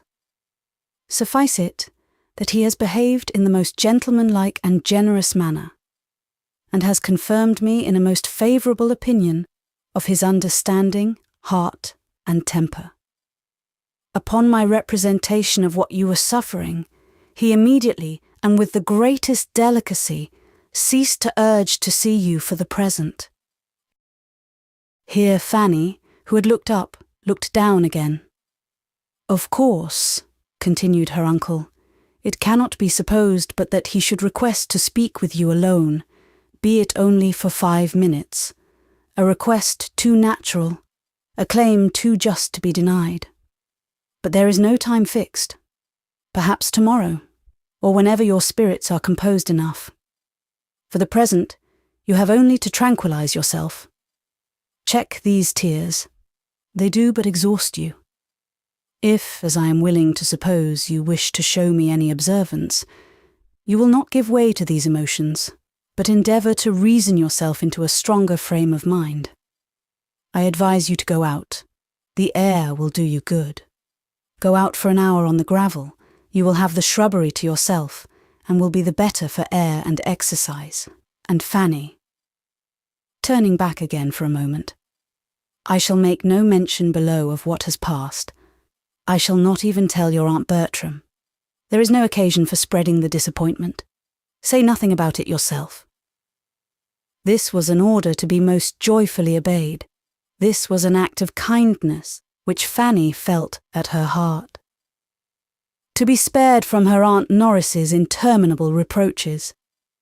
He left her in a glow of gratitude. Anything might be bearable rather than such reproaches. Even to see Mr. Crawford would be less overpowering. She walked out directly, as her uncle recommended, and followed his advice throughout as far as she could. Did check her tears, did earnestly try to compose her spirits and strengthen her mind. She wished to prove to him that she did desire his comfort and sought to regain his favour, and he had given her another strong motive for exertion in keeping the whole affair from the knowledge of her aunts. Not to excite suspicion by her look or manner was now an object worth attaining, and she felt equal to almost anything that might save her from her Aunt Norris. She was struck, quite struck, when, on returning from her walk and going into the east room again, the first thing which caught her eye was a fire lighted and burning. A fire! It seemed too much. Just at that time to be giving her such an indulgence was exciting even painful gratitude. She wondered that Sir Thomas could have leisure to think of such a trifle again. But she soon found, from the voluntary information of the housemaid, who came in to attend it, that so it was to be every day. Sir Thomas had given orders for it. "I must be a brute indeed if I can be really ungrateful," said she in soliloquy. "Heaven defend me from being ungrateful." She saw nothing more of her uncle, nor of her Aunt Norris, till they met at dinner. Her uncle's behaviour to her was then as nearly as possible what it had been before.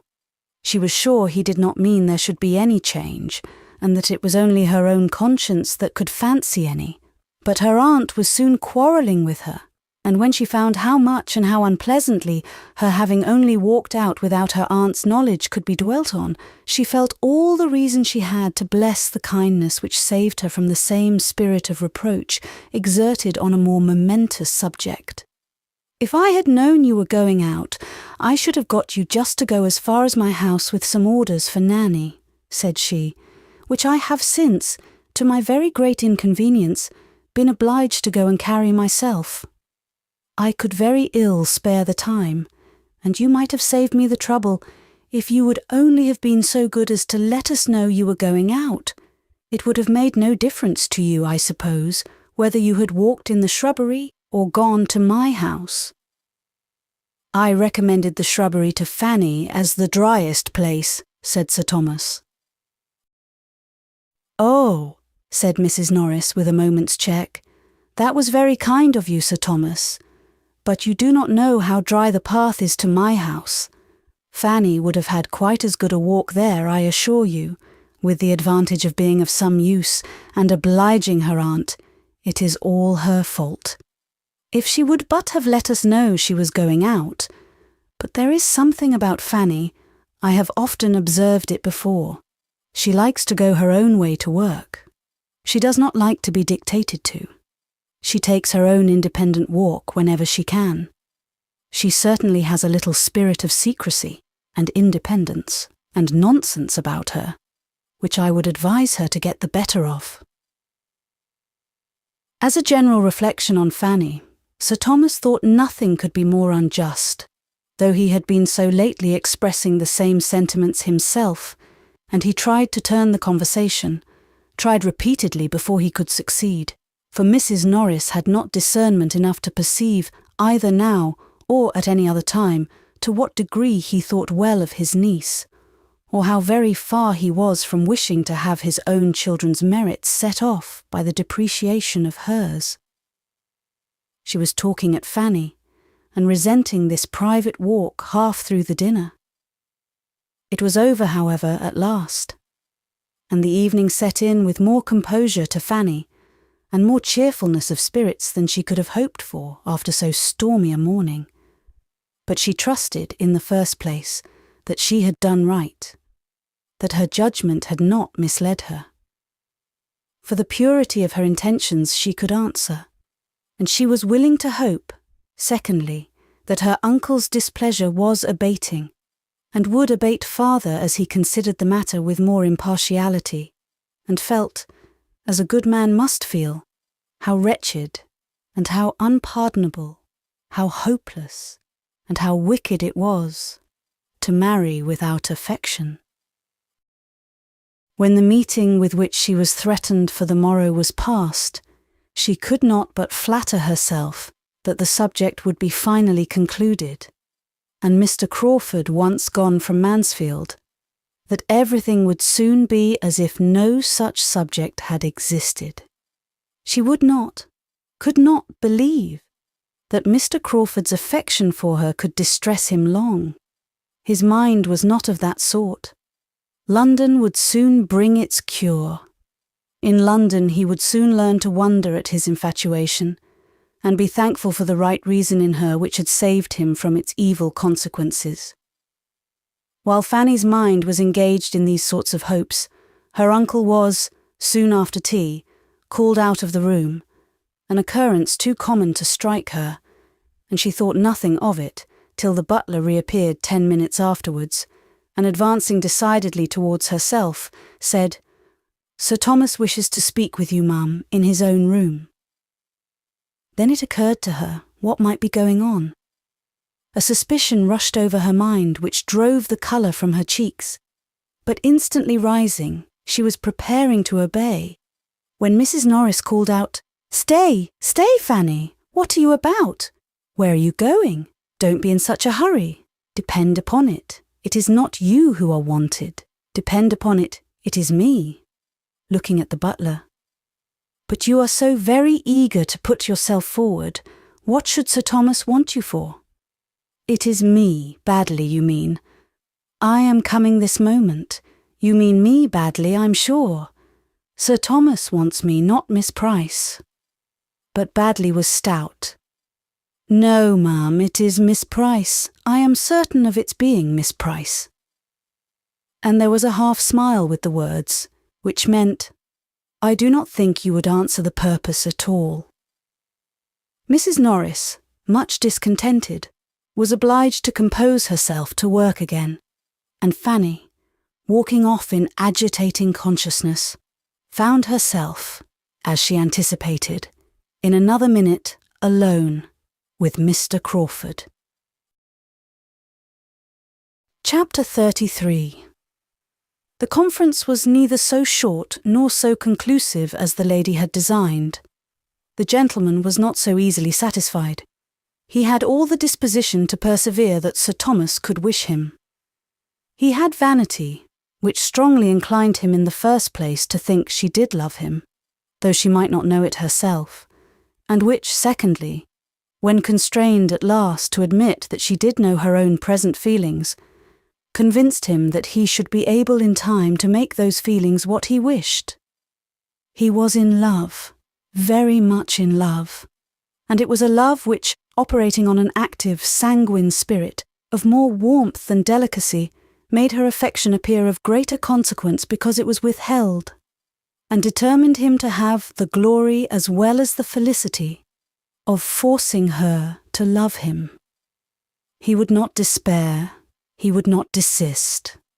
He had every well-grounded reason for solid attachment. He knew her to have all the worth that could justify the warmest hopes of lasting happiness with her. Her conduct at this very time, by speaking the disinterestedness and delicacy of her character, qualities which he believed most rare indeed, was of a sort to heighten all his wishes, and confirm all his resolutions. He knew not that he had a pre-engaged heart to attack. Of that he had no suspicion. He considered her rather as one who had never thought on the subject enough to be in danger, who had been guarded by youth, a youth of mind as lovely as of person, whose modesty had prevented her from understanding his attentions, and who was still overpowered by the suddenness of addresses so wholly unexpected, and the novelty of a situation which her fancy had never taken into account. Must it not follow, of course, that, when he was understood, he should succeed? He believed it fully. Love such as his, in a man like himself, must with perseverance secure a return, and at no great distance, and he had so much delight in the idea of obliging her to love him in a very short time, that her not loving him now was scarcely regretted. A little difficulty to be overcome was no evil to Henry Crawford. He rather derived spirits from it. He had been apt to gain hearts too easily. His situation was new and animating. To Fanny, however, who had known too much opposition all her life to find any charm in it, all this was unintelligible. She found that he did mean to persevere, but how he could, after such language, from her as she felt herself obliged to use, was not to be understood.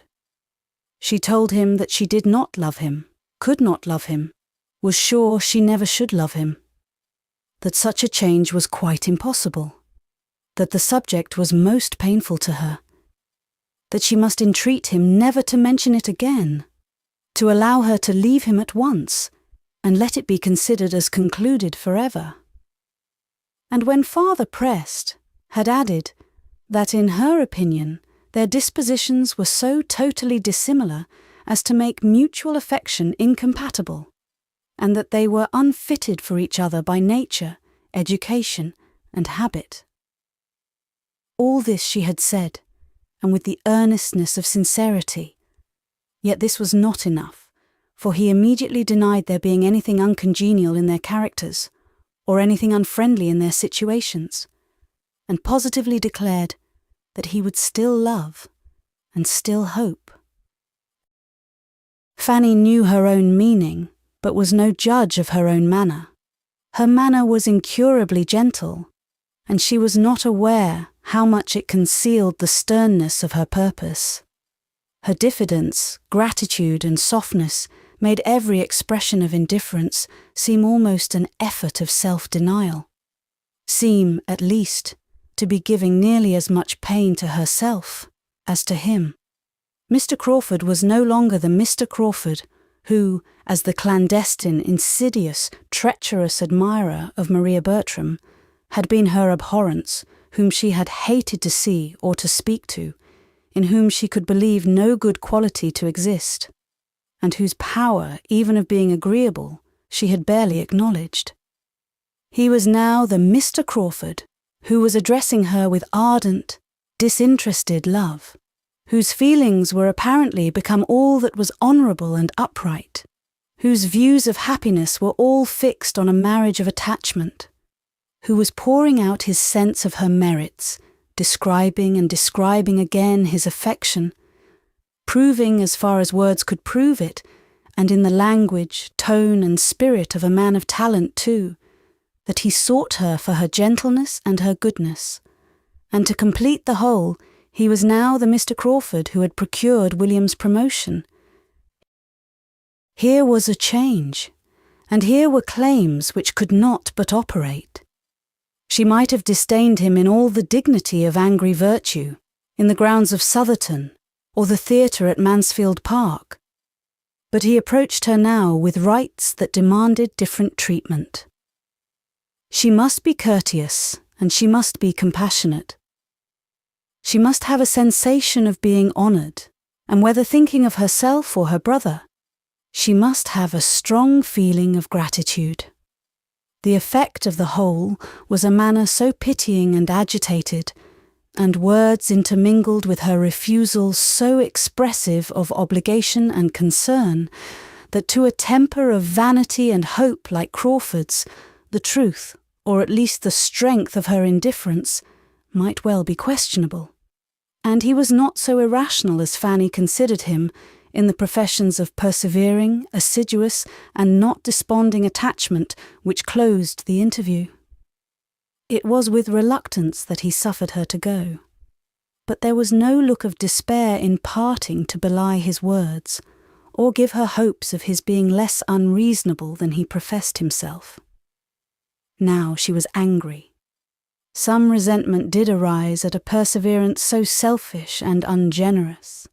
Here was again a want of delicacy and regard for others, which had formerly so struck and disgusted her.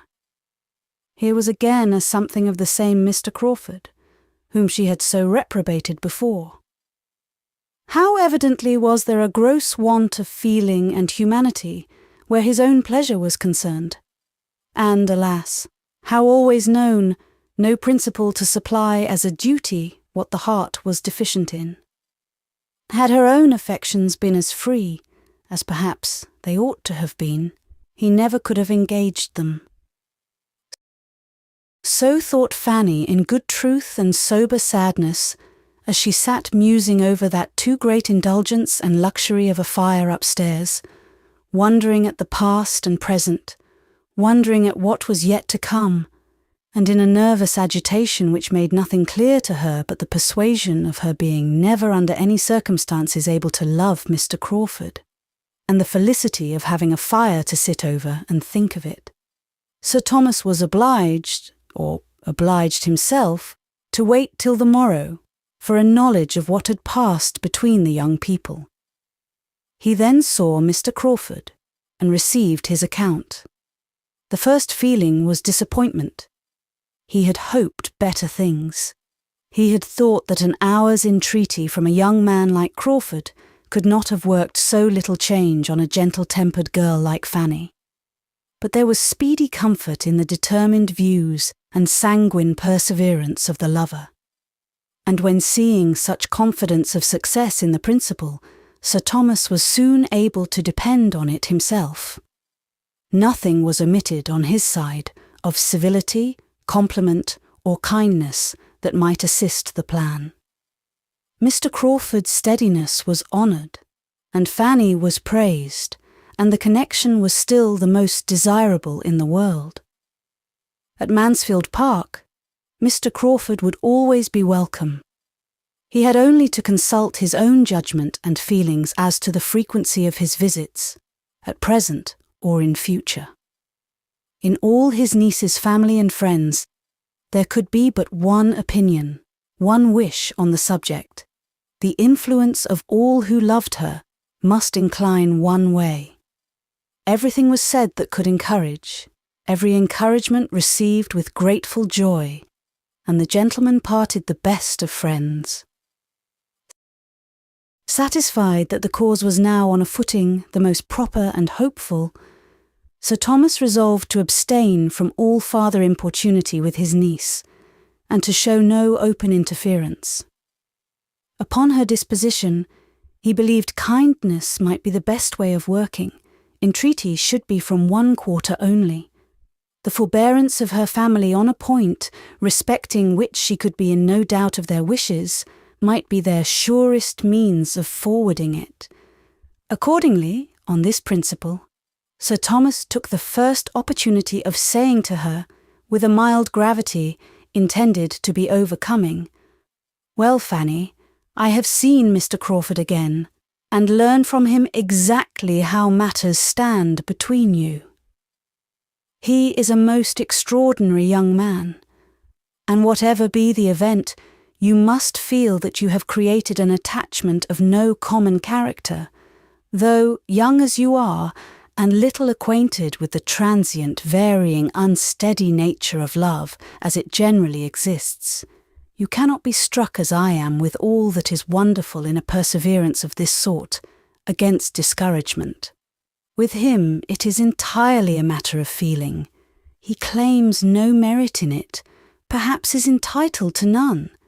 Yet, having chosen so well, his constancy has a respectable stamp, Had his choice been less unexceptionable, I should have condemned his persevering. Indeed, sir, said Fanny, I am very sorry that Mr. Crawford should continue to. I know that it is paying me a very great compliment, and I feel most undeservedly honoured, but I am so perfectly convinced, and I have told him so, that it never will be in my power. My dear, interrupted Sir Thomas, there is no occasion for this. Your feelings are as well known to me as my wishes and regrets must be to you. There is nothing more to be said or done. From this hour, the subject is never to be revived between us. You will have nothing to fear or to be agitated about. You cannot suppose me capable of trying to persuade you to marry against your inclinations. Your happiness and advantage are all that I have in view, and nothing is required of you but to bear with Mr. Crawford's endeavours to convince you that they may not be incompatible with his. He proceeds at his own risk. You are on safe ground. I have engaged for your seeing him whenever he calls, as you might have done had nothing of this sort occurred. You will see him with the rest of us in the same manner, and, as much as you can, dismissing the recollection of everything unpleasant, he leaves Northamptonshire so soon that even this slight sacrifice cannot be often demanded. The future must be very uncertain, and now, my dear Fanny, this subject is closed between us. The promised departure was all that Fanny could think of with much satisfaction. Her uncle's kind expressions, however, and forbearing manner were sensibly felt, and when she considered how much of the truth was unknown to him, she believed she had no right to wonder at the line of conduct he pursued.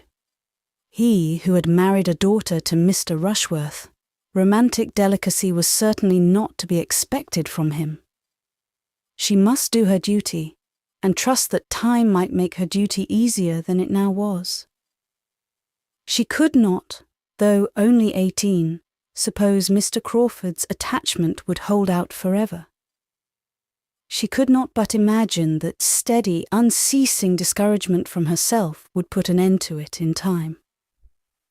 How much time she might, in her own fancy, allot for its dominion is another concern. It would not be fair to inquire into a young lady's exact estimate of her own perfections. In spite of his intended silence, Sir Thomas found himself once more obliged to mention the subject to his niece, to prepare her briefly for its being imparted to her aunts, a measure which he would still have avoided if possible, but which became necessary from the totally opposite feelings of Mr. Crawford as to any secrecy of proceeding. He had no idea of concealment. It was all known at the parsonage, where he loved to talk over the future with both his sisters, and it would be rather gratifying to him to have enlightened witnesses of the progress of his success. When Sir Thomas understood this, he felt the necessity of making his own wife and sister-in-law acquainted with the business without delay. Though on Fanny's account, he almost dreaded the effect of the communication to Mrs. Norris as much as Fanny herself. He deprecated her mistaken but well-meaning zeal. Sir Thomas, indeed, was by this time not very far from classing Mrs. Norris as one of those well-meaning people who are always doing mistaken and very disagreeable things. Mrs. Norris, however, relieved him. He pressed for the strictest forbearance and silence towards their niece. She not only promised, but did observe it. She only looked her increased ill will. Angry she was, bitterly angry, but she was more angry with Fanny for having received such an offer than for refusing it. It was an injury and affront to Julia, who ought to have been Mr. Crawford's choice. And independently of that, she disliked Fanny because she had neglected her, and she would have grudged such an elevation to one whom she had been always trying to depress. Sir Thomas gave her more credit for discretion on the occasion than she deserved, and Fanny could have blessed her for allowing her only to see her displeasure and not to hear it.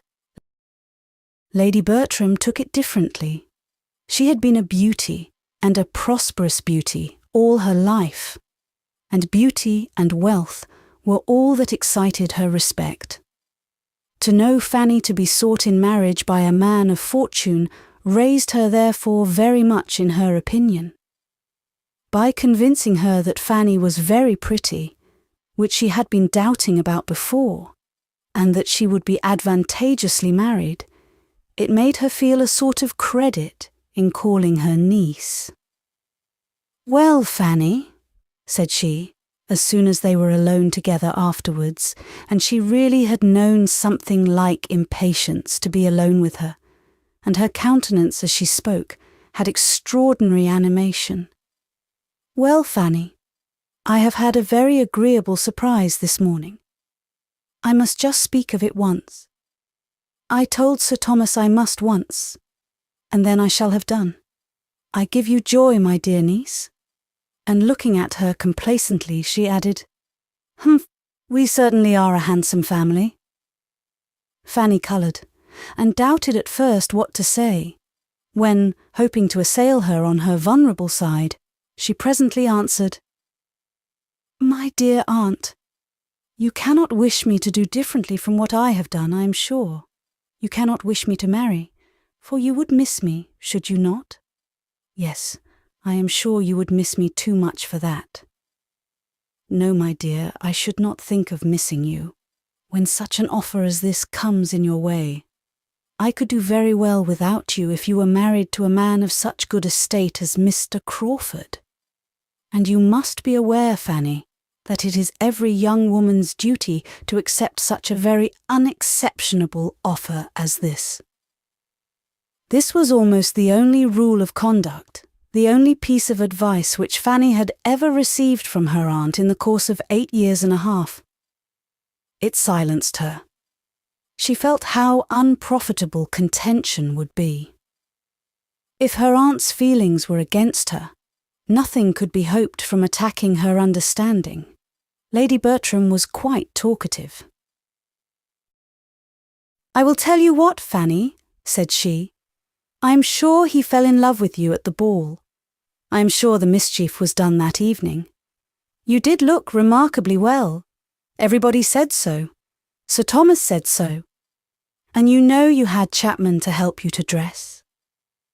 I am very glad I sent Chapman to you. I shall tell Sir Thomas that I am sure it was done that evening." And still pursuing the same cheerful thoughts, she soon afterwards added, "And I will tell you what, Fanny, which is more than I did for Maria. The next time Pug has a litter, you shall have a puppy." Chapter 34. Edmund had great things to hear on his return. Many surprises were awaiting him. The first that occurred was not least in interest. The appearance of Henry Crawford and his sister walking together through the village as he rode into it. He had concluded. He had meant them to be far distant. His absence had been extended beyond a fortnight, purposely, to avoid Miss Crawford. He was returning to Mansfield, with spirits ready to feed on melancholy remembrances and tender associations, when her own fair self was before him, leaning on her brother's arm, and he found himself receiving a welcome, unquestionably friendly, from the woman whom, 2 moments before, he had been thinking of as 70 miles off, and as farther, much farther, from him in inclination than any distance could express. Her reception of him was of a sort which he could not have hoped for, had he expected to see her. Coming as he did from such a purport fulfilled as had taken him away, he would have expected anything rather than a look of satisfaction and words of simple, pleasant meaning. It was enough to set his heart in a glow, and to bring him home in the properest state for feeling the full value of the other joyful surprises at hand. William's promotion, with all its particulars, he was soon master of. And with such a secret provision of comfort within his own breast to help the joy, he found in it a source of most gratifying sensation and unvarying cheerfulness all dinner time. After dinner, when he and his father were alone, he had Fanny's history, and then all the great events of the last fortnight and the present situation of matters at Mansfield were known to him. Fanny suspected what was going on. They sat so much longer than usual in the dining parlour that she was sure they must be talking of her. And when tea at last brought them away, and she was to be seen by Edmund again, she felt dreadfully guilty. He came to her, sat down by her, took her hand, and pressed it kindly. And at that moment she thought that, but for the occupation and the scene which the tea things afforded, she must have betrayed her emotion in some unpardonable excess. He was not intending, however, by such action to be conveying to her that unqualified approbation and encouragement which her hopes drew from it. It was designed only to express his participation in all that interested her, and to tell her that he had been hearing what quickened every feeling of affection. He was, in fact, entirely on his father's side of the question. His surprise was not so great as his father's at her refusing Crawford, because, so far from supposing her to consider him with anything like a preference, he had always believed it to be rather the reverse, and could imagine her to be taken perfectly unprepared. But Sir Thomas could not regard the connection as more desirable than he did. It had every recommendation to him, and while honouring her for what she had done under the influence of her present indifference, honouring her in rather stronger terms than Sir Thomas could quite echo, he was most earnest in hoping, and sanguine in believing, that it would be a match at last, and that, united by mutual affection, it would appear that their dispositions were as exactly fitted to make them blessed in each other as he was now beginning seriously to consider them. Crawford had been too precipitate. He had not given her time to attach herself. He had begun at the wrong end. With such powers as his, however, and such a disposition as hers, Edmund trusted that everything would work out a happy conclusion. Meanwhile, he saw enough of Fanny's embarrassment to make him scrupulously guard against exciting it a second time by any word or look or movement.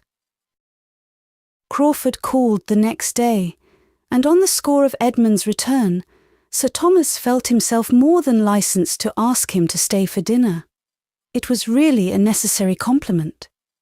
He stayed, of course, and Edmund had then ample opportunity for observing how he sped with Fanny, and what degree of immediate encouragement for him might be extracted from her manners. And it was so little, so very, very little. Every chance, every possibility of it resting upon her embarrassment only. If there was not hope in her confusion, there was hope in nothing else. That he was almost ready to wonder at his friend's perseverance. Fanny was worth it all. He held her to be worth every effort of patience, every exertion of mind. But he did not think he could have gone on himself with any woman breathing without something more to warm his courage than his eyes could discern in hers. He was very willing to hope that Crawford saw clearer, and this was the most comfortable conclusion for his friend that he could come to from all that he observed, to pass before and at and after dinner. In the evening, a few circumstances occurred which he thought more promising. When he and Crawford walked into the drawing-room, his mother and Fanny were sitting as intently and silently at work, as if there were nothing else to care for. Edmund could not help noticing their apparently deep tranquillity. "We have not been so silent all the time," replied his mother. "Fanny has been reading to me, and only put the book down upon hearing you coming." And sure enough, there was a book on the table which had the air of being very recently closed. A volume of Shakespeare. She often reads to me out of those books. And she was in the middle of a very fine speech of that man's. What's his name, Fanny? When we heard your footsteps. Crawford took the volume. "Let me have the pleasure of finishing that speech to your ladyship," said he. "I shall find it immediately." And by carefully giving way to the inclination of the leaves, he did find it, or within a page or two, quite near enough to satisfy Lady Bertram, who assured him, as soon as he mentioned the name of Cardinal Wolsey, that he had got the very speech. Not a look or an offer of help had Fanny given, not a syllable for or against. All her attention was for her work. She seemed determined to be interested by nothing else.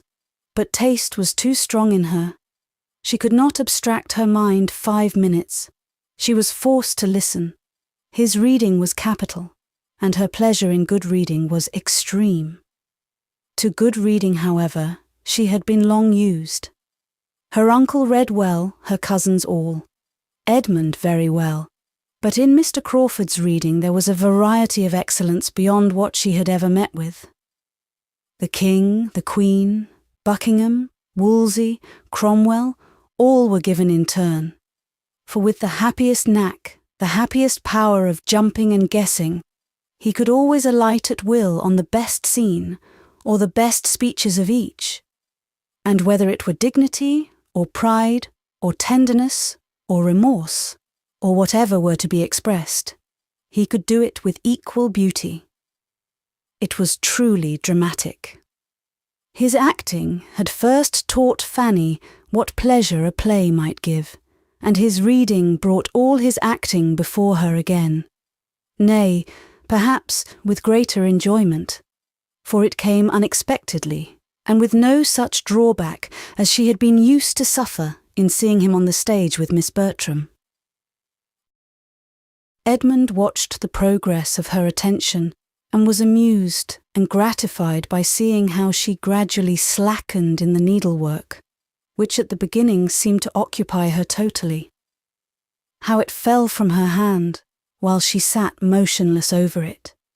And at last, how the eyes which had appeared so studiously to avoid him throughout the day were turned and fixed on Crawford. Fixed on him for minutes, fixed on him in short, till the attraction drew Crawford's upon her, and the book was closed, and the charm was broken. Then she was shrinking again into herself, and blushing and working as hard as ever, but it had been enough to give Edmund encouragement for his friend, and as he cordially thanked him, he hoped to be expressing Fanny's secret feelings too. "That play must be a favourite with you," said he. "You read as if you knew it well." "It will be a favourite, I believe, from this hour," replied Crawford. "But I do not think I have had a volume of Shakespeare in my hand before since I was 15.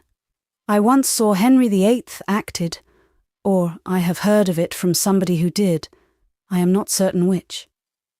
But Shakespeare one gets acquainted with without knowing how. It is a part of an Englishman's constitution. His thoughts and beauties are so spread abroad that one touches them everywhere. One is intimate with him by instinct. No man of any brain can open at a good part of one of his plays without falling into the flow of his meaning immediately. No doubt one is familiar with Shakespeare in a degree, said Edmund, from one's earliest years. His celebrated passages are quoted by everybody. They are in half the books we open, and we all talk Shakespeare, use his similes, and describe with his descriptions. But this is totally distinct from giving his sense as you gave it. To know him in bits and scraps is common enough. To know him pretty thoroughly is perhaps not uncommon. But to read him well aloud is no everyday talent. "Sir, you do me honour," was Crawford's answer, with a bow of mock gravity. Both gentlemen had a glance at Fanny, to see if a word of accordant praise could be extorted from her, yet both feeling that it could not be. Her praise had been given in her attention. That must content them. Lady Bertram's admiration was expressed, and strongly too. "It was really like being at a play," said she. "I wish Sir Thomas had been here." Crawford was excessively pleased. If Lady Bertram, with all her incompetency and languor, could feel this, the inference of what her niece, alive and enlightened as she was, must feel, was elevating. "You have a great turn for acting, I am sure, Mr. Crawford," said her ladyship soon afterwards, "and I will tell you what, I think you will have a theatre, some time or other, at your house in Norfolk. I mean, when you are settled there." "I do indeed. I think you will fit up a theatre at your house in Norfolk." "Do you, ma'am?" cried he, with quickness. "No, no, that will never be. Your ladyship is quite mistaken. No theatre at Everingham. Oh no." And he looked at Fanny with an expressive smile, which evidently meant, "That lady will never allow a theatre at Everingham." Edmund saw it all, and saw Fanny so determined not to see it as to make it clear that the voice was enough to convey the full meaning of the protestation. And such a quick consciousness of compliment, such a ready comprehension of a hint, he thought, was rather favourable than not. The subject of reading aloud was farther discussed. The two young men were the only talkers, but they, standing by the fire, talked over the too common neglect of the qualification, the total inattention to it in the ordinary school system for boys, the consequently natural, yet in some instances almost unnatural, degree of ignorance and uncouthness of men, of sensible and well-informed men, when suddenly called to the necessity of reading aloud, which had fallen within their notice, giving instances of blunders and failures with their secondary causes. The want of management of the voice, of proper modulation and emphasis, of foresight and judgment, all proceeding from the first cause, want of early attention and habit, and Fanny was listening again with great entertainment.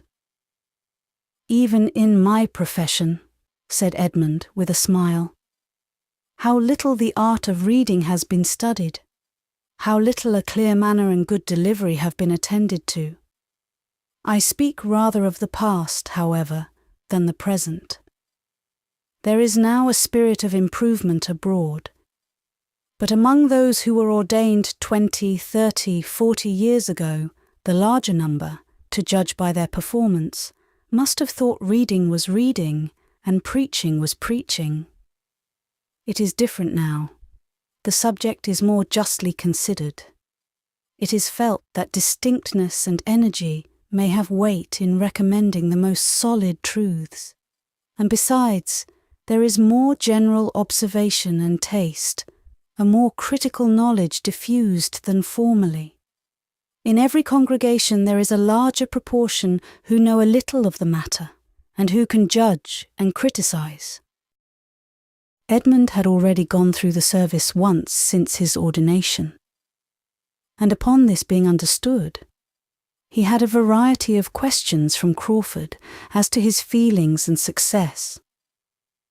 Questions which being made, though with the vivacity of friendly interest and quick taste, without any touch of that spirit of banter or air of levity which Edmund knew to be most offensive to Fanny, he had true pleasure in satisfying.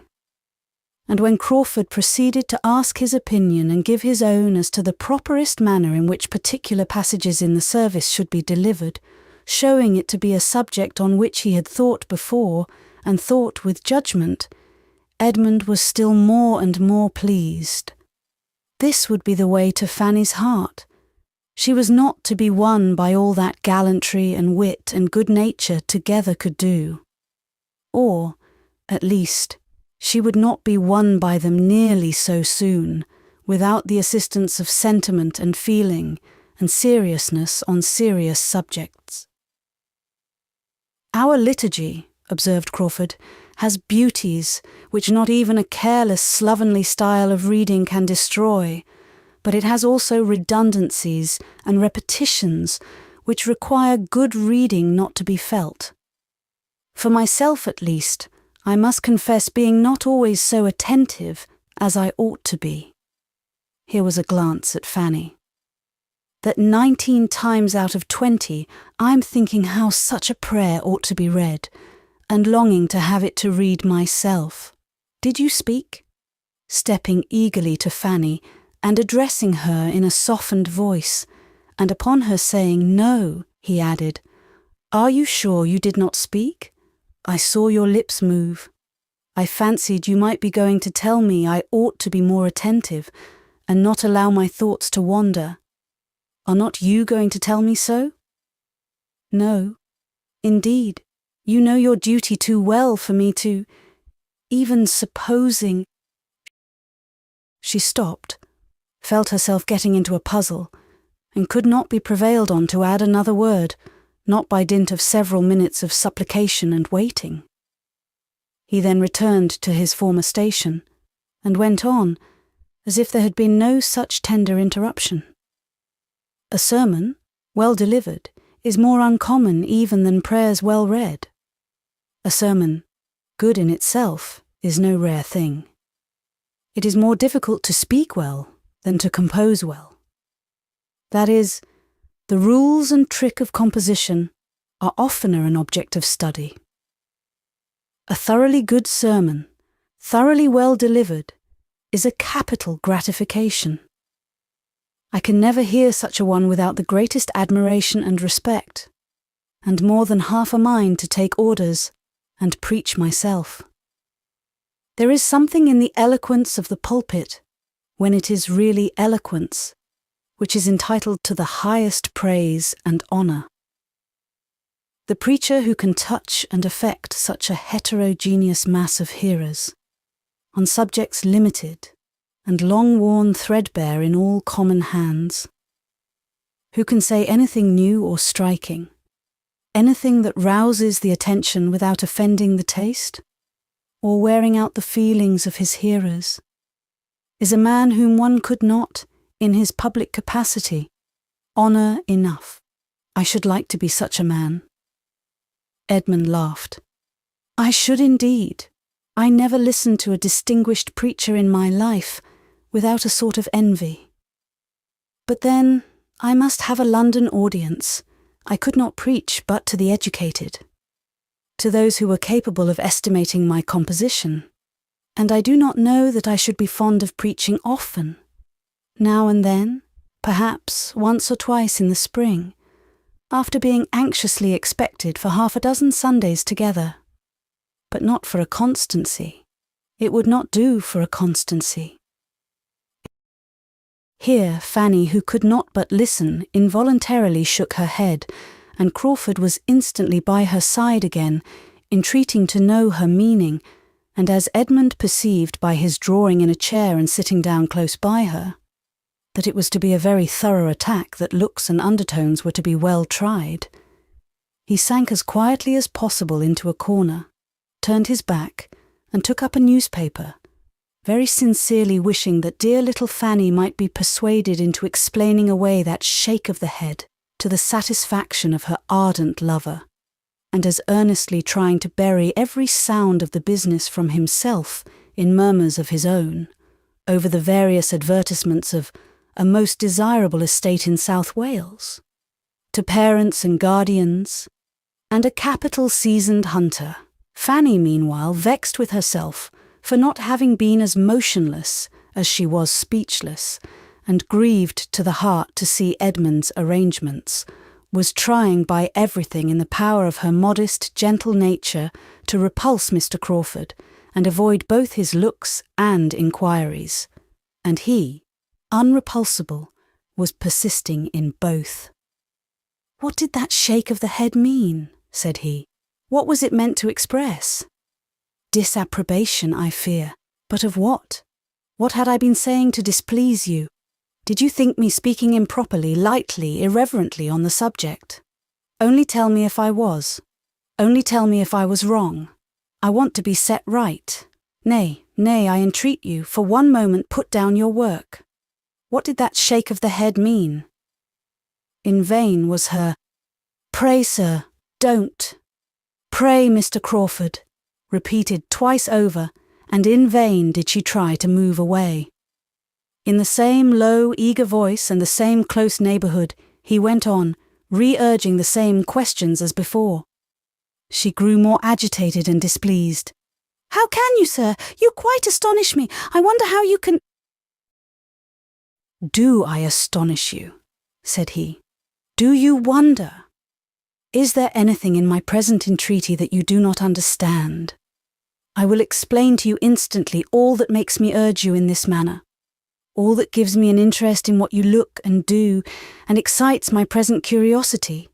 I will not leave you to wonder long." In spite of herself, she could not help half a smile, but she said nothing. "You shook your head at my acknowledging that I should not like to engage in the duties of a clergyman always for a constancy." Yes, that was the word. Constancy. I am not afraid of the word. I would spell it, read it, write it with anybody. I see nothing alarming in the word. Did you think I ought? "Perhaps, sir," said Fanny, wearied at last into speaking. "Perhaps, sir, I thought it was a pity you did not always know yourself as well as you seemed to do at that moment." Crawford, delighted to get her to speak at any rate, was determined to keep it up, and poor Fanny, who had hoped to silence him by such an extremity of reproof, found herself sadly mistaken, and that it was only a change from one object of curiosity and one set of words to another. He had always something to entreat the explanation of. The opportunity was too fair. None such had occurred since his seeing her in her uncle's room. None such might occur again before his leaving Mansfield.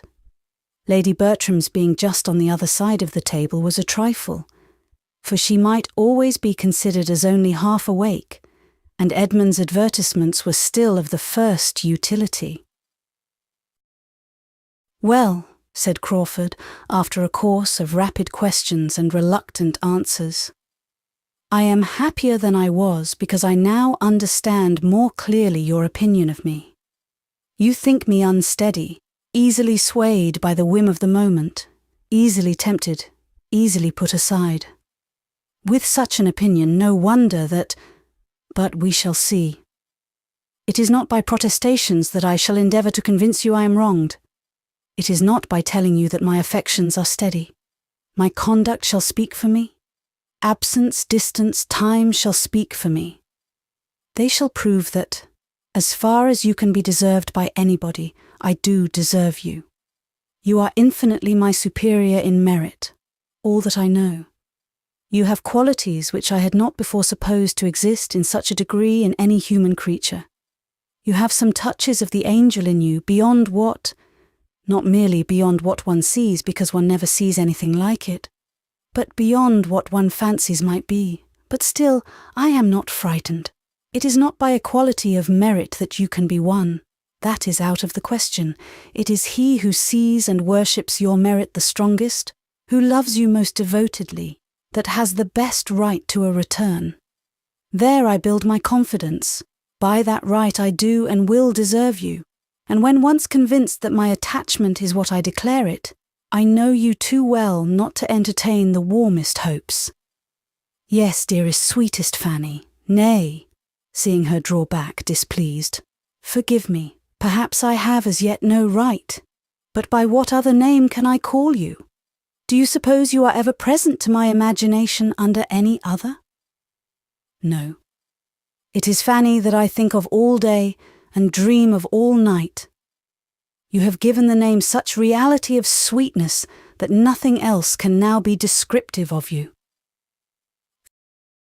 Fanny could hardly have kept her seat any longer, or have refrained from at least trying to get away in spite of all the too public opposition she foresaw to it, had it not been for the sound of approaching relief, the very sound which she had been long watching for, and long thinking strangely delayed. the solemn procession, headed by Badley, of tea-board, urn and cake-bearers, made its appearance and delivered her from a grievous imprisonment of body and mind. Mr. Crawford was obliged to move. She was at liberty. She was busy. She was protected. Edmund was not sorry to be admitted again among the number of those who might speak and hear.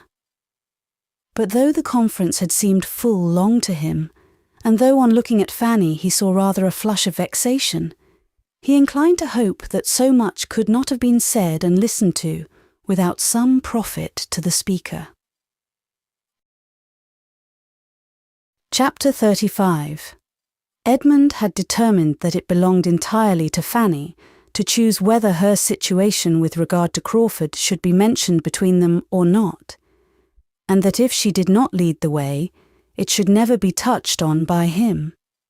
But after a day or two of mutual reserve, he was induced by his father to change his mind and try what his influence might do for his friend. A day, and a very early day, was actually fixed for the Crawfords' departure, and Sir Thomas thought it might be as well to make one more effort for the young man before he left Mansfield, that all his professions and vows of unshaken attachment might have as much hope to sustain them as possible. Sir Thomas was most cordially anxious for the perfection of Mr. Crawford's character in that point. He wished him to be a model of constancy, and fancied the best means of effecting it would be by not trying him too long. Edmund was not unwilling to be persuaded to engage in the business. He wanted to know Fanny's feelings. She had been used to consult him in every difficulty, and he loved her too well to bear to be denied her confidence now. He hoped to be of service to her. He thought he must be of service to her. Whom else had she to open her heart to? If she did not need counsel, she must need the comfort of communication. Fanny, estranged from him, silent and reserved, was an unnatural state of things, a state which he must break through, and which he could easily learn to think she was wanting him to break through. "I will speak to her, sir. I will take the first opportunity of speaking to her alone," was the result of such thoughts as these, and upon Sir Thomas's information of her being at that very time walking alone in the shrubbery, he instantly joined her. "I am come to walk with you, Fanny," said he. "Shall I?" drawing her arm within his. "It is a long while since we have had a comfortable walk together." She assented to it all rather by look than word. Her spirits were low. "But Fanny," he presently added, "in order to have a comfortable walk, something more is necessary than merely pacing this gravel together. You must talk to me. I know you have something on your mind. I know what you are thinking of. You cannot suppose me uninformed. Am I to hear of it from everybody but Fanny herself?" Fanny, at once agitated and dejected, replied, "If you hear of it from everybody, cousin, there can be nothing for me to tell." "Not of facts, perhaps, but of feelings, Fanny. No one but you can tell me them. I do not mean to press you, however. If it is not what you wish yourself, I have done. I had thought it might be a relief. I am afraid we think too differently for me to find any relief in talking of what I feel. Do you suppose that we think differently? I have no idea of it. I dare say that, on a comparison of our opinions, they would be found as much alike as they have been used to be. To the point. I consider Crawford's proposals as most advantageous and desirable if you could return his affection. I consider it as most natural that all your family should wish you could return it, but that, as you cannot, you have done exactly as you ought in refusing him.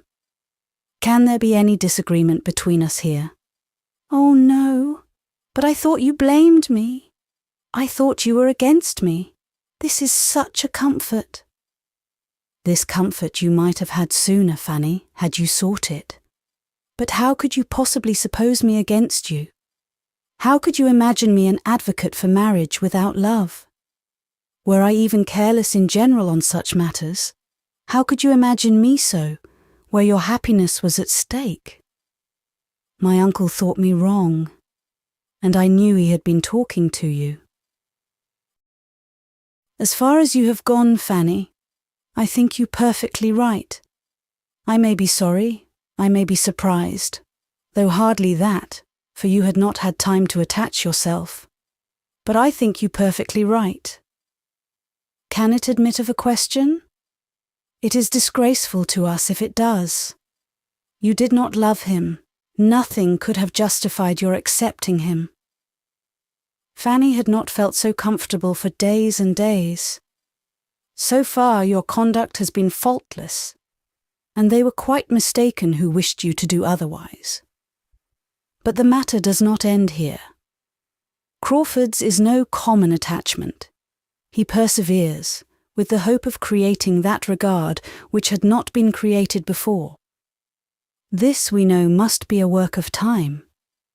But, with an affectionate smile, let him succeed at last, Fanny. Let him succeed at last. You have proved yourself upright and disinterested. Prove yourself grateful and tender-hearted, and then you will be the perfect model of a woman which I have always believed you were born for. Oh, never, never, never. He never will succeed with me. And she spoke with a warmth which quite astonished Edmund, and which she blushed at the recollection of herself when she saw his look and heard him reply, "Never, Fanny, so very determined and positive. This is not like yourself, your rational self." "I mean," she cried, sorrowfully correcting herself, "that I think I never shall, as far as the future can be answered for, I think I never shall return his regard. I must hope better things. I am aware, more aware than Crawford can be, that the man who means to make you love him, you having due notice of his intentions, must have very uphill work, for there are all your early attachments and habits in battle array. And before he can get your heart for his own use, he has to unfasten it from all the holds upon things animate and inanimate, which so many years' growth have confirmed, and which are considerably tightened for the moment by the very idea of separation. I know that the apprehension of being forced to quit Mansfield will for a time be arming you against him. I wish he had not been obliged to tell you what he was trying for. I wish he had known you as well as I do, Fanny. Between us, I think we should have won you. My theoretical and his practical knowledge together could not have failed.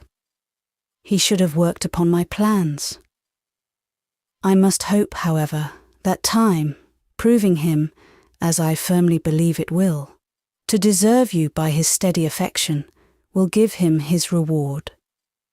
I cannot suppose that you have not the wish to love him, the natural wish of gratitude. You must have some feeling of that sort. You must be sorry for your own indifference. We are so totally unlike, said Fanny, avoiding a direct answer. We are so very, very different in all our inclinations and ways, that I consider it as quite impossible we should ever be tolerably happy together, even if I could like him. There never were two people more dissimilar. We have not one taste in common. We should be miserable. You are mistaken, Fanny. The dissimilarity is not so strong. You are quite enough alike. You have tastes in common. You have moral and literary tastes in common. You have both warm hearts and benevolent feelings. And Fanny, who that heard him read and saw you listen to Shakespeare the other night, will think you unfitted as companions. You forget yourself. There is a decided difference in your tempers, I allow. He is lively, you are serious. But so much the better, his spirits will support yours. It is your disposition to be easily dejected, and to fancy difficulties greater than they are. His cheerfulness will counteract this. He sees difficulties nowhere, and his pleasantness and gaiety will be a constant support to you. Your being so far unlike Fanny does not in the smallest degree make against the probability of your happiness together.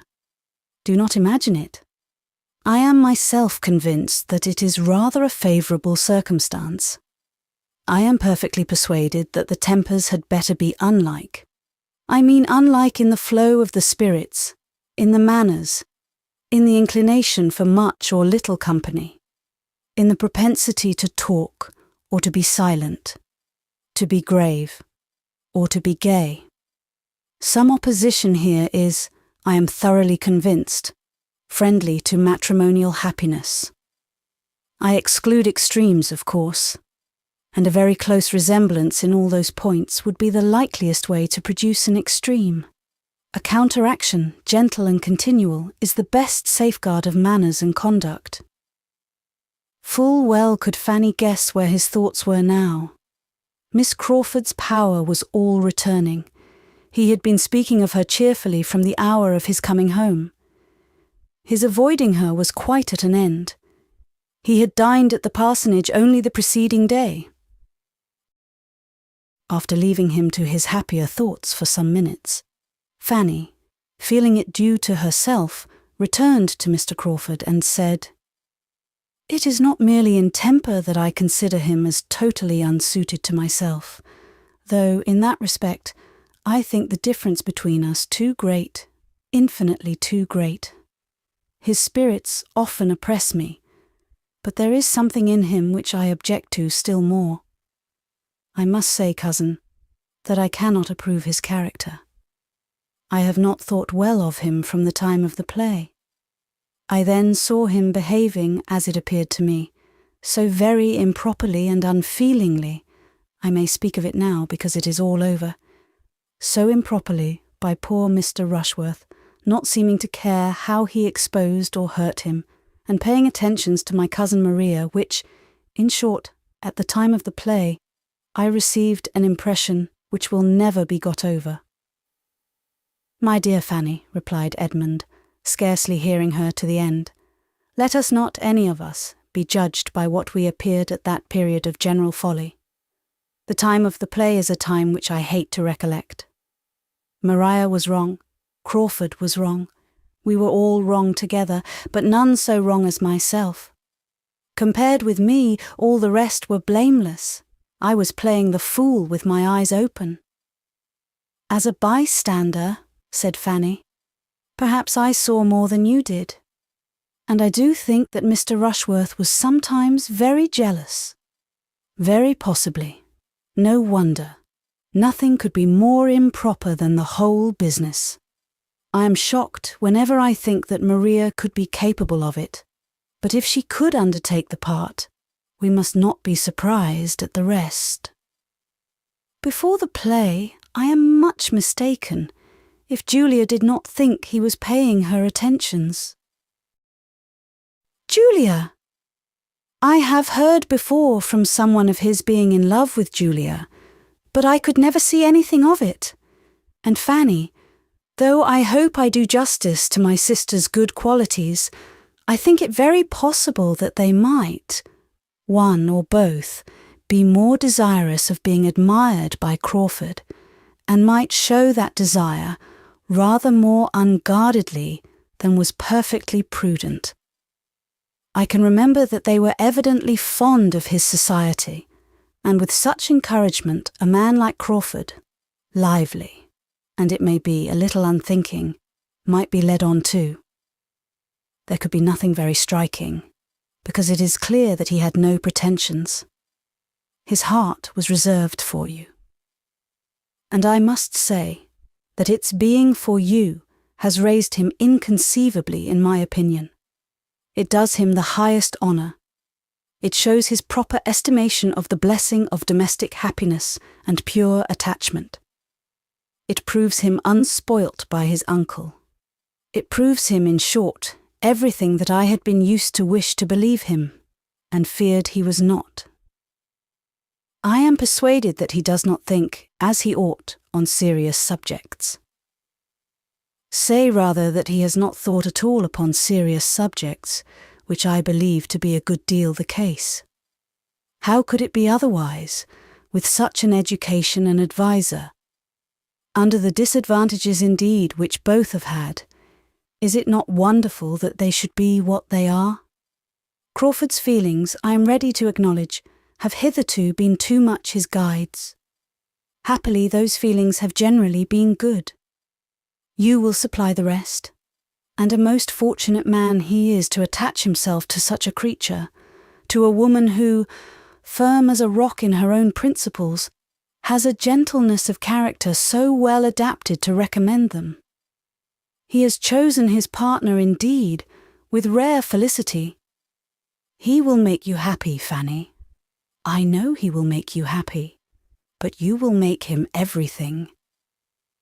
I would not engage in such a charge, cried Fanny in a shrinking accent, in such an office of high responsibility. As usual, believing yourself unequal to anything, fancying everything too much for you. Well, though I may not be able to persuade you into different feelings, you will be persuaded into them, I trust. I confess myself sincerely anxious that you may. I have no common interest in Crawford's well-doing. Next to your happiness, Fanny, his has the first claim on me. You are aware of my having no common interest in Crawford. Fanny was too well aware of it to have anything to say, and they walked on together some 50 yards in mutual silence and abstraction. Edmund first began again. I was very much pleased by her manner of speaking of it yesterday, particularly pleased because I had not depended upon her seeing everything in so just a light. I knew she was very fond of you, but yet I was afraid of her not estimating your worth to her brother quite as it deserved, and of her regretting that he had not rather fixed on some woman of distinction or fortune. I was afraid of the bias of those worldly maxims, which she has been too much used to hear, but it was very different. She spoke of you, Fanny, just as she ought. She desires the connection as warmly as your uncle, or myself. We had a long talk about it. I should not have mentioned the subject, though very anxious to know her sentiments, but I had not been in the room 5 minutes before she began introducing it with all that openness of heart and sweet peculiarity of manner, that spirit and ingenuousness which are so much a part of herself. Mrs. Grant laughed at her for her rapidity. Was Mrs. Grant in the room then? Yes. When I reached the house I found the two sisters together by themselves, and when once we had begun we had not done with you, Fanny, till Crawford and Dr. Grant came in. It is above a week since I saw Miss Crawford. Yes, she laments it, yet owns it may have been best. You will see her, however, before she goes. She is very angry with you, Fanny. You must be prepared for that. She calls herself very angry, but you can imagine her anger. It is the regret and disappointment of a sister who thinks her brother has a right to everything he may wish for, at the first moment. She is hurt, as you would be for William, but she loves and esteems you with all her heart. I knew she would be very angry with me. My dearest Fanny, cried Edmund, pressing her arm closer to him, do not let the idea of her anger distress you. It is anger to be talked of rather than felt. Her heart is made for love and kindness, not for resentment. I wish you could have overheard her tribute of praise. I wish you could have seen her countenance when she said that you should be Henry's wife. And I observed that she always spoke of you as Fanny, which she was never used to do, and it had a sound of most sisterly cordiality. And Mrs. Grant, did she say? Did she speak? Was she there all the time? Yes, she was agreeing exactly with her sister. The surprise of your refusal, Fanny, seems to have been unbounded. That you could refuse such a man as Henry Crawford seems more than they can understand. I said what I could for you, but in good truth, as they stated the case, you must prove yourself to be in your senses as soon as you can by a different conduct. Nothing else will satisfy them. But this is teasing you. I have done. Do not turn away from me. I should have thought, said Fanny, after a pause of recollection and exertion, that every woman must have felt the possibility of a man's not being approved, not being loved by someone of her sex at least, let him be ever so generally agreeable. Let him have all the perfections in the world. I think it ought not to be set down as certain that a man must be acceptable to every woman he may happen to like himself. But, even supposing it is so, allowing Mr. Crawford to have all the claims which his sisters think he has, how was I to be prepared to meet him with any feeling answerable to his own? He took me wholly by surprise. I had not an idea that his behaviour to me before had any meaning, and surely I was not to be teaching myself to like him only because he was taking what seemed very idle notice of me. In my situation, it would have been the extreme of vanity to be forming expectations on Mr. Crawford. I am sure his sisters, rating him as they do, must have thought it so, supposing he had meant nothing. How then was I to be in love with him the moment he said he was with me? How was I to have an attachment at his service as soon as it was asked for? His sisters should consider me as well as him. The higher his deserts, the more improper for me ever to have thought of him.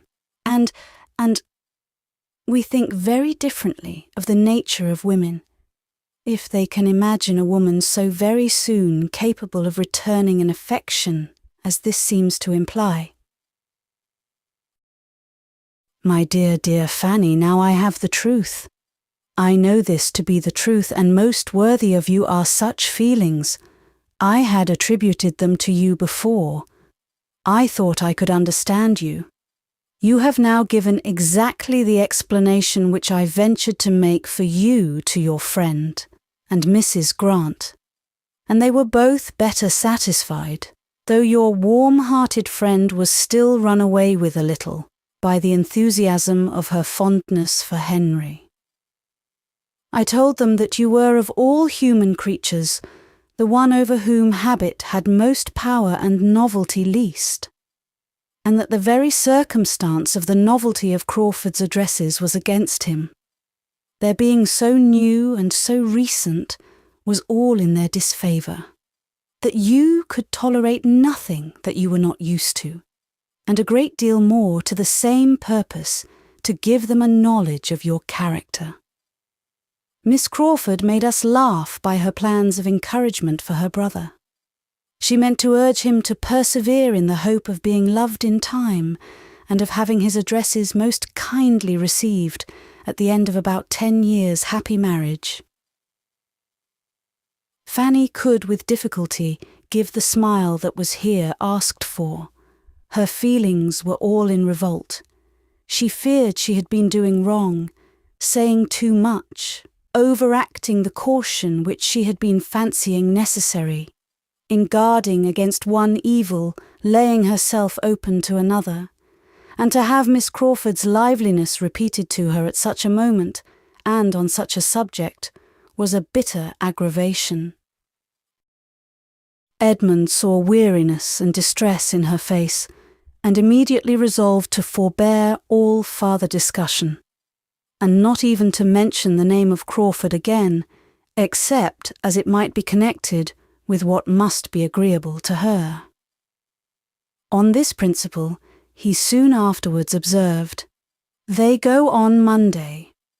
You are sure, therefore, of seeing your friend either tomorrow or Sunday.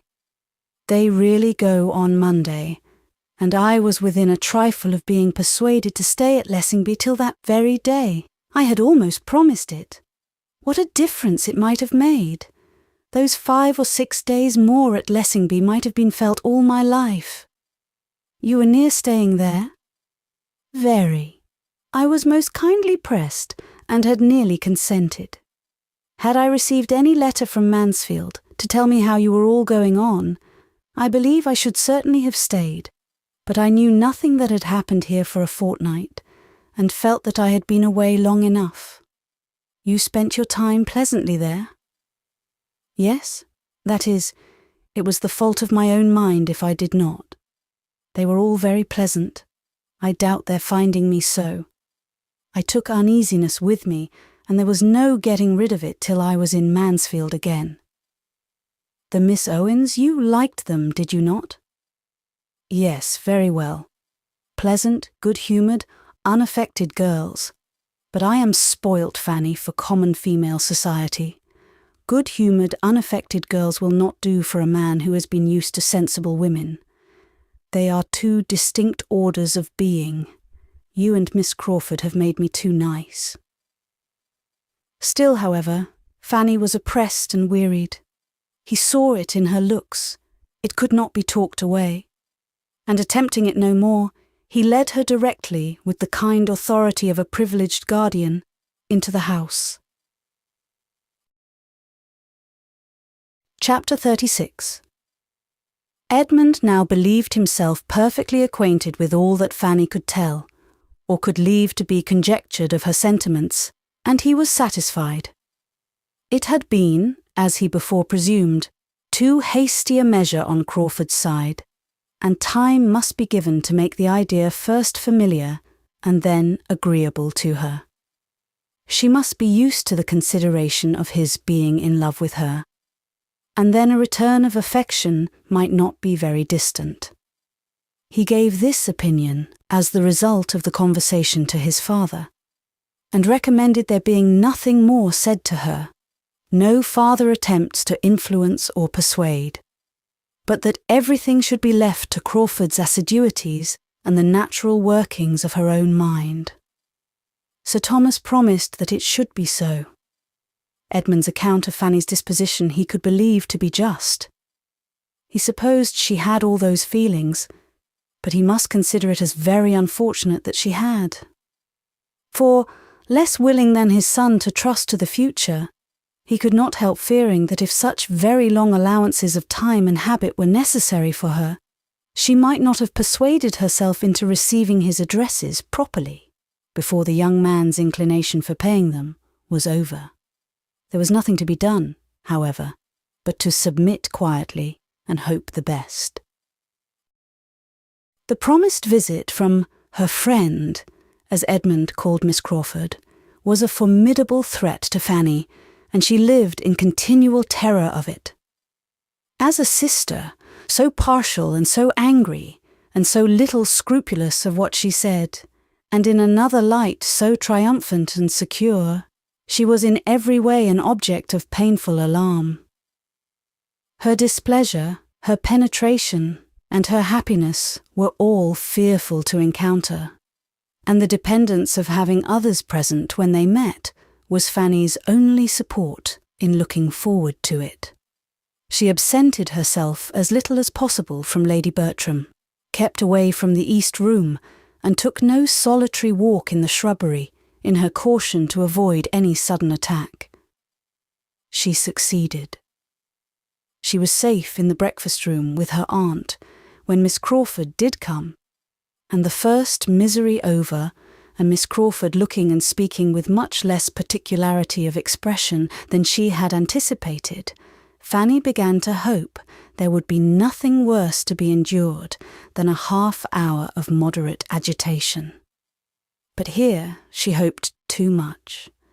Miss Crawford was not the slave of opportunity.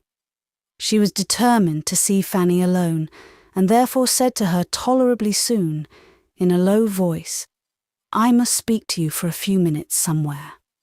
Words that Fanny felt all over her, in all her pulses and all her nerves.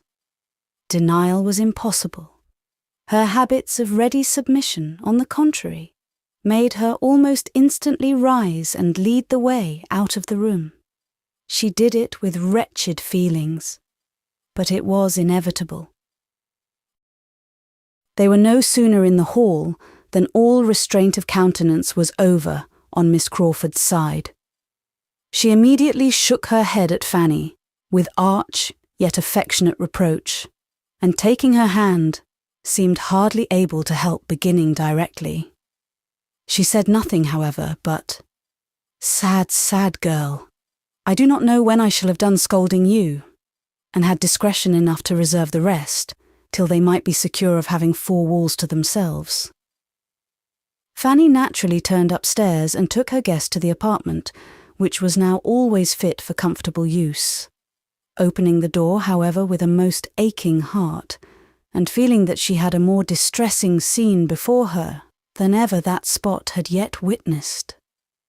But the evil ready to burst on her was at least delayed by the sudden change in Miss Crawford's ideas, by the strong effect on her mind, which the finding herself in the East Room again produced. "Ha!" she cried with instant animation. "Am I here again? The East Room. Once only was I in this room before." And after stopping to look about her, and seemingly to retrace all that had then passed, she added, "Once only before. Do you remember it? I came to rehearse. Your cousin came too, and we had a rehearsal. You were our audience and prompter, a delightful rehearsal. I shall never forget it. Here we were, just in this part of the room. Here was your cousin, here was I, here were the chairs. Oh, why will such things ever pass away?" Happily for her companion, she wanted no answer. Her mind was entirely self-engrossed. She was in a reverie of sweet remembrances. The scene we were rehearsing was so very remarkable. The subject of it so very, what shall I say?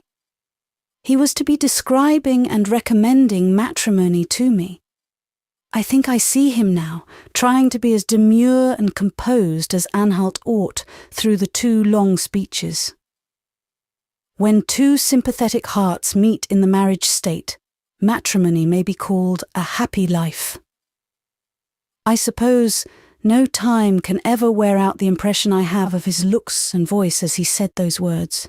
It was curious, very curious, that we should have such a scene to play. If I had the power of recalling any one week of my existence, it should be that week, that acting week. Say what you would, Fanny, it should be that, for I never knew such exquisite happiness in any other. His sturdy spirit to bend as it did. Oh, it was sweet beyond expression. But alas, that very evening destroyed it all. That very evening brought your most unwelcome uncle. Poor Sir Thomas, who was glad to see you. Yet, Fanny, do not imagine I would now speak disrespectfully of Sir Thomas, though I certainly did hate him for many a week. No, I do him justice now. He is just what the head of such a family should be. Nay, in sober sadness, I believe I now love you all. And having said so, with a degree of tenderness and consciousness which Fanny had never seen in her before, and now thought only too becoming, she turned away for a moment to recover herself. "I have had a little fit since I came into this room, as you may perceive," said she presently, with a playful smile. "But it is over now. So let us sit down and be comfortable. For as to scolding you, Fanny, which I came fully intending to do, I have not the heart for it when it comes to the point." And embracing her very affectionately, "Good gentle Fanny, when I think of this being the last time of seeing you for I do not know how long, I feel it quite impossible to do anything but love you." Fanny was affected. She had not foreseen anything of this, and her feelings could seldom withstand the melancholy influence of the word last. She cried as if she had loved Miss Crawford more than she possibly could. And Miss Crawford, yet farther softened by the sight of such emotion, hung about her with fondness and said, "I hate to leave you. I shall see no one half so amiable where I am going. Who says we shall not be sisters? I know we shall. I feel that we are born to be connected, and those tears convince me that you feel it too, dear Fanny." Fanny roused herself and, replying only in part, said, "But you are only going from one set of friends to another. You are going to a very particular friend." "Yes, very true. Mrs. Fraser has been my intimate friend for years, but I have not the least inclination to go near her. I can think only of the friends I am leaving, my excellent sister, yourself, and the Bertrams in general. You have all so much more heart among you than one finds in the world at large. You all give me a feeling of being able to trust and confide in you, which in common intercourse one knows nothing of. I wish I had settled with Mrs. Fraser not to go to her till after Easter, a much better time for the visit, but now I cannot put her off, and when I have done with her, I must go to her sister Lady Stornoway, because she was rather my most particular friend of the two, but I have not cared much for her these 3 years." After this speech, the two girls sat many minutes silent, each thoughtful. Fanny meditating on the different sorts of friendship in the world, Mary on something of less philosophic tendency. She first spoke again. "How perfectly I remember my resolving to look for you upstairs, and setting off to find my way to the east room, without having an idea whereabouts it was. How well I remember what I was thinking of as I came along, and my looking in and seeing you here sitting at this table at work. And then your cousin's astonishment when he opened the door at seeing me here. To be sure, your uncle's returning that very evening. There never was anything quite like it." Another short fit of abstraction followed, when, shaking it off, she thus attacked her companion. "Why, Fanny, you are absolutely in a reverie, thinking, I hope, of one who is always thinking of you. Oh, that I could transport you for a short time into our circle in town, that you might understand how your power over Henry is thought of there. Oh, the envyings and heart-burnings of dozens and dozens, the wonder, the incredulity that will be felt at hearing what you have done. For as to secrecy, Henry is quite the hero of an old romance, and glories in his chains. You should come to London to know how to estimate your conquest. If you were to see how he is courted, and how I am courted for his sake. Now, I am well aware that I shall not be half so welcome to Mrs. Fraser in consequence of his situation with you. When she comes to know the truth, she will very likely wish me in Northamptonshire again, for there is a daughter of Mr. Fraser, by a first wife, whom she is wild to get married, and wants Henry to take. Oh, she has been trying for him to such a degree. Innocent and quiet as you sit here, you cannot have an idea of the sensation that you will be occasioning, of the curiosity there will be to see you, of the endless questions I shall have to answer. Poor Margaret Fraser will be at me forever about your eyes and your teeth, and how you do your hair, and who makes your shoes.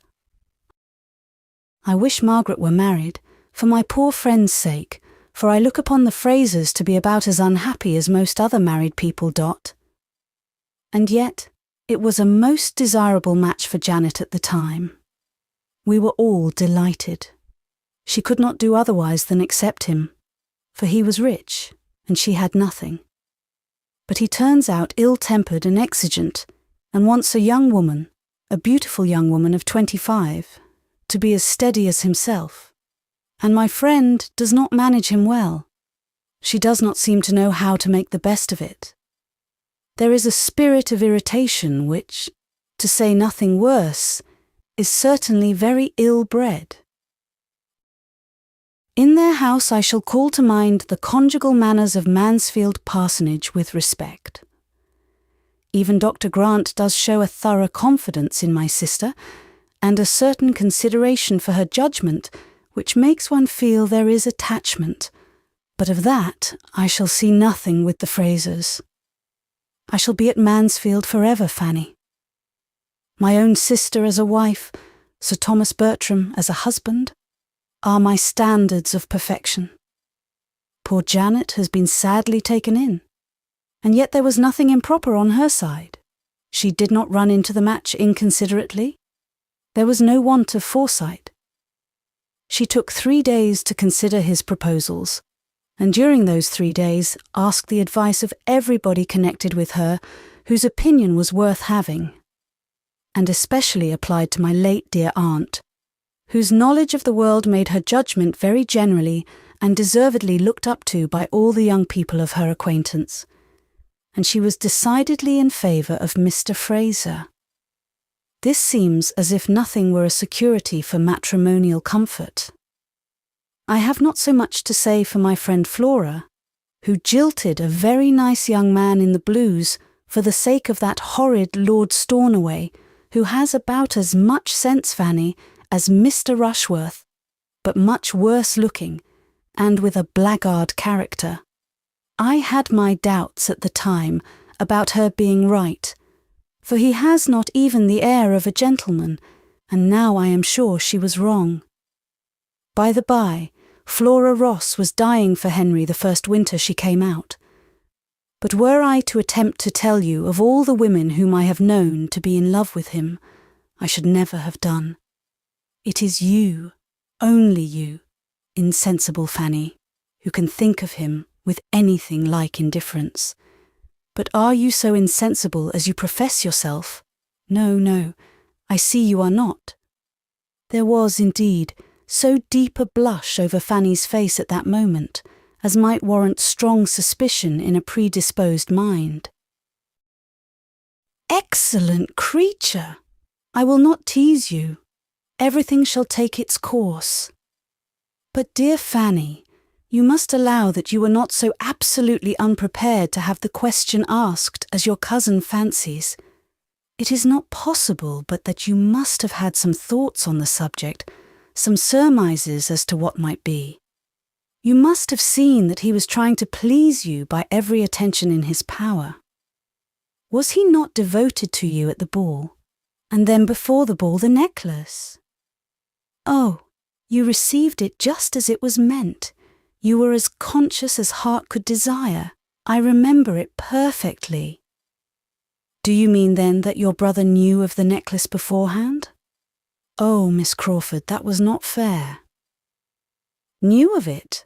It was his own doing entirely, his own thought. I am ashamed to say that it had never entered my head, but I was delighted to act on his proposal for both your sakes. I will not say, replied Fanny, that I was not half afraid at the time of its being so, for there was something in your look that frightened me, but not at first. I was as unsuspicious of it at first.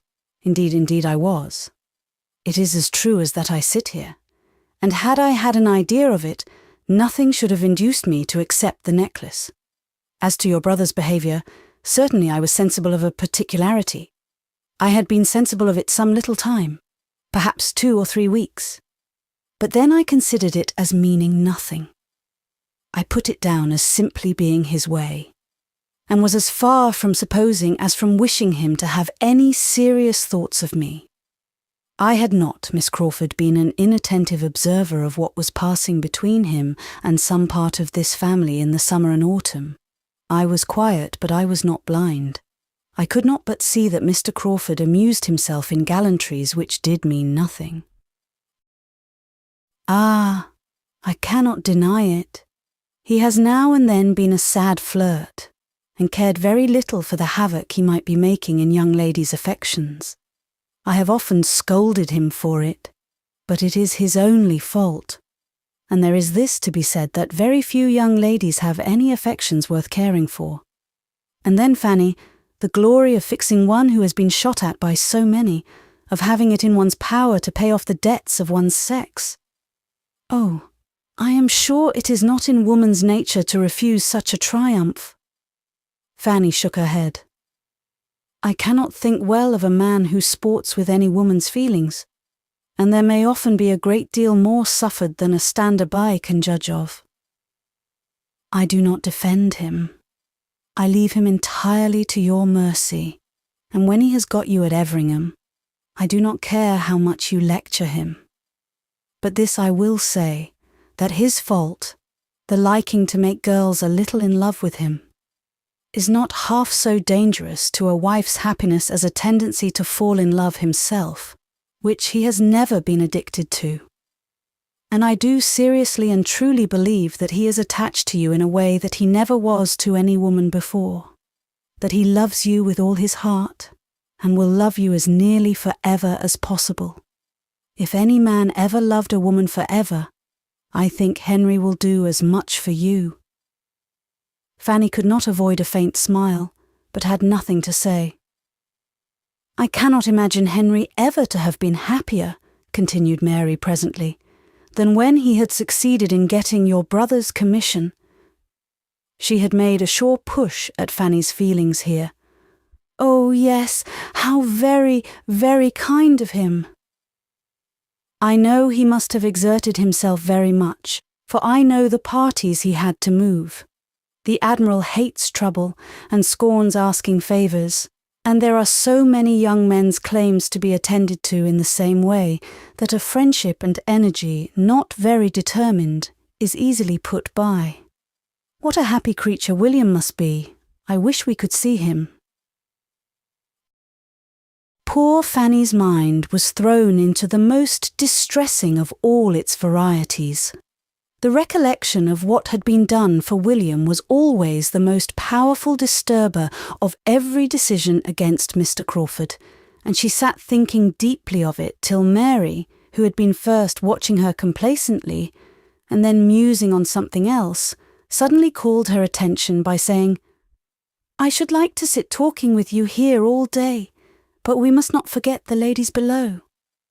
And so goodbye, my dear, my amiable, my excellent Fanny, for though we shall nominally part in the breakfast parlour, I must take leave of you here. And I do take leave, longing for a happy reunion, and trusting that when we meet again, it will be under circumstances which may open our hearts to each other without any remnant or shadow of reserve." A very, very kind embrace and some agitation of manner accompanied these words.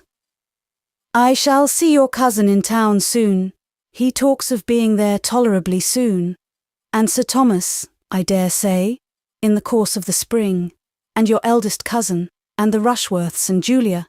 I am sure of meeting again, and all but you. I have 2 favours to ask, Fanny. One is your correspondence. You must write to me. And the other, that you will often call on Mrs. Grant, and make her amends for my being gone." The first, at least, of these favours Fanny would rather not have been asked, but it was impossible for her to refuse the correspondence. It was impossible for her even not to accede to it more readily than her own judgment authorised. There was no resisting so much apparent affection. Her disposition was peculiarly calculated to value a fond treatment, and from having hitherto known so little of it, she was the more overcome by Miss Crawford's. Besides, there was gratitude towards her, for having made their tête-à-tête so much less painful than her fears had predicted.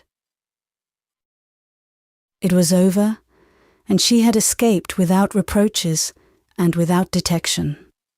Her secret was still her own, and while that was the case, she thought she could resign herself to almost everything.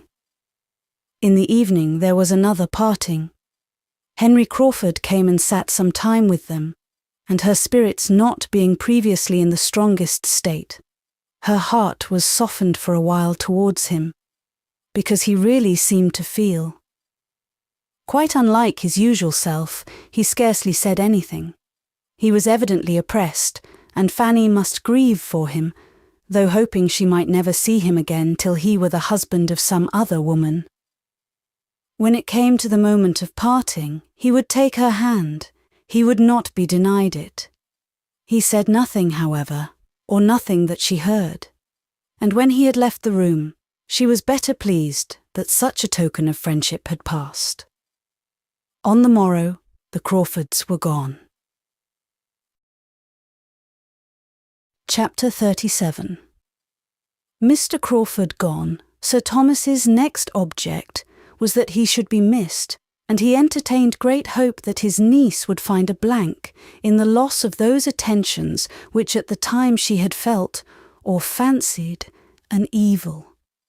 She had tasted of consequence in its most flattering form, and he did hope that the loss of it, the sinking again into nothing, would awaken very wholesome regrets in her mind.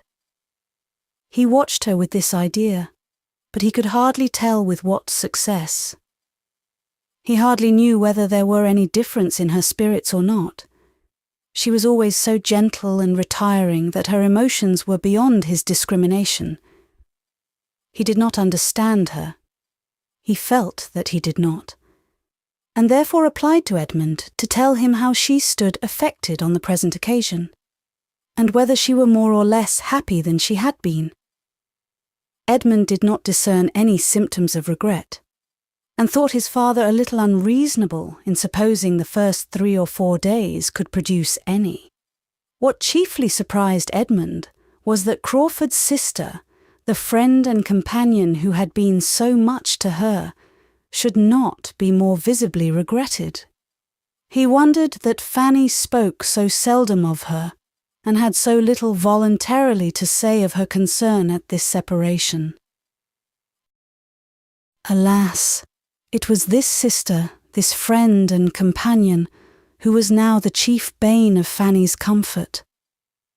If she could have believed Mary's future fate as unconnected with Mansfield as she was determined the brothers should be, if she could have hoped her return thither to be as distant as she was much inclined to think his, she would have been light of heart indeed.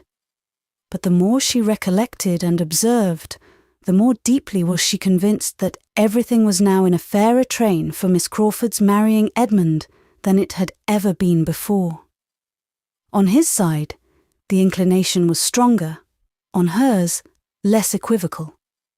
His objections, the scruples of his integrity, seemed all done away, nobody could tell how, and the doubts and hesitations of her ambition were equally got over, and equally without apparent reason. It could only be imputed to increasing attachment. His good and her bad feelings yielded to love, and such love must unite them. He was to go to town as soon as some business relative to Thornton Lacey was completed, perhaps within a fortnight. He talked of going, he loved to talk of it. And when once with her again, Fanny could not doubt the rest. Her acceptance must be as certain as his offer, and yet there were bad feelings still remaining which made the prospect of it most sorrowful to her. Independently, she believed, independently of self. In their very last conversation, Miss Crawford, in spite of some amiable sensations and much personal kindness, had still been Miss Crawford, still shown a mind led astray and bewildered, and without any suspicion of being so, darkened, yet fancying itself light. She might love, but she did not deserve Edmund by any other sentiment. Fanny believed there was scarcely a second feeling in common between them, and she may be forgiven by older sages for looking on the chance of Miss Crawford's future improvement as nearly desperate, for thinking that if Edmund's influence in this season of love had already done so little in clearing her judgment and regulating her notions, his worth would be finally wasted on her even in years of matrimony. Experience might have hoped more for any young people so circumstanced, and impartiality would not have denied to Miss Crawford's nature that participation in the general nature of women which would lead her to adopt the opinions of the man she loved and respected as her own. But as such were Fanny's persuasions, she suffered very much from them, and could never speak of Miss Crawford without pain. Sir Thomas meanwhile went on with his own hopes and his own observations, still feeling a right, by all his knowledge of human nature, to expect to see the effect of the loss of power and consequence on his niece's spirits, and the past attentions of the lover producing a craving for their return. and he was soon afterwards able to account for his not yet completely and indubitably seeing all this by the prospect of another visitor, whose approach he could allow to be quite enough to support the spirits he was watching. William had obtained a 10 days' leave of absence to be given to Northamptonshire, and was coming, the happiest of lieutenants, because the latest maid, to show his happiness and describe his uniform. He came, and he would have been delighted to show his uniform there too, had not cruel custom prohibited its appearance except on duty. So the uniform remained at Portsmouth, and Edmund conjectured that before Fanny had any chance of seeing it, all its own freshness and all the freshness of its wearer's feelings must be worn away. It would be sunk into a badge of disgrace, for what can be more unbecoming or more worthless than the uniform of a lieutenant, who has been a lieutenant a year or two and sees others made commanders before him? So reasoned Edmund, till his father made him the confidant of a scheme which placed Fanny's chance of seeing the second lieutenant of Her Majesty's ship Thrush in all his glory in another light. This scheme was that she should accompany her brother back to Portsmouth and spend a little time with her own family. It had occurred to Sir Thomas, in one of his dignified musings, as a right and desirable measure. But before he absolutely made up his mind, he consulted his son. Edmund considered it every way, and saw nothing but what was right.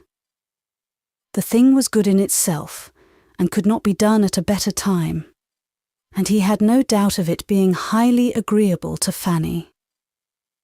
This was enough to determine Sir Thomas, and a decisive "then so it shall be" closed that stage of the business.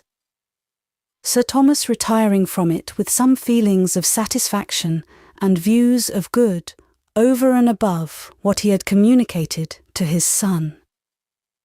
For his prime motive in sending her away had very little to do with the propriety of her seeing her parents again, and nothing at all with any idea of making her happy. He certainly wished her to go willingly, but he as certainly wished her to be heartily sick of home before her visit ended, and that a little abstinence from the elegancies and luxuries of Mansfield Park would bring her mind into a sober state and incline her to a juster estimate of the value of that home of greater permanence and equal comfort, of which she had the offer.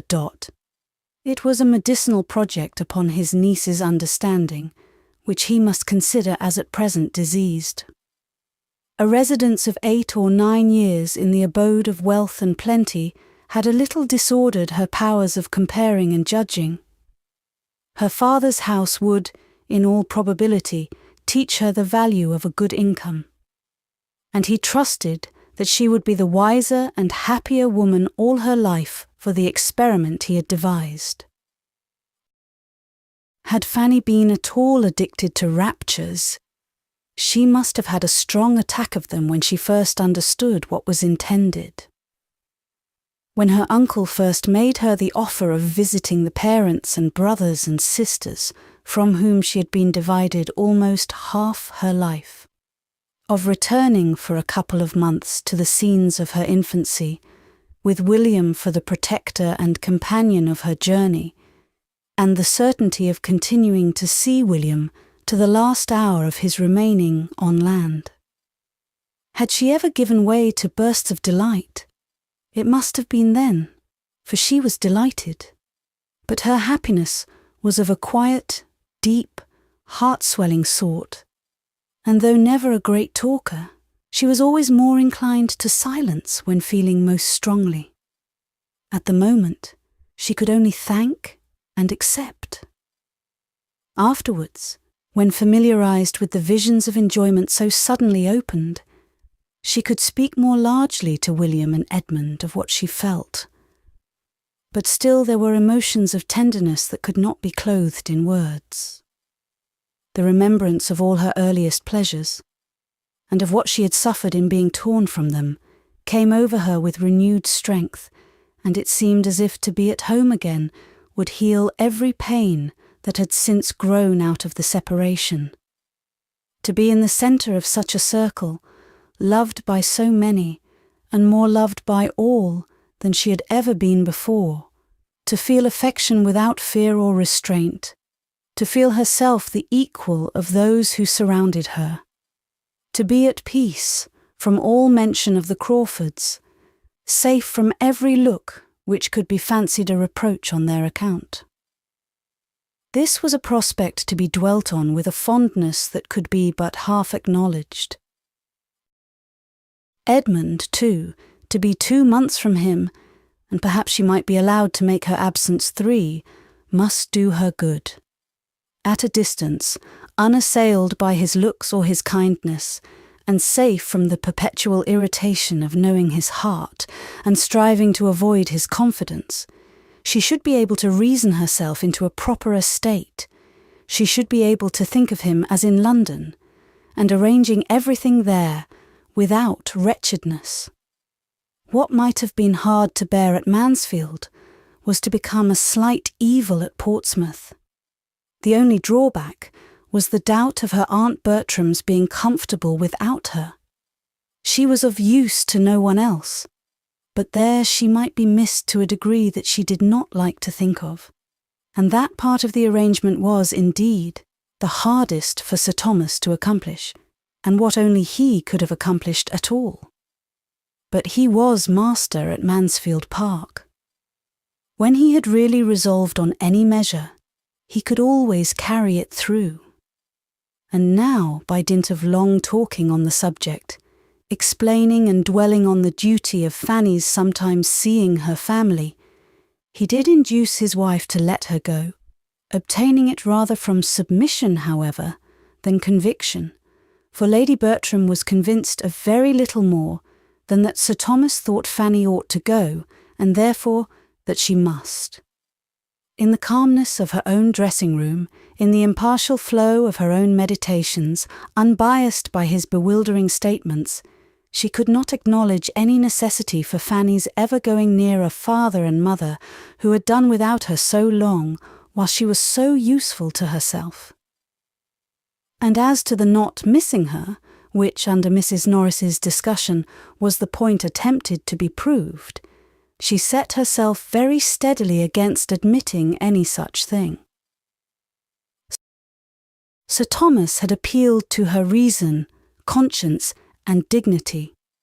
He called it a sacrifice, and demanded it of her goodness and self-command as such. But Mrs. Norris wanted to persuade her that Fanny could be very well spared, she being ready to give up all her own time to her as requested, and in short, could not really be wanted or missed. "That may be, sister," was all Lady Bertram's reply. "I dare say you are very right, but I am sure I shall miss her very much." The next step was to communicate with Portsmouth. Fanny wrote to offer herself, and her mother's answer, though short, was so kind. A few simple lines expressed so natural and motherly a joy in the prospect of seeing her child again, as to confirm all the daughter's views of happiness in being with her, convincing her that she should now find a warm and affectionate friend in the mamma who had certainly shown no remarkable fondness for her formerly. But this she could easily suppose to have been her own fault or her own fancy. She had probably alienated love by the helplessness and fretfulness of a fearful temper, or been unreasonable in wanting a larger share than anyone among so many could deserve.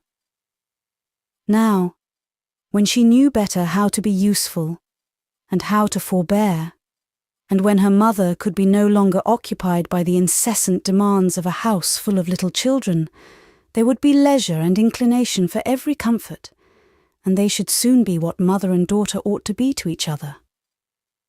William was almost as happy in the plan as his sister. It would be the greatest pleasure to him to have her there to the last moment before he sailed, and perhaps find her there still when he came in from his first cruise. And besides, he wanted her so very much to see the Thrush before she went out of harbour. The Thrush was certainly the finest sloop in the service, and there were several improvements in the dockyard too, which he quite longed to show her. He did not scruple to add that her being at home for a while would be a great advantage to everybody. "I do not know how it is," said he, "but we seem to want some of your nice ways and orderliness at my father's. The house is always in confusion. You will set things going in a better way, I am sure. You will tell my mother how it all ought to be, and you will be so useful to Susan, and you will teach Betsy, and make the boys love and mind you. How right and comfortable it will all be." By the time Mrs. Price's answer arrived, there remained but a very few days more to be spent at Mansfield. And for part of one of those days, the young travellers were in a good deal of alarm on the subject of their journey, for when the mode of it came to be talked of, and Mrs. Norris found that all her anxiety to save her brother-in-law's money was vain, and that in spite of her wishes and hints for a less expensive conveyance of Fanny, they were to travel post. When she saw Sir Thomas actually give William notes for the purpose, she was struck with the idea of there being room for a third in the carriage, and suddenly seized with a strong inclination to go with them, to go and see her poor dear sister Price. She proclaimed her thoughts. She must say that she had more than half a mind to go with the young people. It would be such an indulgence to her. She had not seen her poor dear sister Price for more than 20 years, and it would be a help to the young people in their journey to have her older head to manage for them. And she could not help thinking her poor dear sister Price would feel it very unkind of her not to come by such an opportunity. William and Fanny were horror-struck at the idea. All the comfort of their comfortable journey would be destroyed at once. With woeful countenances, they looked at each other. Their suspense lasted an hour or two. No one interfered to encourage or dissuade. Mrs. Norris was left to settle the matter by herself, and it ended, to the infinite joy of her nephew and niece, in the recollection that she could not possibly be spared from Mansfield Park at present, that she was a great deal too necessary to Sir Thomas and Lady Bertram for her to be able to answer it to herself, to leave them even for a week, and therefore must certainly sacrifice every other pleasure to that of being useful to them. It had in fact occurred to her that though taken to Portsmouth for nothing, it would be hardly possible for her to avoid paying her own expenses back again. So her poor dear sister Price was left to all the disappointment of her missing such an opportunity, and another 20 years' absence, perhaps, begun. Edmund's plans were affected by this Portsmouth journey, this absence of Fanny's. He too had a sacrifice to make to Mansfield Park as well as his aunt. He had intended, about this time, to be going to London, but he could not leave his father and mother just when everybody else of most importance to their comfort was leaving them.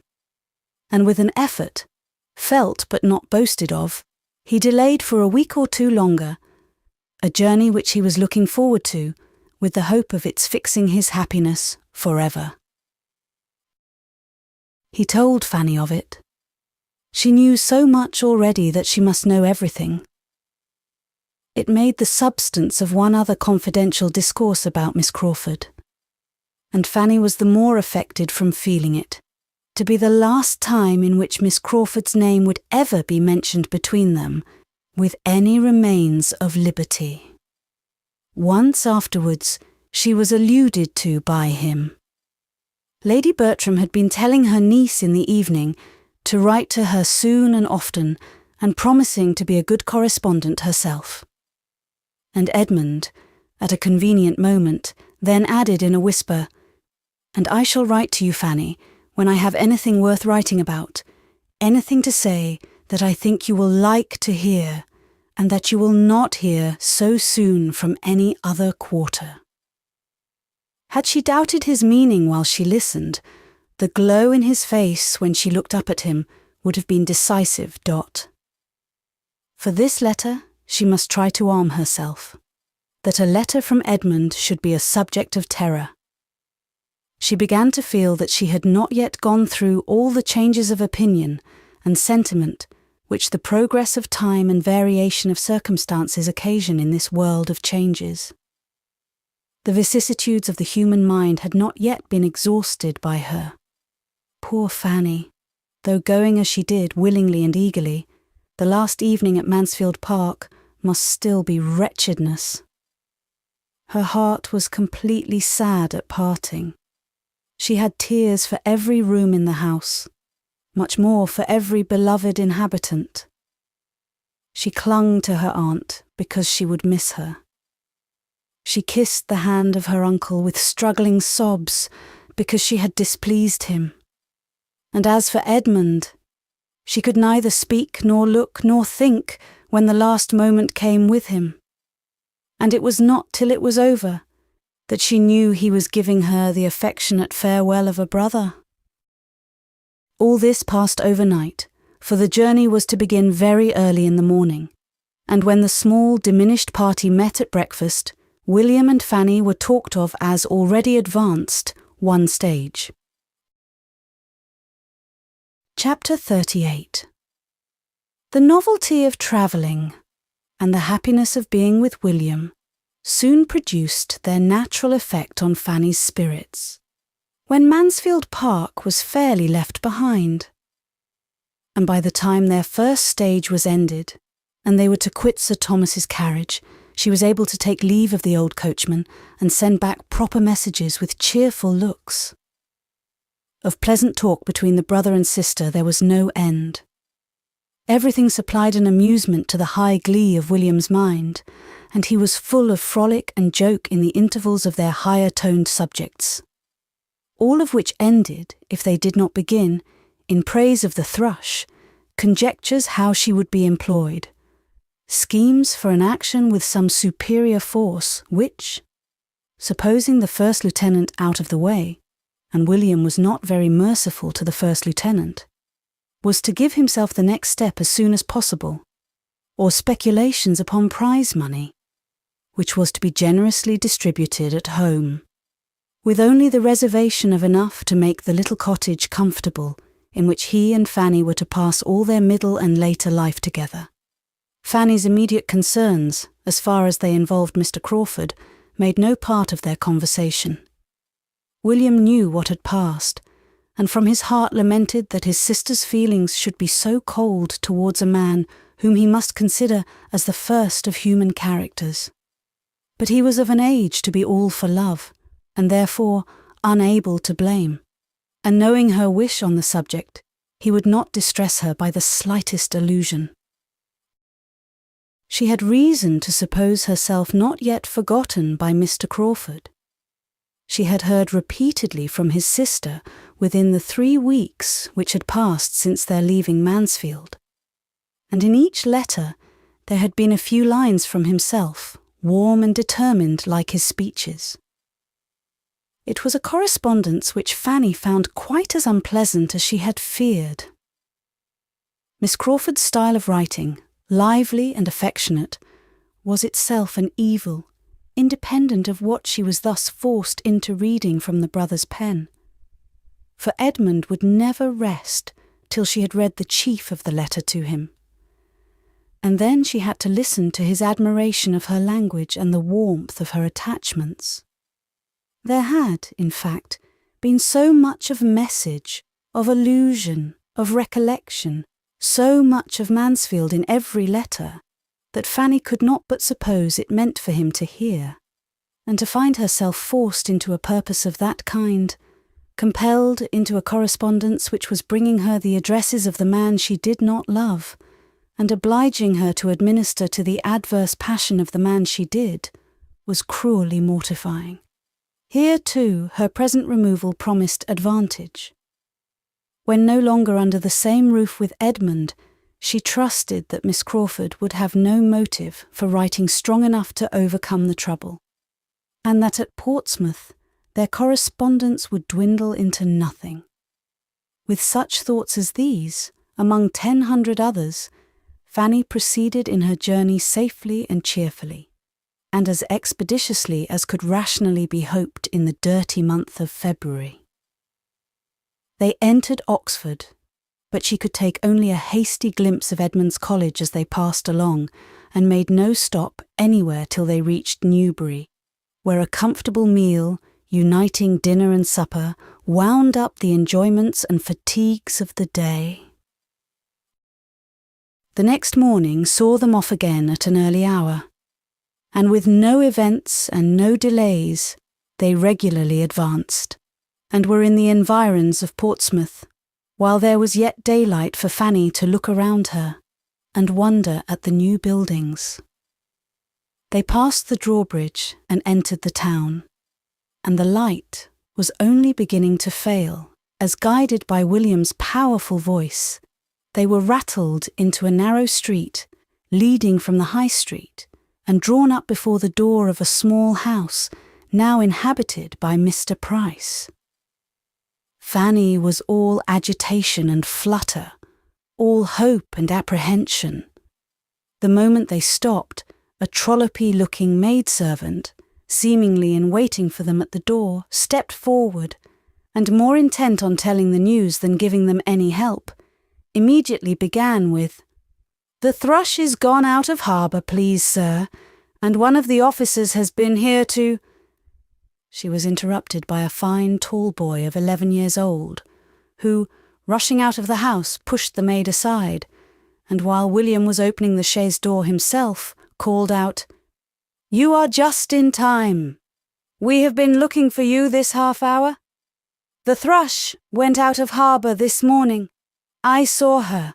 It was a beautiful sight, and they think she will have her orders in a day or two.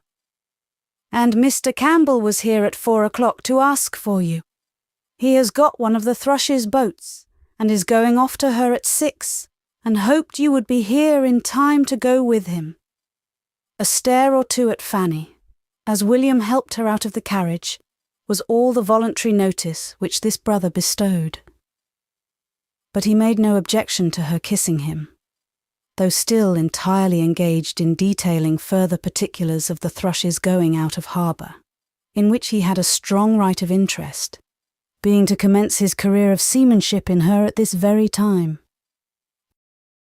Another moment, and Fanny was in the narrow entrance passage of the house, and in her mother's arms, who met her there with looks of true kindness, and with features which Fanny loved the more, because they brought her Aunt Bertram's before her, and there were her 2 sisters, Susan, a well-grown fine girl of 14, and Betsy, the youngest of the family, about 5, both glad to see her in their way, though with no advantage of manner in receiving her.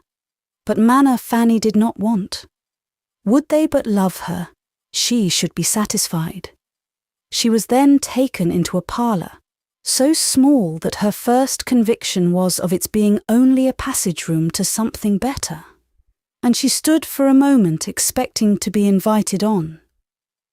But when she saw there was no other door, and that there were signs of habitation before her, she called back her thoughts, reproved herself, and grieved lest they should have been suspected. Her mother, however, could not stay long enough to suspect anything. She was gone again to the street door to welcome William. "Oh, my dear William, how glad I am to see you. But have you heard about the Thrush? She has gone out of harbour already, 3 days before we had any thought of it, and I do not know what I am to do about Sam's things. They will never be ready in time, for she may have her orders tomorrow perhaps. It takes me quite unawares. And now you must be off for Spithead too. Campbell has been here, quite in a worry about you. And now what shall we do? I thought to have had such a comfortable evening with you, and here everything comes upon me at once."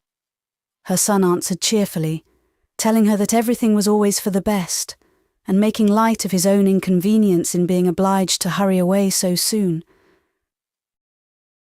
"To be sure, I had much rather she had stayed in harbour, that I might have sat a few hours with you in comfort. But as there is a boat ashore, I had better go off at once, and there is no help for it. Whereabouts does the thrush lay at Spithead? Near the canopus? But no matter. Here's Fanny in the parlour, and why should we stay in the passage? Come, mother, you have hardly looked at your own dear Fanny yet. In they both came, and Mrs. Price, having kindly kissed her daughter again, and commented a little on her growth, began with very natural solicitude to feel for their fatigues and wants as travellers. Poor dears, how tired you must both be. And now what will you have? I began to think you would never come. Betsy and I have been watching for you this half hour. And when did you get anything to eat? And what would you like to have now? I could not tell whether you would be for some meat, or only a dish of tea after your journey, or else I would have got something ready. And now I am afraid Campbell will be here before there is time to dress a steak, and we have no butcher at hand. It is very inconvenient to have no butcher in the street. We were better off in our last house. Perhaps you would like some tea as soon as it can be got. They both declared they should prefer it to anything. Then, Betsy, my dear, run into the kitchen and see if Rebecca has put the water on, and tell her to bring in the tea things as soon as she can. I wish we could get the bell mended, but Betsy is a very handy little messenger. Betsy went with alacrity, proud to show her abilities before her fine new sister. Dear me, continued the anxious mother, what a sad fire we have got, and I dare say you are both starved with cold. Draw your chair nearer, my dear. I cannot think what Rebecca has been about. I am sure I told her to bring some coals half an hour ago. Susan, you should have taken care of the fire. I was upstairs, Mamma, moving my things, said Susan in a fearless, self-defending tone which startled Fanny. You know you had but just settled that my sister Fanny and I should have the other room, and I could not get Rebecca to give me any help. Farther discussion was prevented by various bustles. First, the driver came to be paid. Then there was a squabble between Sam and Rebecca about the manner of carrying up his sister's trunk, which he would manage all his own way. And lastly, in walked Mr. Price himself, his own loud voice preceding him, as with something of the oath kind he kicked away his son's portmanteau and his daughter's bandbox in the passage, and called out for a candle. No candle was brought, however, and he walked into the room. Fanny, with doubting feelings, had risen to meet him, but sank down again on finding herself undistinguished in the dusk and unthought of. With a friendly shake of his son's hand and an eager voice, he instantly began, "Ah, welcome back, my boy. Glad to see you. Have you heard the news? The thrush went out of harbour this morning. Sharp is the word, you see. By God, you are just in time. The doctor has been here inquiring for you. He has got one of the boats and is to be off for Spithead by 6, so you had better go with him. I have been to Turner's about your mess. It is all in a way to be done. I should not wonder if you had your orders tomorrow, but you cannot sail with this wind if you are to cruise to the westward, and Captain Walsh thinks you will certainly have a cruise to the westward with the Elephant. By God, I wish you may. But old Scoley was saying just now that he thought you would be sent first to the Texel. Well, well, we are ready, whatever happens. But by God, you lost a fine sight by not being here in the morning to see the thrush go out of harbour. I would not have been out of the way for £1,000. Old Sholey ran in at breakfast time to say she had slipped her moorings and was coming out. I jumped up and made but 2 steps to the platform. If ever there was a perfect beauty afloat, she is one. And there she lies at Spithead, and anybody in England would take her for an 8-and-20. I was upon the platform 2 hours this afternoon looking at her. She lies close to the Endymion, between her and the Cleopatra, just to the eastward of the sheer hulk. Ha! cried William. "That's just where I should have put her myself. It's the best berth at Spithead. But here is my sister, sir. Here is Fanny," turning and leading her forward. "It is so dark you do not see her." With an acknowledgement that he had quite forgot her, Mr. Price now received his daughter, and having given her a cordial hug and observed that she had grown into a woman and he supposed would be wanting a husband soon, seemed very much inclined to forget her again. Fanny shrank back to her seat, with feelings sadly pained by his language and his smell of spirits, and he talked on only to his son, and only of the thrush, though William, warmly interested as he was in that subject, more than once tried to make his father think of Fanny and her long absence and long journey. After sitting some time longer, a candle was obtained, but as there was still no appearance of tea, nor, from Betsy's reports from the kitchen, much hope of any under a considerable period, William determined to go and change his dress and make the necessary preparations for his removal on board directly, that he might have his tea in comfort afterwards.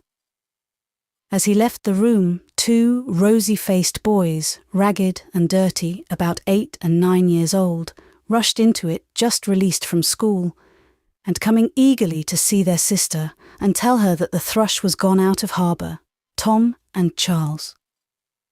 Charles had been born since Fanny's going away, but Tom she had often helped to nurse, and now felt a particular pleasure in seeing again. Both were kissed very tenderly, but Tom she wanted to keep by her, to try to trace the features of the baby she had loved and talked to of his infant preference for herself. Tom, however, had no mind for such treatment. He came home not to stand and be talked to, but to run about and make a noise, and both boys had soon burst from her and slammed the parlour door till her temples ached. She had now seen all that were at home.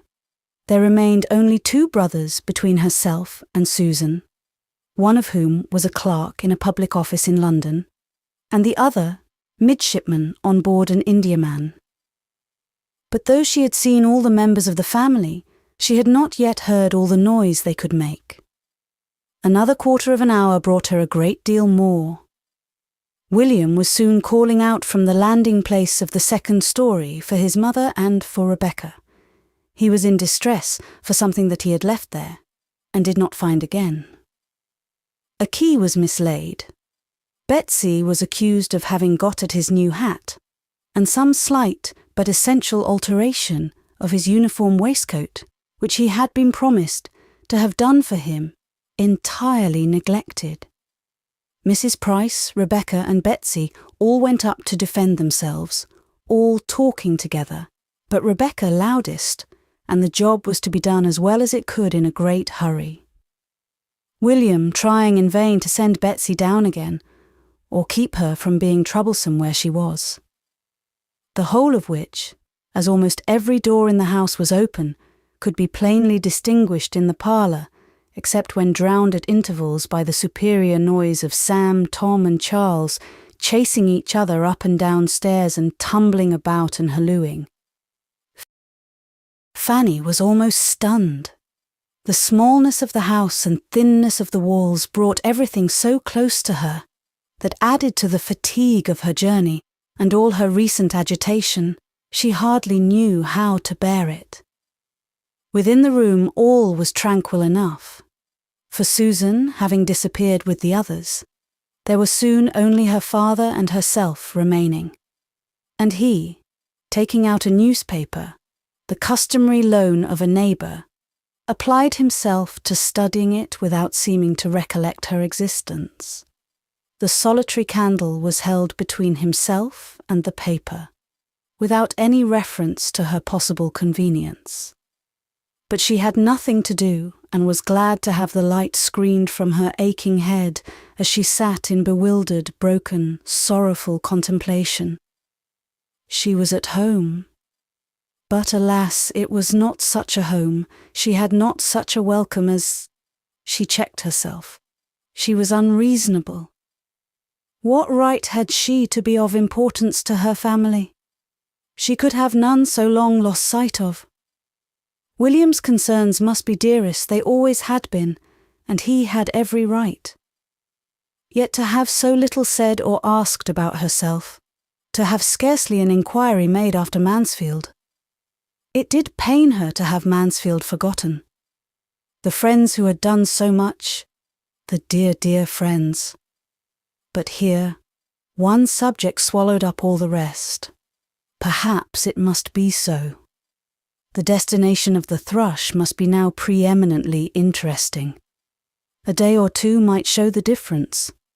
She only was to blame, yet she thought it would not have been so at Mansfield. No, in her uncle's house there would have been a consideration of times and seasons, a regulation of subject, a propriety, an attention towards everybody which there was not here. The only interruption which thoughts like these received for nearly half an hour was from a sudden burst of her father's, not at all calculated to compose them. At a more than ordinary pitch of thumping and hallooing in the passage, he exclaimed, "Devil take those young dogs! How they are singing out! Aye, Sam's voice louder than all the rest. That boy is fit for a boatswain. Holla, you there, Sam, stop your confounded pipe, or I shall be after you." This threat was so palpably disregarded that though within 5 minutes afterwards the 3 boys all burst into the room together and sat down, Fanny could not consider it as a proof of anything more than their being for the time thoroughly fagged, which their hot faces and panting breath seemed to prove, especially as they were still kicking each other's shins and hallooing out at sudden starts immediately under their father's eye. The next opening of the door brought something more welcome. It was for the tea things, which she had begun almost to despair of seeing that evening. Susan and an attendant girl, whose inferior appearance informed Fanny, to her great surprise, that she had previously seen the upper servant, brought in everything necessary for the meal. Susan looking, as she put the kettle on the fire and glanced at her sister, as if divided between the agreeable triumph of showing her activity and usefulness and the dread of being thought to demean herself by such an office. She had been into the kitchen, she said, to hurry Sally and help make the toast, and spread the bread and butter. Or she did not know when they should have got tea, and she was sure her sister must want something after her journey. Fanny was very thankful.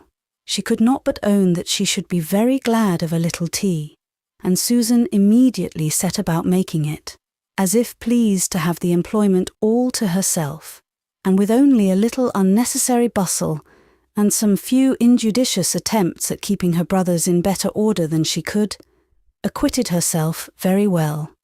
Fanny's spirit was as much refreshed as her body. Her head and heart were soon the better for such well-timed kindness.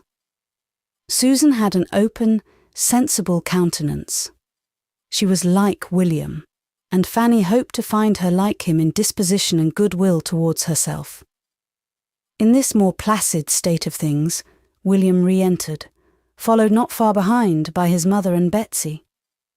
He, complete in his lieutenant's uniform, looking and moving all the taller, firmer, and more graceful for it, and with the happiest smile over his face, walked up directly to Fanny, who, rising from her seat, looked at him for a moment in speechless admiration, and then threw her arms round his neck to sob out her various emotions of pain and pleasure. Anxious not to appear unhappy, she soon recovered herself, and wiping away her tears, was able to notice and admire all the striking parts of his dress. Listening with reviving spirits to his cheerful hopes of being on shore some part of every day before they sailed, and even of getting her to Spithead to see the sloop.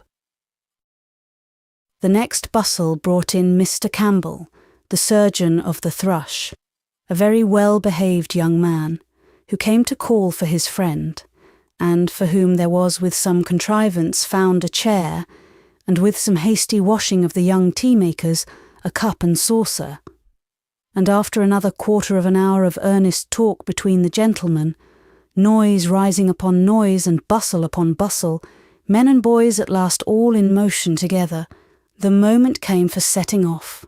Everything was ready, William took leave, and all of them were gone, for the 3 boys, in spite of their mother's entreaty, determined to see their brother and Mr. Campbell to the Sallyport.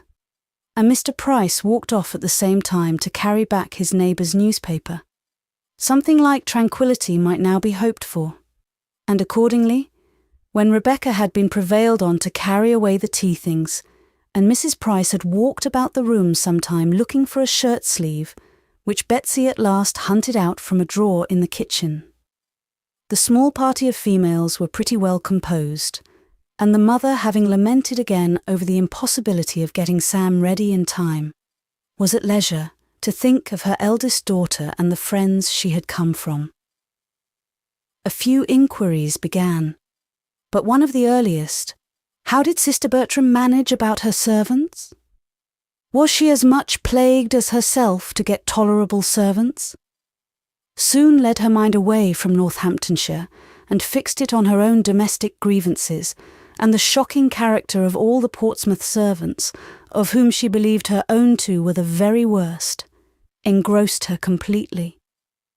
The Bertrams were all forgotten in detailing the faults of Rebecca, against whom Susan had also much to depose, and little Betsy a great deal more, and who did seem so thoroughly without a single recommendation, that Fanny could not help modestly presuming that her mother meant to part with her when her year was up. "Her year!" cried Mrs. Price. "I am sure I hope I shall be rid of her before she has stayed a year, for that will not be up till November. Servants have come to such a pass, my dear, in Portsmouth, that it is quite a miracle if one keeps them more than half a year. I have no hope of ever being settled, and if I were to part with Rebecca, I should only get something worse. And yet, I do not think I am a very difficult mistress to please, and I am sure the place is easy enough, for there is always a girl under her, and I often do half the work myself." Fanny was silent, but not from being convinced that there might not be a remedy found for some of these evils. As she now sat looking at Betsy, she could not but think particularly of another sister, a very pretty little girl, whom she had left there, not much younger when she went into Northamptonshire, who had died a few years afterwards. There had been something remarkably amiable about her. Fanny in those early days had preferred her to Susan, and when the news of her death had at last reached Mansfield, had for a short time been quite afflicted. The sight of Betsy brought the image of little Mary back again, but she would not have pained her mother by alluding to her for the world. While considering her with these ideas, Betsy, at a small distance, was holding out something to catch her eyes, meaning to screen it at the same time from Susan's. "What have you got there, my love?" said Fanny. "Come and show it to me." It was a silver knife. Up jumped Susan, claiming it as her own, and trying to get it away. But the child ran to her mother's protection, and Susan could only reproach, which she did very warmly, and evidently hoping to interest Fanny on her side. It was very hard that she was not to have her own knife. It was her own knife. Little sister Mary had left it to her upon her deathbed, and she ought to have had it to keep herself long ago. But Mamma kept it from her, and was always letting Betsy get hold of it. And the end of it would be that Betsy would spoil it, and get it for her own, though Mamma had promised her that Betsy should not have it in her own hands. Fanny was quite shocked. Every feeling of duty, honour and tenderness was wounded by her sister's speech and her mother's reply. "Now, Susan," cried Mrs. Price in a complaining voice. Now how can you be so cross? You are always quarrelling about that knife. I wish you would not be so quarrelsome. Poor little Betsy. How cross Susan is to you. But you should not have taken it out, my dear, when I sent you to the drawer. You know I told you not to touch it because Susan is so cross about it. I must hide it another time, Betsy. Poor Mary little thought it would be such a bone of contention when she gave it to me to keep, only 2 hours before she died. Poor little soul. She could but just speak to be heard, and she said so prettily, "Let Sister Susan have my knife, Mamma, when I am dead and buried." Poor little dear. She was so fond of it, Fanny, that she would have it lay by her in bed all through her illness. It was the gift of her good godmother, old Mrs. Admiral Maxwell, only 6 weeks before she was taken for death. Poor little sweet creature. Well, she was taken away from evil to come.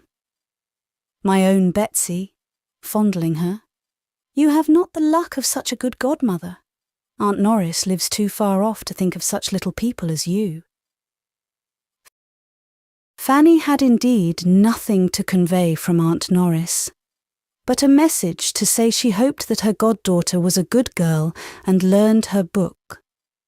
There had been at one moment a slight murmur in the drawing-room at Mansfield Park about sending her a prayer book, but no second sound had been heard of such a purpose.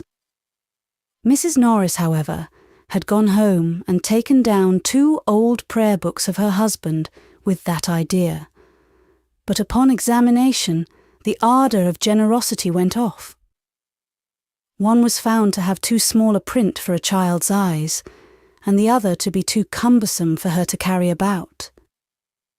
Fanny, fatigued and fatigued again, was thankful to accept the first invitation of going to bed, and before Betsy had finished her cry at being allowed to sit up only 1 hour extraordinary in honour of sister, she was off, leaving all below in confusion and noise again, the boys begging for toasted cheese, her father calling out for his rum and water, and Rebecca never where she ought to be. There was nothing to raise her spirits in the confined and scantily furnished chamber that she was to share with Susan. The smallness of the rooms above and below, indeed, and the narrowness of the passage and staircase struck her beyond her imagination. She soon learned to think with respect of her own little attic at Mansfield Park, in that house reckoned too small for anybody's comfort. Chapter 39. Could Sir Thomas have seen all his niece's feelings when she wrote her first letter to her aunt, he would not have despaired. For though a good night's rest, a pleasant morning, the hope of soon seeing William again, and the comparatively quiet state of the house, from Tom and Charles being gone to school, Sam on some project of his own, and her father on his usual lounges, enabled her to express herself cheerfully on the subject of home. There were still, to her own perfect consciousness, many drawbacks suppressed. Could he have seen only half that she felt before the end of a week, he would have thought Mr. Crawford sure of her, and been delighted with his own sagacity. Before the week ended, it was all disappointment. In the first place, William was gone. The Thrush had had her orders, the wind had changed, and he had sailed within 4 days from their reaching Portsmouth. And during those days she had seen him only twice, in a short and hurried way, when he had come ashore on duty. There had been no free conversation, no walk on the ramparts, no visit to the dockyard, no acquaintance with the Thrush, nothing of all that they had planned and depended on. Everything in that quarter failed her, except William's affection. His last thought on leaving home was for her. He stepped back again to the door to say, "Take care of Fanny, mother. She is tender, and not used to rough it like the rest of us. I charge you, take care of Fanny." William was gone, and the home he had left her in was, Fanny could not conceal it from herself, in almost every respect the very reverse of what she could have wished. It was the abode of noise, disorder, and impropriety. Nobody was in their right place. Nothing was done as it ought to be. She could not respect her parents as she had hoped. On her father, her confidence had not been sanguine, but he was more negligent of his family. His habits were worse, and his manners coarser than she had been prepared for. He did not want abilities, but he had no curiosity and no information beyond his profession. He read only the newspaper and the Navy List. He talked only of the dockyard, the harbour, Spithead, and the Mother Bank. He swore and he drank. He was dirty and gross. She had never been able to recall anything approaching tenderness in his former treatment of herself. There had remained only a general impression of roughness and loudness, and now he scarcely ever noticed her, but to make her the object of a coarse joke. Her disappointment in her mother was greater. There she had hoped much, and found almost nothing. Every flattering scheme of being of consequence to her soon fell to the ground. Mrs. Price was not unkind, but instead of gaining on her affection and confidence and becoming more and more dear, her daughter never met with greater kindness from her than on the first day of her arrival. The instinct of nature was soon satisfied, and Mrs. Price's attachment had no other source. Her heart and her time were already quite full. She had neither leisure nor affection to bestow on Fanny. Her daughters never had been much to her. She was fond of her sons, especially of William. But Betsy was the first of her girls, whom she had ever much regarded. To her she was most injudiciously indulgent. William was her pride, Betsy her darling, and John, Richard, Sam, Tom, and Charles occupied all the rest of her maternal solicitude, alternately her worries and her comforts. These shared her heart. Her time was given chiefly to her house and her servants. Her days were spent in a kind of slow bustle. All was busy without getting on, always behindhand and lamenting it, without altering her ways, wishing to be an economist, without contrivance or regularity, dissatisfied with her servants, without skill to make them better, and whether helping or reprimanding or indulging them, without any power of engaging their respect. Of her two sisters, Mrs. Price very much more resembled Lady Bertram than Mrs. Norris. She was a manager by necessity, without any of Mrs. Norris's inclination for it, or any of her activity. Her disposition was naturally easy and indolent like Lady Bertram's, and a situation of similar affluence and do-nothingness would have been much more suited to her capacity than the exertions and self-denials of the one which her imprudent marriage had placed her in. She might have made just as good a woman of consequence as Lady Bertram, but Mrs. Norris would have been a more respectable mother of 9 children on a small income. Much of all this Fanny could not but be sensible of. She might scruple to make use of the words, but she must and did feel that her mother was a partial, ill-judging parent, a dawdle, a slattern, who neither taught nor restrained her children, whose house was the scene of mismanagement and discomfort from beginning to end, and who had no talent, no conversation, no affection towards herself, no curiosity to know her better, no desire of her friendship, and no inclination for her company that could lessen her sense of such feelings. Fanny was very anxious to be useful, and not to appear above her home or in any way disqualified or disinclined by her foreign education from contributing her help to its comforts, and therefore set about working for Sam immediately, and by working early and late, with perseverance and great dispatch, did so much that the boy was shipped off at last, with more than half his linen ready. She had great pleasure in feeling her usefulness, but could not conceive how they would have managed without her. Sam, loud and overbearing as he was, she rather regretted when he went, for he was clever and intelligent, and glad to be employed in any errand in the town, and though spurning the remonstrances of Susan, given as they were, though very reasonable in themselves, with ill-timed and powerless warmth, was beginning to be influenced by Fanny's services and gentle persuasions, and she found that the best of the three younger ones was gone in him, Tom and Charles being at least as many years his juniors distant from that age of feeling and reason, which might suggest the expediency of making friends, and of endeavouring to be less disagreeable. Their sister soon despaired of making the smallest impression on them. They were quite untamable by any means of address which she had spirits or time to attempt. Every afternoon brought a return of their riotous games all over the house, and she very early learned to sigh at the approach of Saturday's constant half-holiday.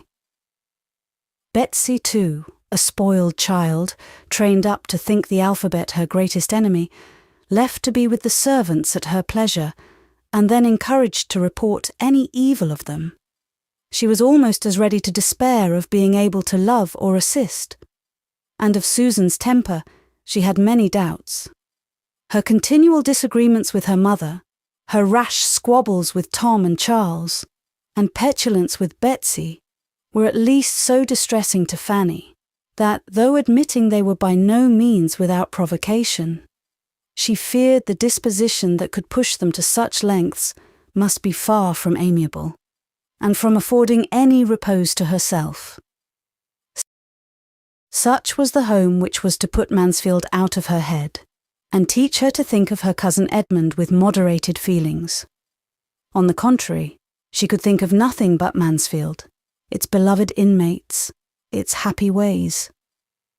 Everything where she now was in full contrast to it. The elegance, propriety, regularity, harmony, and perhaps above all, the peace and tranquillity of Mansfield, were brought to her remembrance every hour of the day, by the prevalence of everything opposite to them here. The living in incessant noise was, to a frame and temper delicate and nervous like Fanny's, an evil which no superadded elegance or harmony could have entirely atoned for. It was the greatest misery of all. At Mansfield, no sounds of contention, no raised voice, no abrupt bursts, no tread of violence were ever heard. All proceeded in a regular course of cheerful orderliness. Everybody had their due importance. Everybody's feelings were consulted. If tenderness could be ever supposed wanting, good sense and good breeding supplied its place.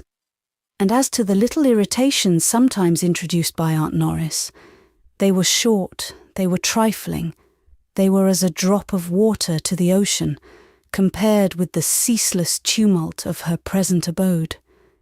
Here everybody was noisy, every voice was loud, excepting perhaps her mother's, which resembled the soft monotony of Lady Bertram's, only worn into fretfulness.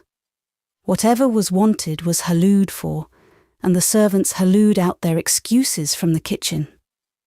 The doors were in constant banging, the stairs were never at rest, nothing was done without a clatter, nobody sat still, and nobody could command attention when they spoke. In a review of the two houses, as they appeared to her before the end of a week, Fanny was tempted to apply to them Dr. Johnson's celebrated judgment as to matrimony and celibacy, and say that though Mansfield Park might have some pains, Portsmouth could have no pleasures. Chapter 40. Fanny was right enough in not expecting to hear from Miss Crawford now, at the rapid rate in which their correspondence had begun. Mary's next letter was after a decidedly longer interval than the last, but she was not right in supposing that such an interval would be felt a great relief to herself. Here was another strange revolution of mind. She was really glad to receive the letter when it did come. In her present exile from good society, and distance from everything that had been wont to interest her. A letter from one belonging to the set where her heart lived, written with affection and some degree of elegance, was thoroughly acceptable. The usual plea of increasing engagements was made in excuse for not having written to her earlier. "And now that I have begun," she continued, "my letter will not be worth your reading, for there will be no little offering of love at the end, no 3 or 4 lines passionese from the most devoted Henry Crawford in the world, for Henry is in Norfolk. Business called him to Everingham 10 days ago, or perhaps he only pretended the call, for the sake of being travelling at the same time that you were. But there he is, and by the by, his absence may sufficiently account for any remissness of his sisters in writing. For there has been no— Well, Mary, when do you write to Fanny? Is it not time for you to write to Fanny? To spur me on. At last, after various attempts at meeting, I have seen your cousins, dear Julia and dearest Mrs. Rushworth. They found me at home yesterday, and we were glad to see each other again. We seemed very glad to see each other, and I do really think we were a little. We had a vast deal to say. Shall I tell you how Mrs. Rushworth looked when your name was mentioned? I did not used to think her wanting in self-possession, but she had not quite enough for the demands of yesterday. Upon the whole, Julia was in the best looks of the two, at least after you were spoken of. There was no recovering the complexion from the moment that I spoke of Fanny, and spoke of her as a sister should. But Mrs. Rushworth's day of good looks will come.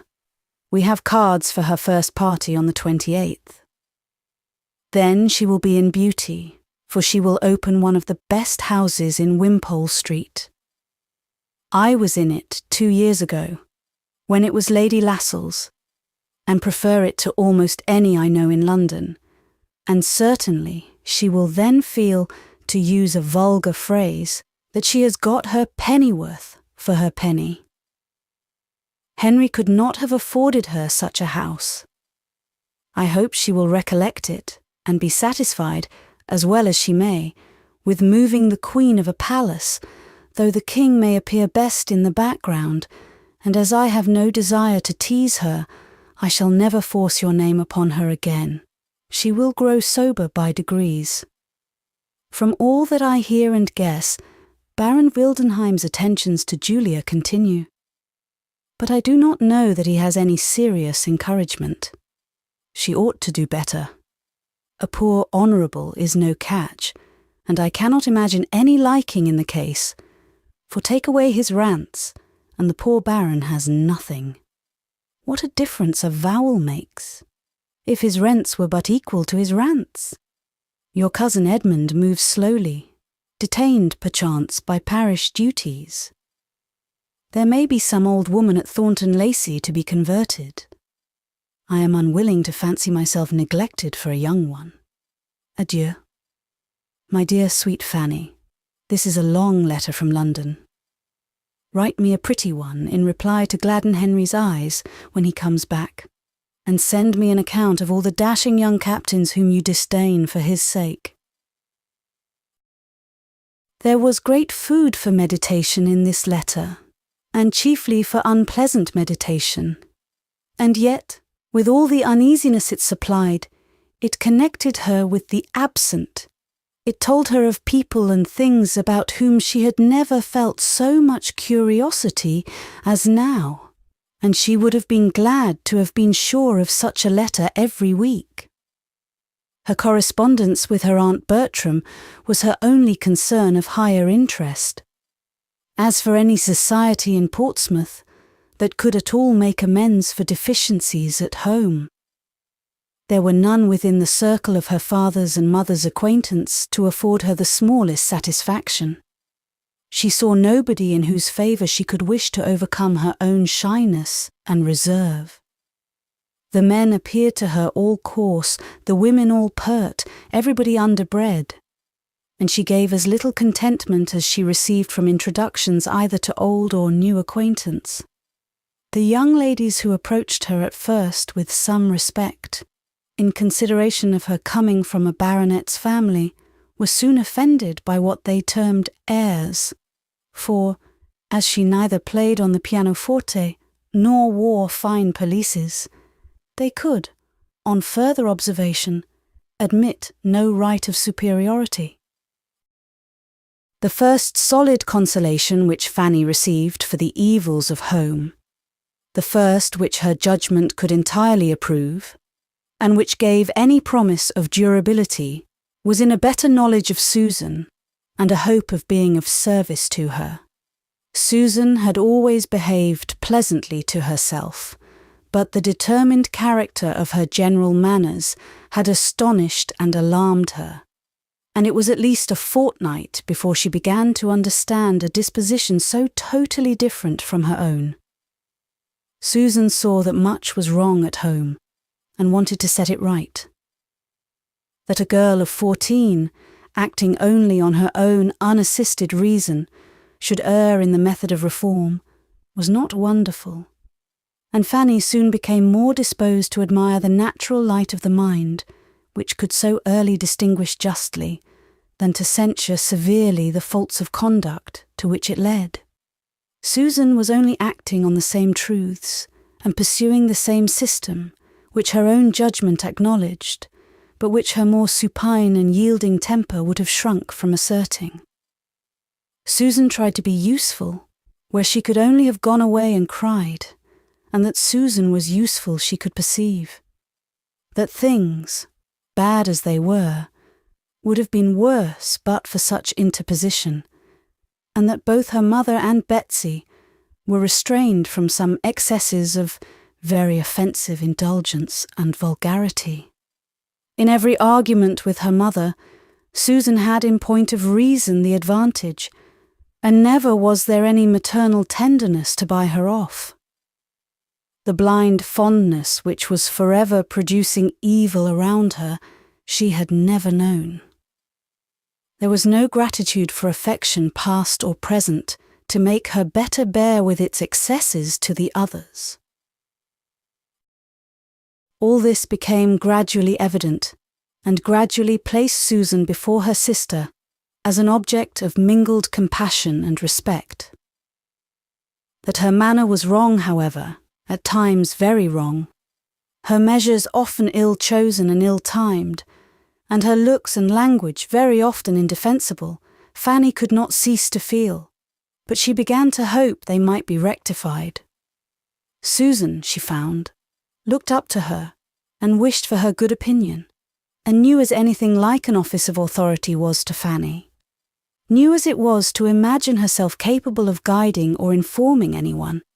She did resolve to give occasional hints to Susan, and endeavour to exercise for her advantage the juster notions of what was due to everybody, and what would be wisest for herself, which her own more favoured education had fixed in her. Her influence, or at least the consciousness and use of it, originated in an act of kindness by Susan, which, after many hesitations of delicacy, she at last worked herself up to. It had very early occurred to her that a small sum of money might, perhaps, restore peace forever on the sore subject of the silver knife, canvassed as it now was continually, and the riches which she was in possession of herself, her uncle having given her £10 at parting, made her as able as she was willing to be generous. But she was so wholly unused to confer favours. Except on the very poor, so unpractised in removing evils or bestowing kindnesses among her equals, and so fearful of appearing to elevate herself as a great lady at home, that it took some time to determine that it would not be unbecoming in her to make such a present. It was made, however, at last. A silver knife was bought for Betsy, and accepted with great delight, its newness giving it every advantage over the other that could be desired. Susan was established in the full possession of her own, Betsy handsomely declaring that now she had got one so much prettier herself, she should never want that again. and no reproach seemed conveyed to the equally satisfied mother, which Fanny had almost feared to be impossible. The deed thoroughly answered. A source of domestic altercation was entirely done away, and it was the means of opening Susan's heart to her and giving her something more to love and be interested in. Susan showed that she had delicacy. Pleased as she was to be mistress of property, which she had been struggling for at least 2 years, she yet feared that her sister's judgment had been against her, and that a reproof was designed for her for having so struggled as to make the purchase necessary for the tranquillity of the house. Her temper was open. She acknowledged her fears, blamed herself for having contended so warmly, and from that hour Fanny, understanding the worth of her disposition, and perceiving how fully she was inclined to seek her good opinion and refer to her judgment, began to feel again the blessing of affection, and to entertain the hope of being useful to a mind so much in need of help and so much deserving it. She gave advice too sound to be resisted by a good understanding, and given so mildly and considerately as not to irritate an imperfect temper, and she had the happiness of observing its good effects, not unfrequently. More was not expected by one who, while seeing all the obligation and expediency of submission and forbearance, saw also with sympathetic acuteness of feeling all that must be hourly grating to a girl like Susan. Her greatest wonder on the subject soon became, not that Susan should have been provoked into disrespect and impatience against her better knowledge, but that so much better knowledge, so many good notions should have been hers at all, and that, brought up in the midst of negligence and error, she should have formed such proper opinions of what ought to be, she who had had no cousin Edmund to direct her thoughts or fix her principles. The intimacy thus begun between them was a material advantage to each. By sitting together upstairs, they avoided a great deal of the disturbance of the house. Fanny had peace, and Susan learned to think it no misfortune to be quietly employed. They sat without a fire, but that was a privation familiar even to Fanny, and she suffered the less because reminded by it of the East Room. It was the only point of resemblance. In space, light, furniture, and prospect, there was nothing alike in the 2 apartments, and she often heaved a sigh at the remembrance of all her books and boxes, and various comforts there. By degrees, the girls came to spend the chief of the morning upstairs, at first only in working and talking, but after a few days, the remembrance of the said books grew so potent and stimulative that Fanny found it impossible not to try for books again. There were none in her father's house, but wealth is luxurious and daring, and some of hers found its way to a circulating library. She became a subscriber, amazed at being anything in propria persona, amazed at her own doings in every way, to be a renter, a chooser of books, and to be having anyone's improvement in view in her choice. But so it was. Susan had read nothing, and Fanny longed to give her a share in her own first pleasures and inspire a taste for the biography and poetry which she delighted in herself. In this occupation she hoped, moreover, to bury some of the recollections of Mansfield, which were too apt to seize her mind if her fingers only were busy, and especially at this time hoped it might be useful in diverting her thoughts from pursuing Edmund to London, whither, on the authority of her aunt's last letter, she knew he was gone. She had no doubt of what would ensue. The promised notification was hanging over her head. The postman's knock within the neighbourhood was beginning to bring its daily terrors, and if reading could banish the idea for even half an hour, it was something gained. Chapter 41. A week was gone since Edmund might be supposed in town, and Fanny had heard nothing of him. There were 3 different conclusions to be drawn from his silence, between which her mind was in fluctuation, each of them at times being held the most probable. Either his going had been again delayed, or he had yet procured no opportunity of seeing Miss Crawford alone, or he was too happy for letter writing. One morning, about this time, Fanny, having now been nearly 4 weeks from Mansfield, a point which she never failed to think over and calculate every day, as she and Susan were preparing to remove, as usual, upstairs, they were stopped by the knock of a visitor, whom they felt they could not avoid, from Rebecca's alertness in going to the door, a duty which always interested her beyond any other. It was a gentleman's voice. It was a voice that Fanny was just turning pale about when Mr. Crawford walked into the room. Good sense, like hers, will always act when really called upon, and she found that she had been able to name him to her mother and recall her remembrance of the name as that of William's friend, though she could not previously have believed herself capable of uttering a syllable at such a moment. The consciousness of his being known there only as William's friend was some support. Having introduced him, however, and being all reseated, the terrors that occurred of what this visit might lead to were overpowering, and she fancied herself on the point of fainting away. While trying to keep herself alive, their visitor, who had at first approached her with as animated a countenance as ever, was wisely and kindly keeping his eyes away and giving her time to recover, while he devoted himself entirely to her mother, addressing her and attending to her with the utmost politeness and propriety, at the same time with a degree of friendliness, of interest at least, which was making his manner perfect. Mrs. Price's manners were also at their best. Warmed by the sight of such a friend to her son, and regulated by the wish of appearing to advantage before him, she was overflowing with gratitude. Artless, maternal gratitude, which could not be unpleasing. Mr. Price was out, which she regretted very much. Fanny was just recovered enough to feel that she could not regret it, for to her many other sources of uneasiness was added the severe one of shame for the home in which he found her. She might scold herself for the weakness, but there was no scolding it away. She was ashamed, and she would have been yet more ashamed of her father than of all the rest.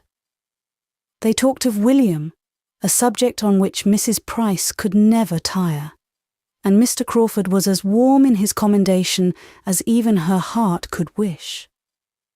She felt that she had never seen so agreeable a man in her life, and was only astonished to find that so great and so agreeable as he was, he should be come down to Portsmouth neither on a visit to the Port Admiral, nor the Commissioner, nor yet with the intention of going over to the island, nor of seeing the dockyard. Nothing of all that she had been used to think of as the proof of importance, or the employment of wealth, had brought him to Portsmouth. He had reached it late the night before, had come for a day or two, was staying at the Crown, had accidentally met with a navy officer or two of his acquaintance since his arrival, but had no object of that kind in coming. By the time he had given all this information, it was not unreasonable to suppose that Fanny might be looked at and spoken to, and she was tolerably able to bear his eye and hear that he had spent half an hour with his sister the evening before his leaving London, that she had sent her best and kindest love, but had had no time for writing, that he thought himself lucky in seeing Mary for even half an hour, having spent scarcely 24 hours in London after his return from Norfolk, before he set off again, that her cousin Edmund was in town, had been in town, he understood, a few days, that he had not seen him himself, but that he was well, had left them all well at Mansfield, and was to dine, as yesterday, with the Frasers. Fanny listened collectedly, even to the last-mentioned circumstance. Nay, it seemed a relief to her worn mind to be at any certainty. And the words, "Then by this time it is all settled," passed internally, without more evidence of emotion than a faint blush. After talking a little more about Mansfield, a subject in which her interest was most apparent, Crawford began to hint at the expediency of an early walk. It was a lovely morning, and at that season of the year, a fine morning so often turned off that it was wisest for everybody not to delay their exercise. And such hints producing nothing, he soon proceeded to a positive recommendation to Mrs. Price and her daughters to take their walk without loss of time. Now they came to an understanding. Mrs. Price, it appeared, scarcely ever stirred out of doors except on a Sunday. She owned she could seldom, with her large family, find time for a walk. Would she not, then, persuade her daughters to take advantage of such weather and allow him the pleasure of attending them? Mrs. Price was greatly obliged and very complying. Her daughters were very much confined. Portsmouth was a sad place. They did not often get out, and she knew they had some errands in the town, which they would be very glad to do. And the consequence was that Fanny, strange as it was, strange, awkward and distressing, found herself and Susan within 10 minutes walking towards the High Street with Mr. Crawford. It was soon pain upon pain, confusion upon confusion, for they were hardly in the High Street before they met her father, whose appearance was not the better for its being Saturday. He stopped, and ungentlemanlike as he looked, Fanny was obliged to introduce him to Mr. Crawford. She could not have a doubt of the manner in which Mr. Crawford must be struck. He must be ashamed and disgusted altogether. He must soon give her up and cease to have the smallest inclination for the match. And yet, though she had been so much wanting his affection to be cured, this was a sort of cure that would be almost as bad as the complaint. And I believe there is scarcely a young lady in the United Kingdom who would not rather put up with the misfortune of being sought by a clever, agreeable man than have him driven away by the vulgarity of her nearest relations. Mr. Crawford probably could not regard his future father-in-law with any idea of taking him for a model in dress. But, as Fanny instantly, and to her great relief, discerned, her father was a very different man, a very different Mr. Price in his behaviour to this most highly respected stranger, from what he was in his own family at home. His manners now, though not polished, were more than passable. They were grateful, animated, manly. His expressions were those of an attached father and a sensible man. His loud tones did very well in the open air, and there was not a single oath to be heard. Such was his instinctive compliment to the good manners of Mr. Crawford, and be the consequence what it might, Fanny's immediate feelings were infinitely soothed. The conclusion of the two gentlemen's civilities was an offer of Mr. Price's to take Mr. Crawford into the dockyard, which Mr. Crawford, desirous of accepting as a favour what was intended as such, though he had seen the dockyard again and again, and hoping to be so much the longer with Fanny, was very gratefully disposed to avail himself of, if the Miss Prices were not afraid of the fatigue. And as it was somehow or other ascertained, or inferred, or at least acted upon, that they were not at all afraid, to the dockyard they were all to go, and but for Mr. Crawford, Mr. Price would have turned thither directly, without the smallest consideration for his daughter's errands in the High Street. He took care, however, that they should be allowed to go to the shops they came out expressly to visit, and it did not delay them long, for Fanny could so little bear to excite impatience, or be waited for, that before the gentlemen, as they stood at the door, could do more than begin upon the last naval regulations, or settle the number of 3-deckers now in commission, their companions were ready to proceed. They were then to set forward for the dockyard at once, and the walk would have been conducted, according to Mr. Crawford's opinion, in a singular manner, had Mr. Price been allowed the entire regulation of it, as the 2 girls, he found, would have been left to follow, and keep up with them or not, as they could, while they walked on together at their own hasty pace. He was able to introduce some improvement occasionally, though by no means to the extent he wished. He absolutely would not walk away from them, and at any crossing, or any crowd, when Mr. Price was only calling out, "Come, girls! Come, Fan! Come, Sue, take care of yourselves! Keep a sharp lookout!" he would give them his particular attendance. Once fairly in the dockyard, he began to reckon upon some happy intercourse with Fanny, as they were very soon joined by a brother lounger of Mr. Price's, who had come to take his daily survey of how things went on, and who must prove a far more worthy companion than himself. And after a time the 2 officers seemed very well satisfied going about together, and discussing matters of equal and never-failing interest, while the young people sat down upon some timbers in the yard, or found a seat on board a vessel in the stocks, which they all went to look at. Fanny was most conveniently in want of rest.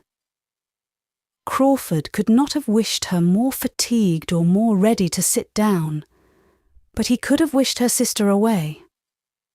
A quick-looking girl of Susan's age was the very worst third in the world, totally different from Lady Bertram, all eyes and ears, and there was no introducing the main point before her. He must content himself with being only generally agreeable, and letting Susan have her share of entertainment, with the indulgence now and then of a look or hint for the better informed and conscious Fanny. Norfolk was what he had mostly to talk of. There he had been for some time, and everything there was rising in importance from his present schemes.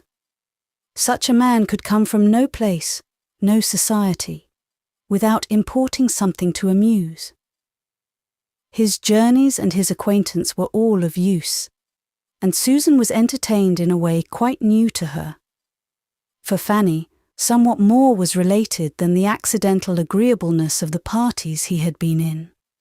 For her approbation, the particular reason of his going into Norfolk at all, at this unusual time of year, was given. It had been real business, relative to the renewal of a lease, in which the welfare of a large and, he believed, industrious family was at stake. He had suspected his agent of some underhand dealing, of meaning to bias him against the deserving, and he had determined to go himself and thoroughly investigate the merits of the case. He had gone, had done even more good than he had foreseen, had been useful to more than his first plan had comprehended, and was now able to congratulate himself upon it, and to feel that in performing a duty he had secured agreeable recollections for his own mind. He had introduced himself to some tenants whom he had never seen before. He had begun making acquaintance with cottages whose very existence, though on his own estate, had been hitherto unknown to him. This was aimed, and well aimed, at Fanny. It was pleasing to hear him speak so properly. Here he had been acting as he ought to do, to be the friend of the poor and the oppressed. Nothing could be more grateful to her, and she was on the point of giving him an approving look, when it was all frightened off by his adding something too pointed, of his hoping soon to have an assistant, a friend, a guide in every plan of utility or charity for Everingham, a somebody that would make Everingham, and all about it, a dearer object than it had ever been yet.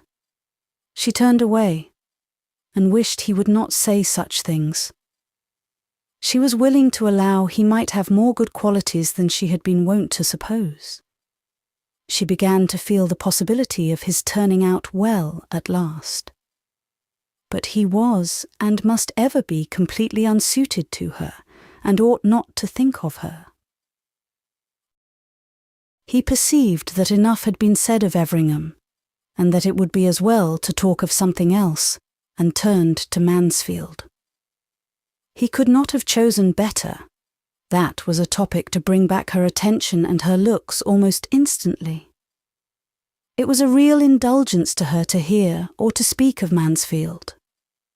Now so long divided from everybody who knew the place, she felt it quite the voice of a friend when he mentioned it, and led the way to her fond exclamations in praise of its beauties and comforts, and by his honourable tribute to its inhabitants, allowed her to gratify her own heart in the warmest eulogium, in speaking of her uncle as all that was clever and good, and her aunt as having the sweetest of all sweet tempers.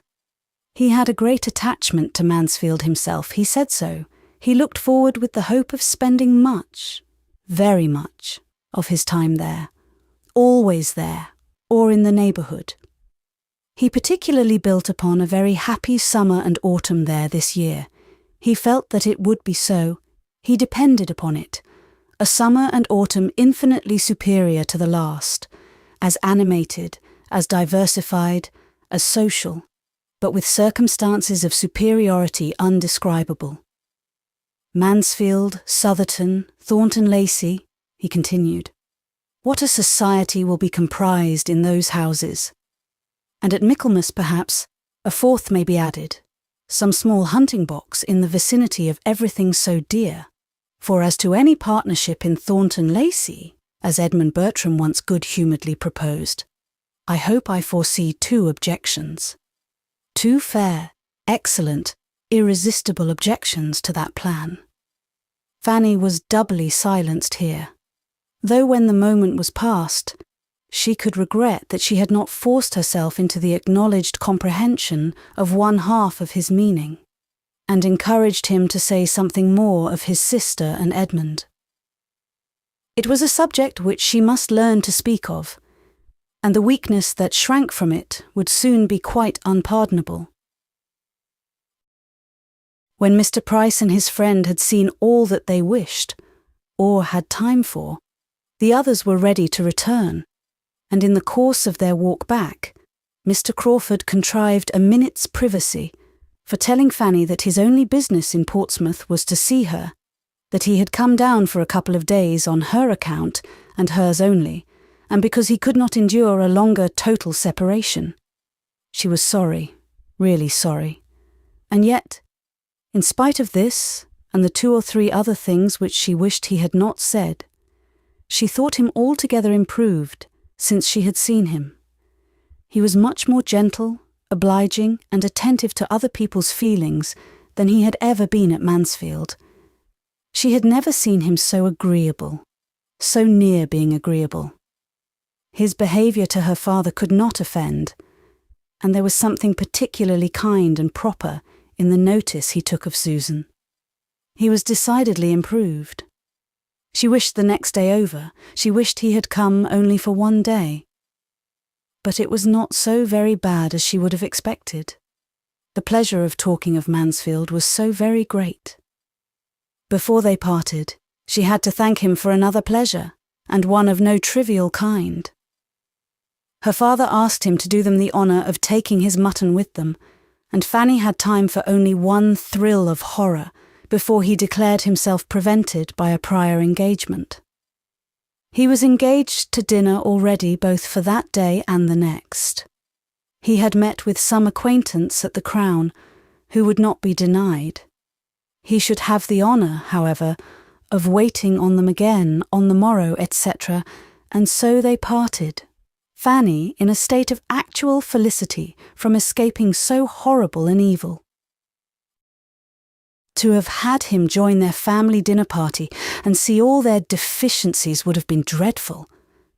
Rebecca's cookery and Rebecca's waiting, and Betsy's eating at table without restraint and pulling everything about as she chose were what Fanny herself was not yet enough inured to for her often to make a tolerable meal. She was nice only from natural delicacy, but he had been brought up in a school of luxury and epicurism. Chapter 42. The Prices were just setting off for church the next day when Mr. Crawford appeared again. He came, not to stop, but to join them. He was asked to go with them to the garrison chapel, which was exactly what he had intended, and they all walked thither together. The family were now seen to advantage. Nature had given them no inconsiderable share of beauty, and every Sunday dressed them in their cleanest skins and best attire. Sunday always brought this comfort to Fanny, and on this Sunday she felt it more than ever. Her poor mother now did not look so very unworthy of being Lady Bertram's sister as she was but too apt to look. It often grieved her to the heart to think of the contrast between them, to think that where nature had made so little difference, circumstances should have made so much, and that her mother, as handsome as Lady Bertram and some years her junior, should have an appearance so much more worn and faded, so comfortless, so slatternly, so shabby.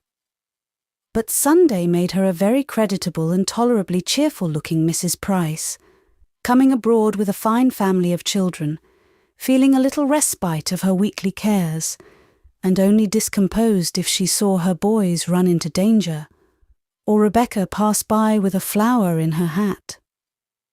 In chapel they were obliged to divide, but Mr. Crawford took care not to be divided from the female branch, and after chapel he still continued with them and made one in the family party on the ramparts.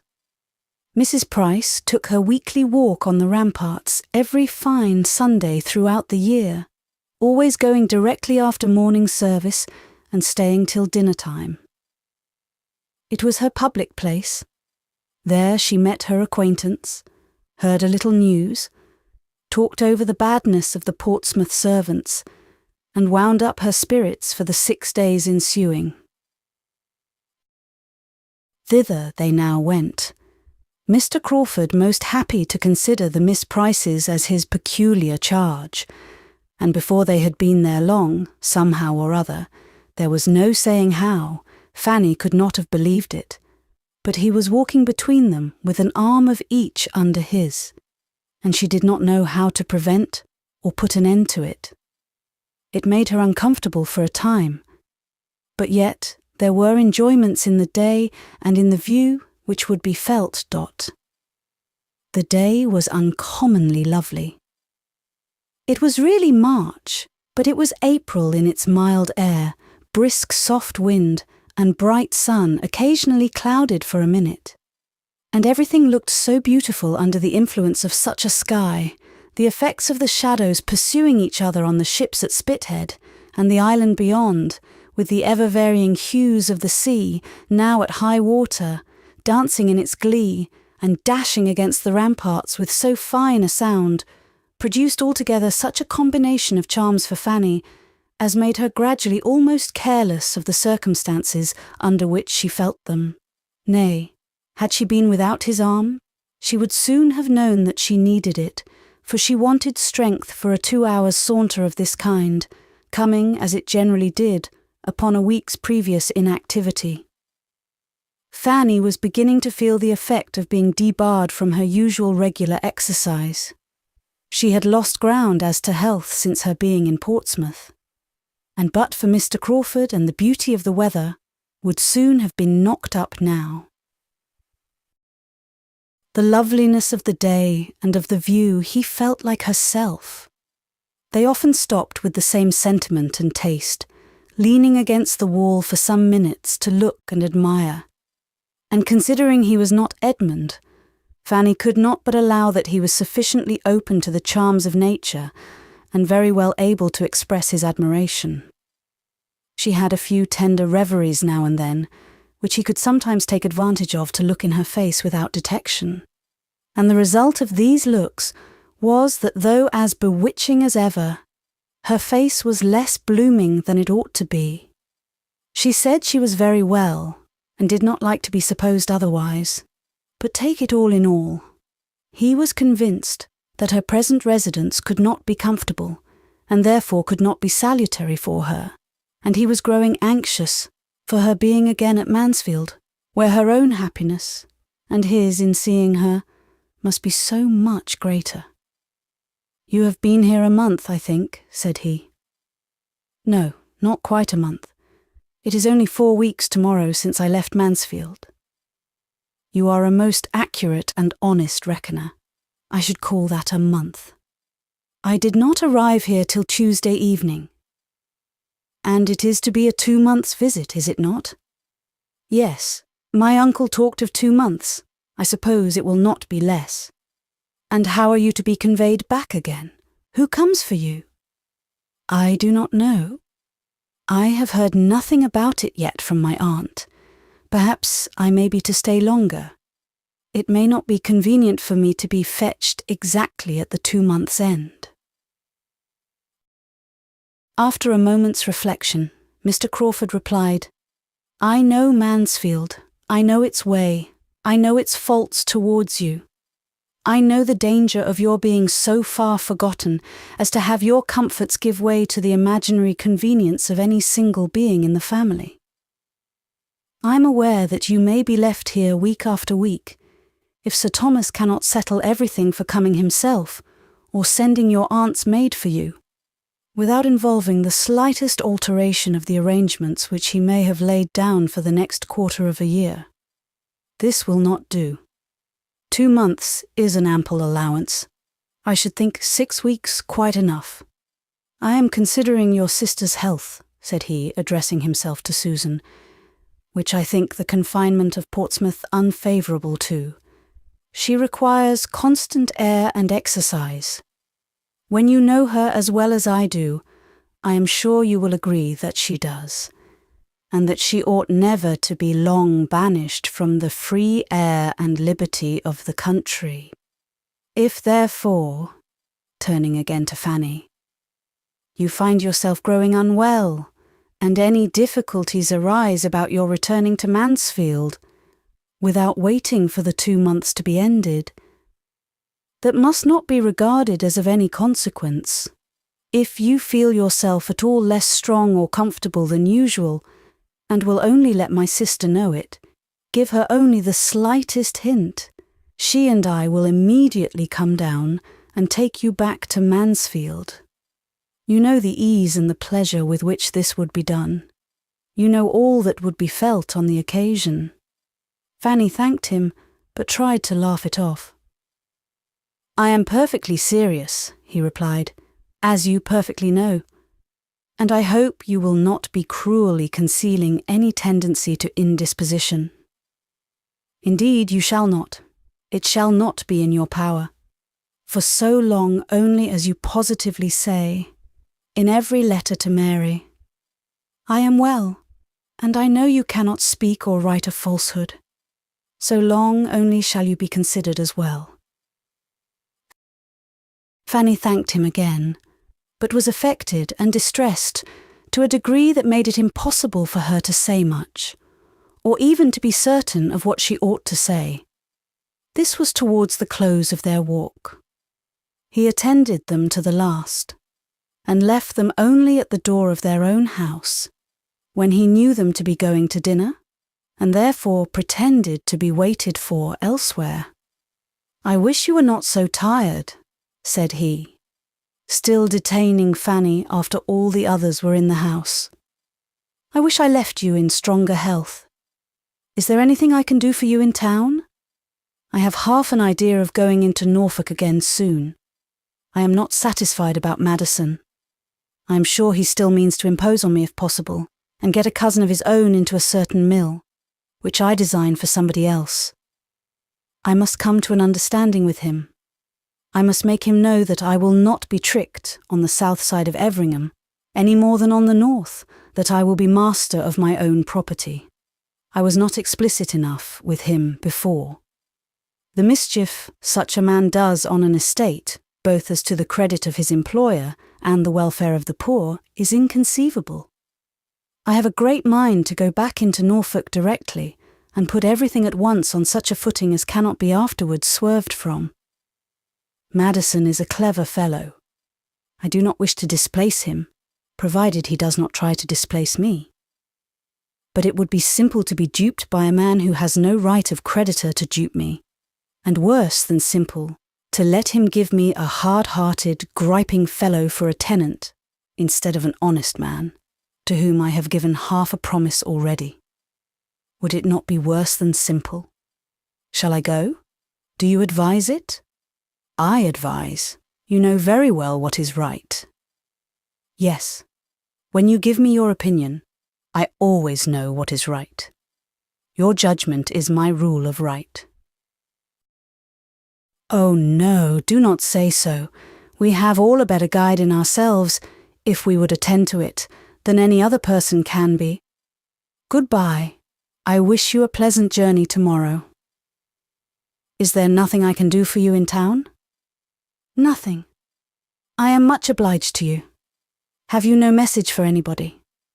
My love to your sister, if you please, and when you see my cousin Edmund, I wish you would be so good as to say that I suppose I shall soon hear from him. Certainly, and if he is lazy or negligent, I will write his excuses myself. He could say no more, for Fanny would be no longer detained. He pressed her hand, looked at her, and was gone.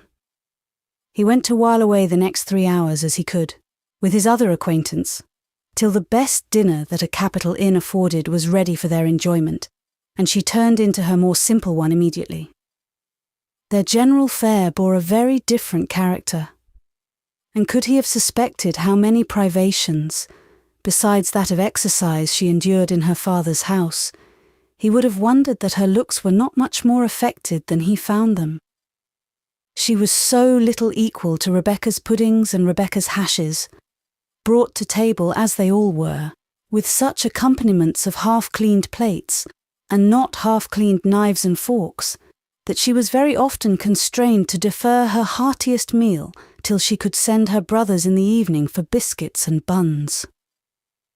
After being nursed up at Mansfield, it was too late in the day to be hardened at Portsmouth, and though Sir Thomas, had he known all, might have thought his niece in the most promising way of being starved, both mind and body, into a much juster value for Mr. Crawford's good company and good fortune, he would probably have feared to push his experiment farther, lest she might die under the cure. Fanny was out of spirits all the rest of the day. Though tolerably secure of not seeing Mr. Crawford again, she could not help being low. It was parting with somebody of the nature of a friend, and though in one light glad to have him gone, it seemed as if she was now deserted by everybody. It was a sort of renewed separation from Mansfield, and she could not think of his returning to town, and being frequently with Mary and Edmund, without feelings so near akin to envy as made her hate herself for having them. Her dejection had no abatement from anything passing around her. A friend or two of her father's, as always happened if he was not with them, spent the long, long evening there. And from 6 o'clock till 9:30, there was little intermission of noise or grog. She was very low. The wonderful improvement which she still fancied in Mr. Crawford was the nearest to administering comfort of anything within the current of her thoughts. Not considering in how different a circle she had been just seeing him, nor how much might be owing to contrast, she was quite persuaded of his being astonishingly more gentle and regardful of others than formerly. And if in little things, must it not be so in great? So anxious for her health and comfort, so very feeling as he now expressed himself and really seemed, might not it be fairly supposed that he would not much longer persevere in a suit so distressing to her? Chapter 43. It was presumed that Mr. Crawford was travelling back to London on the morrow, for nothing more was seen of him at Mr. Price's. And 2 days afterwards, it was a fact ascertained to Fanny by the following letter from his sister, opened and read by her, on another account, with the most anxious curiosity.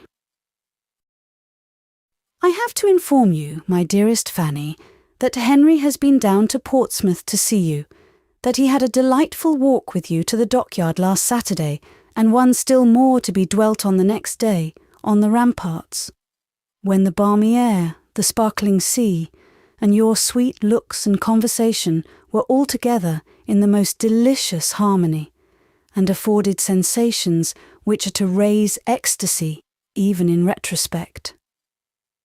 This, as well as I understand, is to be the substance of my information.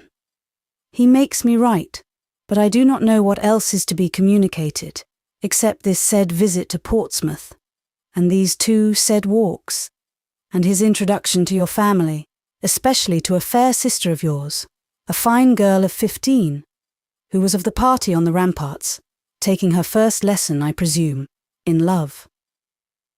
I have not time for writing much, but it would be out of place if I had, for this is to be a mere letter of business, penned for the purpose of conveying necessary information, which could not be delayed without risk of evil. My dear, dear Fanny, if I had you here, how I would talk to you! You should listen to me till you were tired, and advise me till you were still tired more, but it is impossible to put 100th part of my great mind on paper, so I will abstain altogether, and leave you to guess what you like. I have no news for you. You have politics, of course, and it would be too bad to plague you with the names of people and parties that fill up my time. I ought to have sent you an account of your cousin's first party, but I was lazy, and now it is too long ago. Suffice it to say that everything was just as it ought to be, in a style that any of her connections must have been gratified to witness, and that her own dress and manners did her the greatest credit. My friend, Mrs. Fraser, is mad for such a house, and it would not make me miserable. I go to Lady Stornoway after Easter. She seems in high spirits and very happy. I fancy Lord S. is very good-humoured and pleasant in his own family, and I do not think him so very ill-looking as I did. At least one sees many worse. He will not do by the side of your cousin Edmund. Of the last mentioned hero, what shall I say? If I avoided his name entirely, it would look suspicious.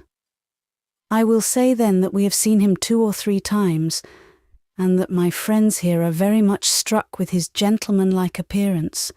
Mrs. Fraser, no bad judge, declares she knows but 3 men in town who have so good a person, height and air, and I must confess, when he dined here the other day, there were none to compare with him, and we were a party of 16. Luckily, there is no distinction of dress nowadays to tell tales, but yours affectionately. I had almost forgotten. It was Edmund's fault. He gets into my head more than does me good. One very material thing I had to say from Henry and myself. I mean, about our taking you back into Northamptonshire. My dear little creature, do not stay at Portsmouth to lose your pretty looks. Those vile sea breezes are the ruin of beauty and health. My poor aunt always felt affected if within 10 miles of the sea, which the Admiral of course never believed, but I know it was so. I am at your service and Henry's at an hour's notice. I should like the scheme, and we would make a little circuit and show you Everingham in our way, and perhaps you would not mind passing through London and seeing the inside of St. George's, Hanover Square. Only keep your cousin Edmund from me at such a time. I should not like to be tempted. What a long letter. 1 word more.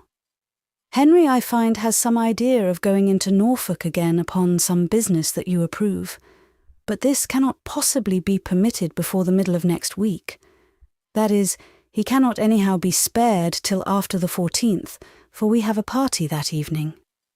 The value of a man like Henry on such an occasion is what you can have no conception of. So you must take it upon my word to be inestimable. He will see the Rushworths, which I own I am not sorry for, having a little curiosity, and so I think has he, though he will not acknowledge it.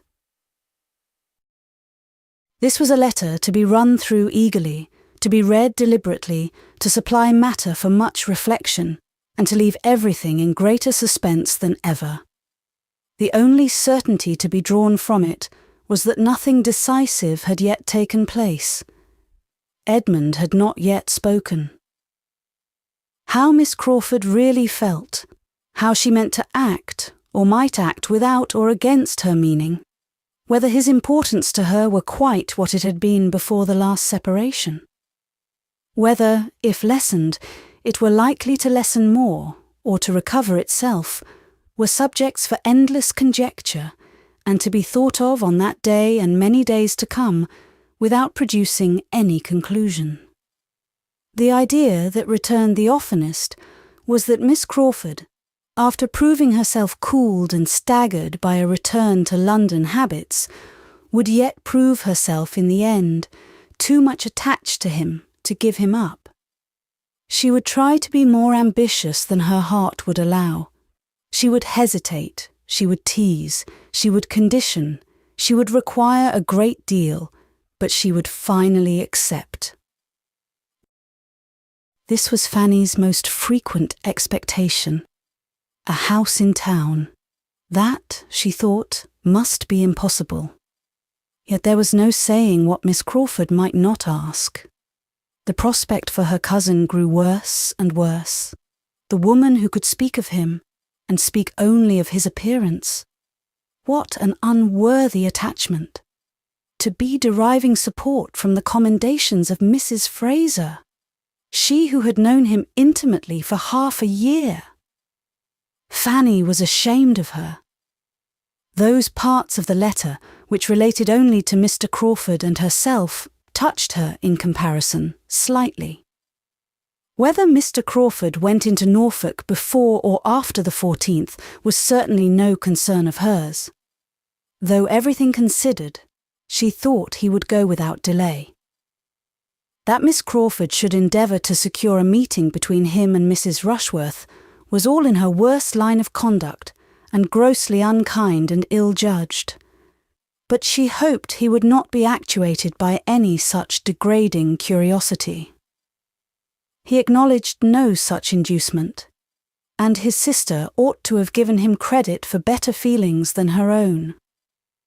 She was yet more impatient for another letter from town, after receiving this, than she had been before, and for a few days was so unsettled by it altogether, by what had come and what might come, that her usual readings and conversation with Susan were much suspended. She could not command her attention as she wished.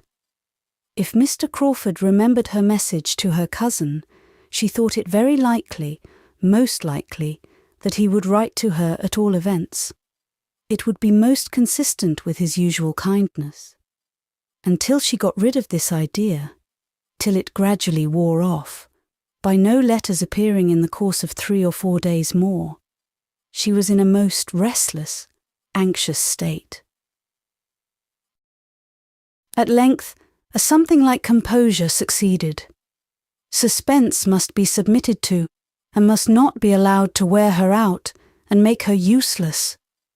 Time did something, her own exertions something more, and she resumed her attentions to Susan, and again awakened the same interest in them. Susan was growing very fond of her, and though without any of the early delight in books which had been so strong in Fanny, with a disposition much less inclined to sedentary pursuits, or to information for information's sake, she had so strong a desire of not appearing ignorant, as, with a good, clear understanding, made her a most attentive, profitable, thankful pupil. Fanny was her oracle. Fanny's explanations and remarks were a most important addition to every essay or every chapter of history. What Fanny told her of former times dwelt more on her mind than the pages of Goldsmith, and she paid her sister the compliment of preferring her style to that of any printed author. The early habit of reading was wanting. Their conversations, however, were not always on subjects so high as history or morals.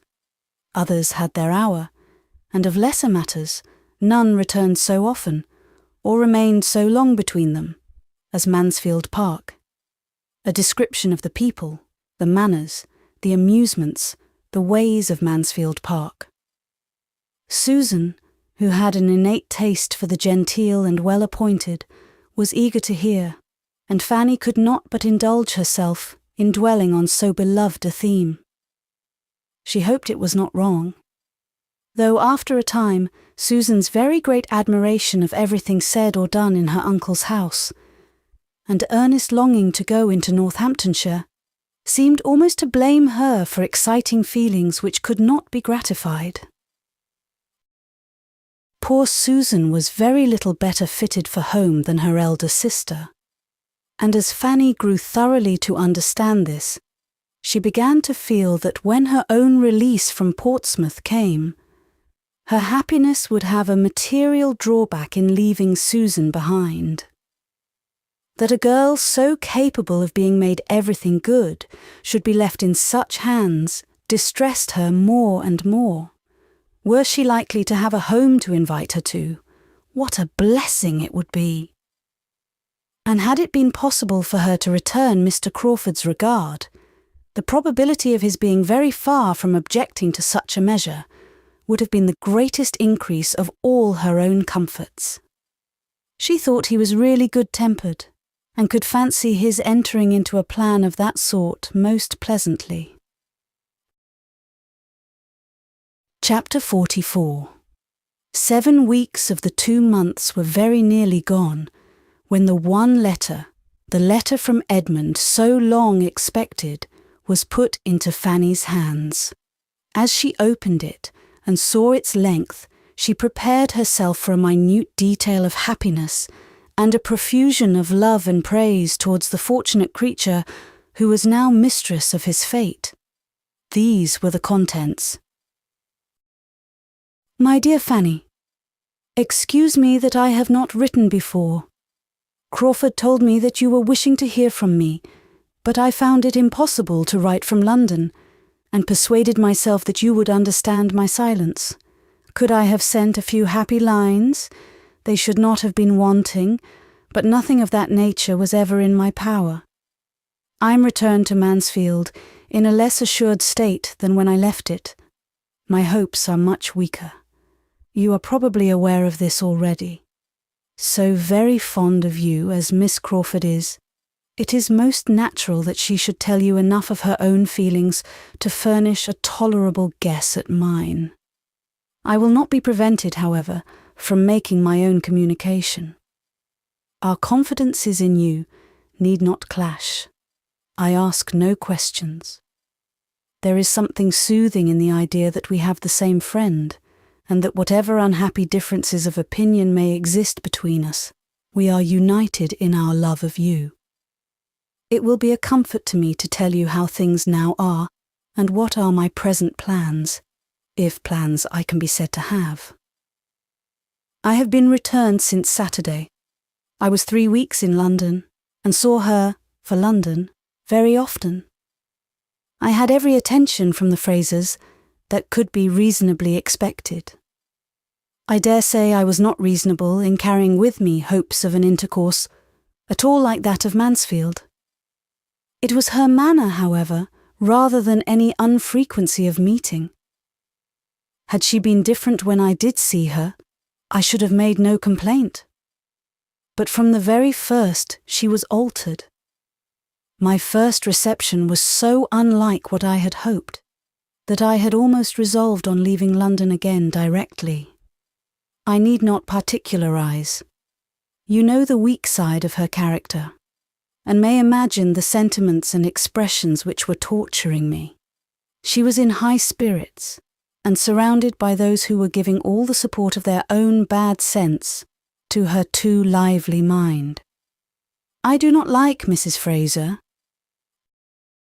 She is a cold-hearted, vain woman who has married entirely from convenience, and though evidently unhappy in her marriage, places her disappointment not to faults of judgment or temper or disproportion of age, but to her being, after all, less affluent than many of her acquaintances, especially than her sister, Lady Stornoway, and is the determined supporter of everything mercenary and ambitious, provided it be only mercenary and ambitious enough. I look upon her intimacy with those two sisters as the greatest misfortune of her life, and mine. They have been leading her astray for years. Could she be detached from them? And sometimes I do not despair of it, for the affection appears to me principally on their side. They are very fond of her, but I am sure she does not love them as she loves you. When I think of her great attachment to you indeed, and the whole of her judicious, upright conduct as a sister, she appears a very different creature, capable of everything noble, and I am ready to blame myself for a too harsh construction of a playful manner. I cannot give her up, Fanny. She is the only woman in the world whom I could ever think of as a wife. If I did not believe that she had some regard for me, of course I should not say this. But I do believe it. I am convinced that she is not without a decided preference. I have no jealousy of any individual. It is the influence of the fashionable world altogether that I am jealous of. It is the habits of wealth that I fear. Her ideas are not higher than her own fortune may warrant, but they are beyond what our incomes united could authorize. There is comfort, however, even here. I could better bear to lose her because not rich enough than because of my profession.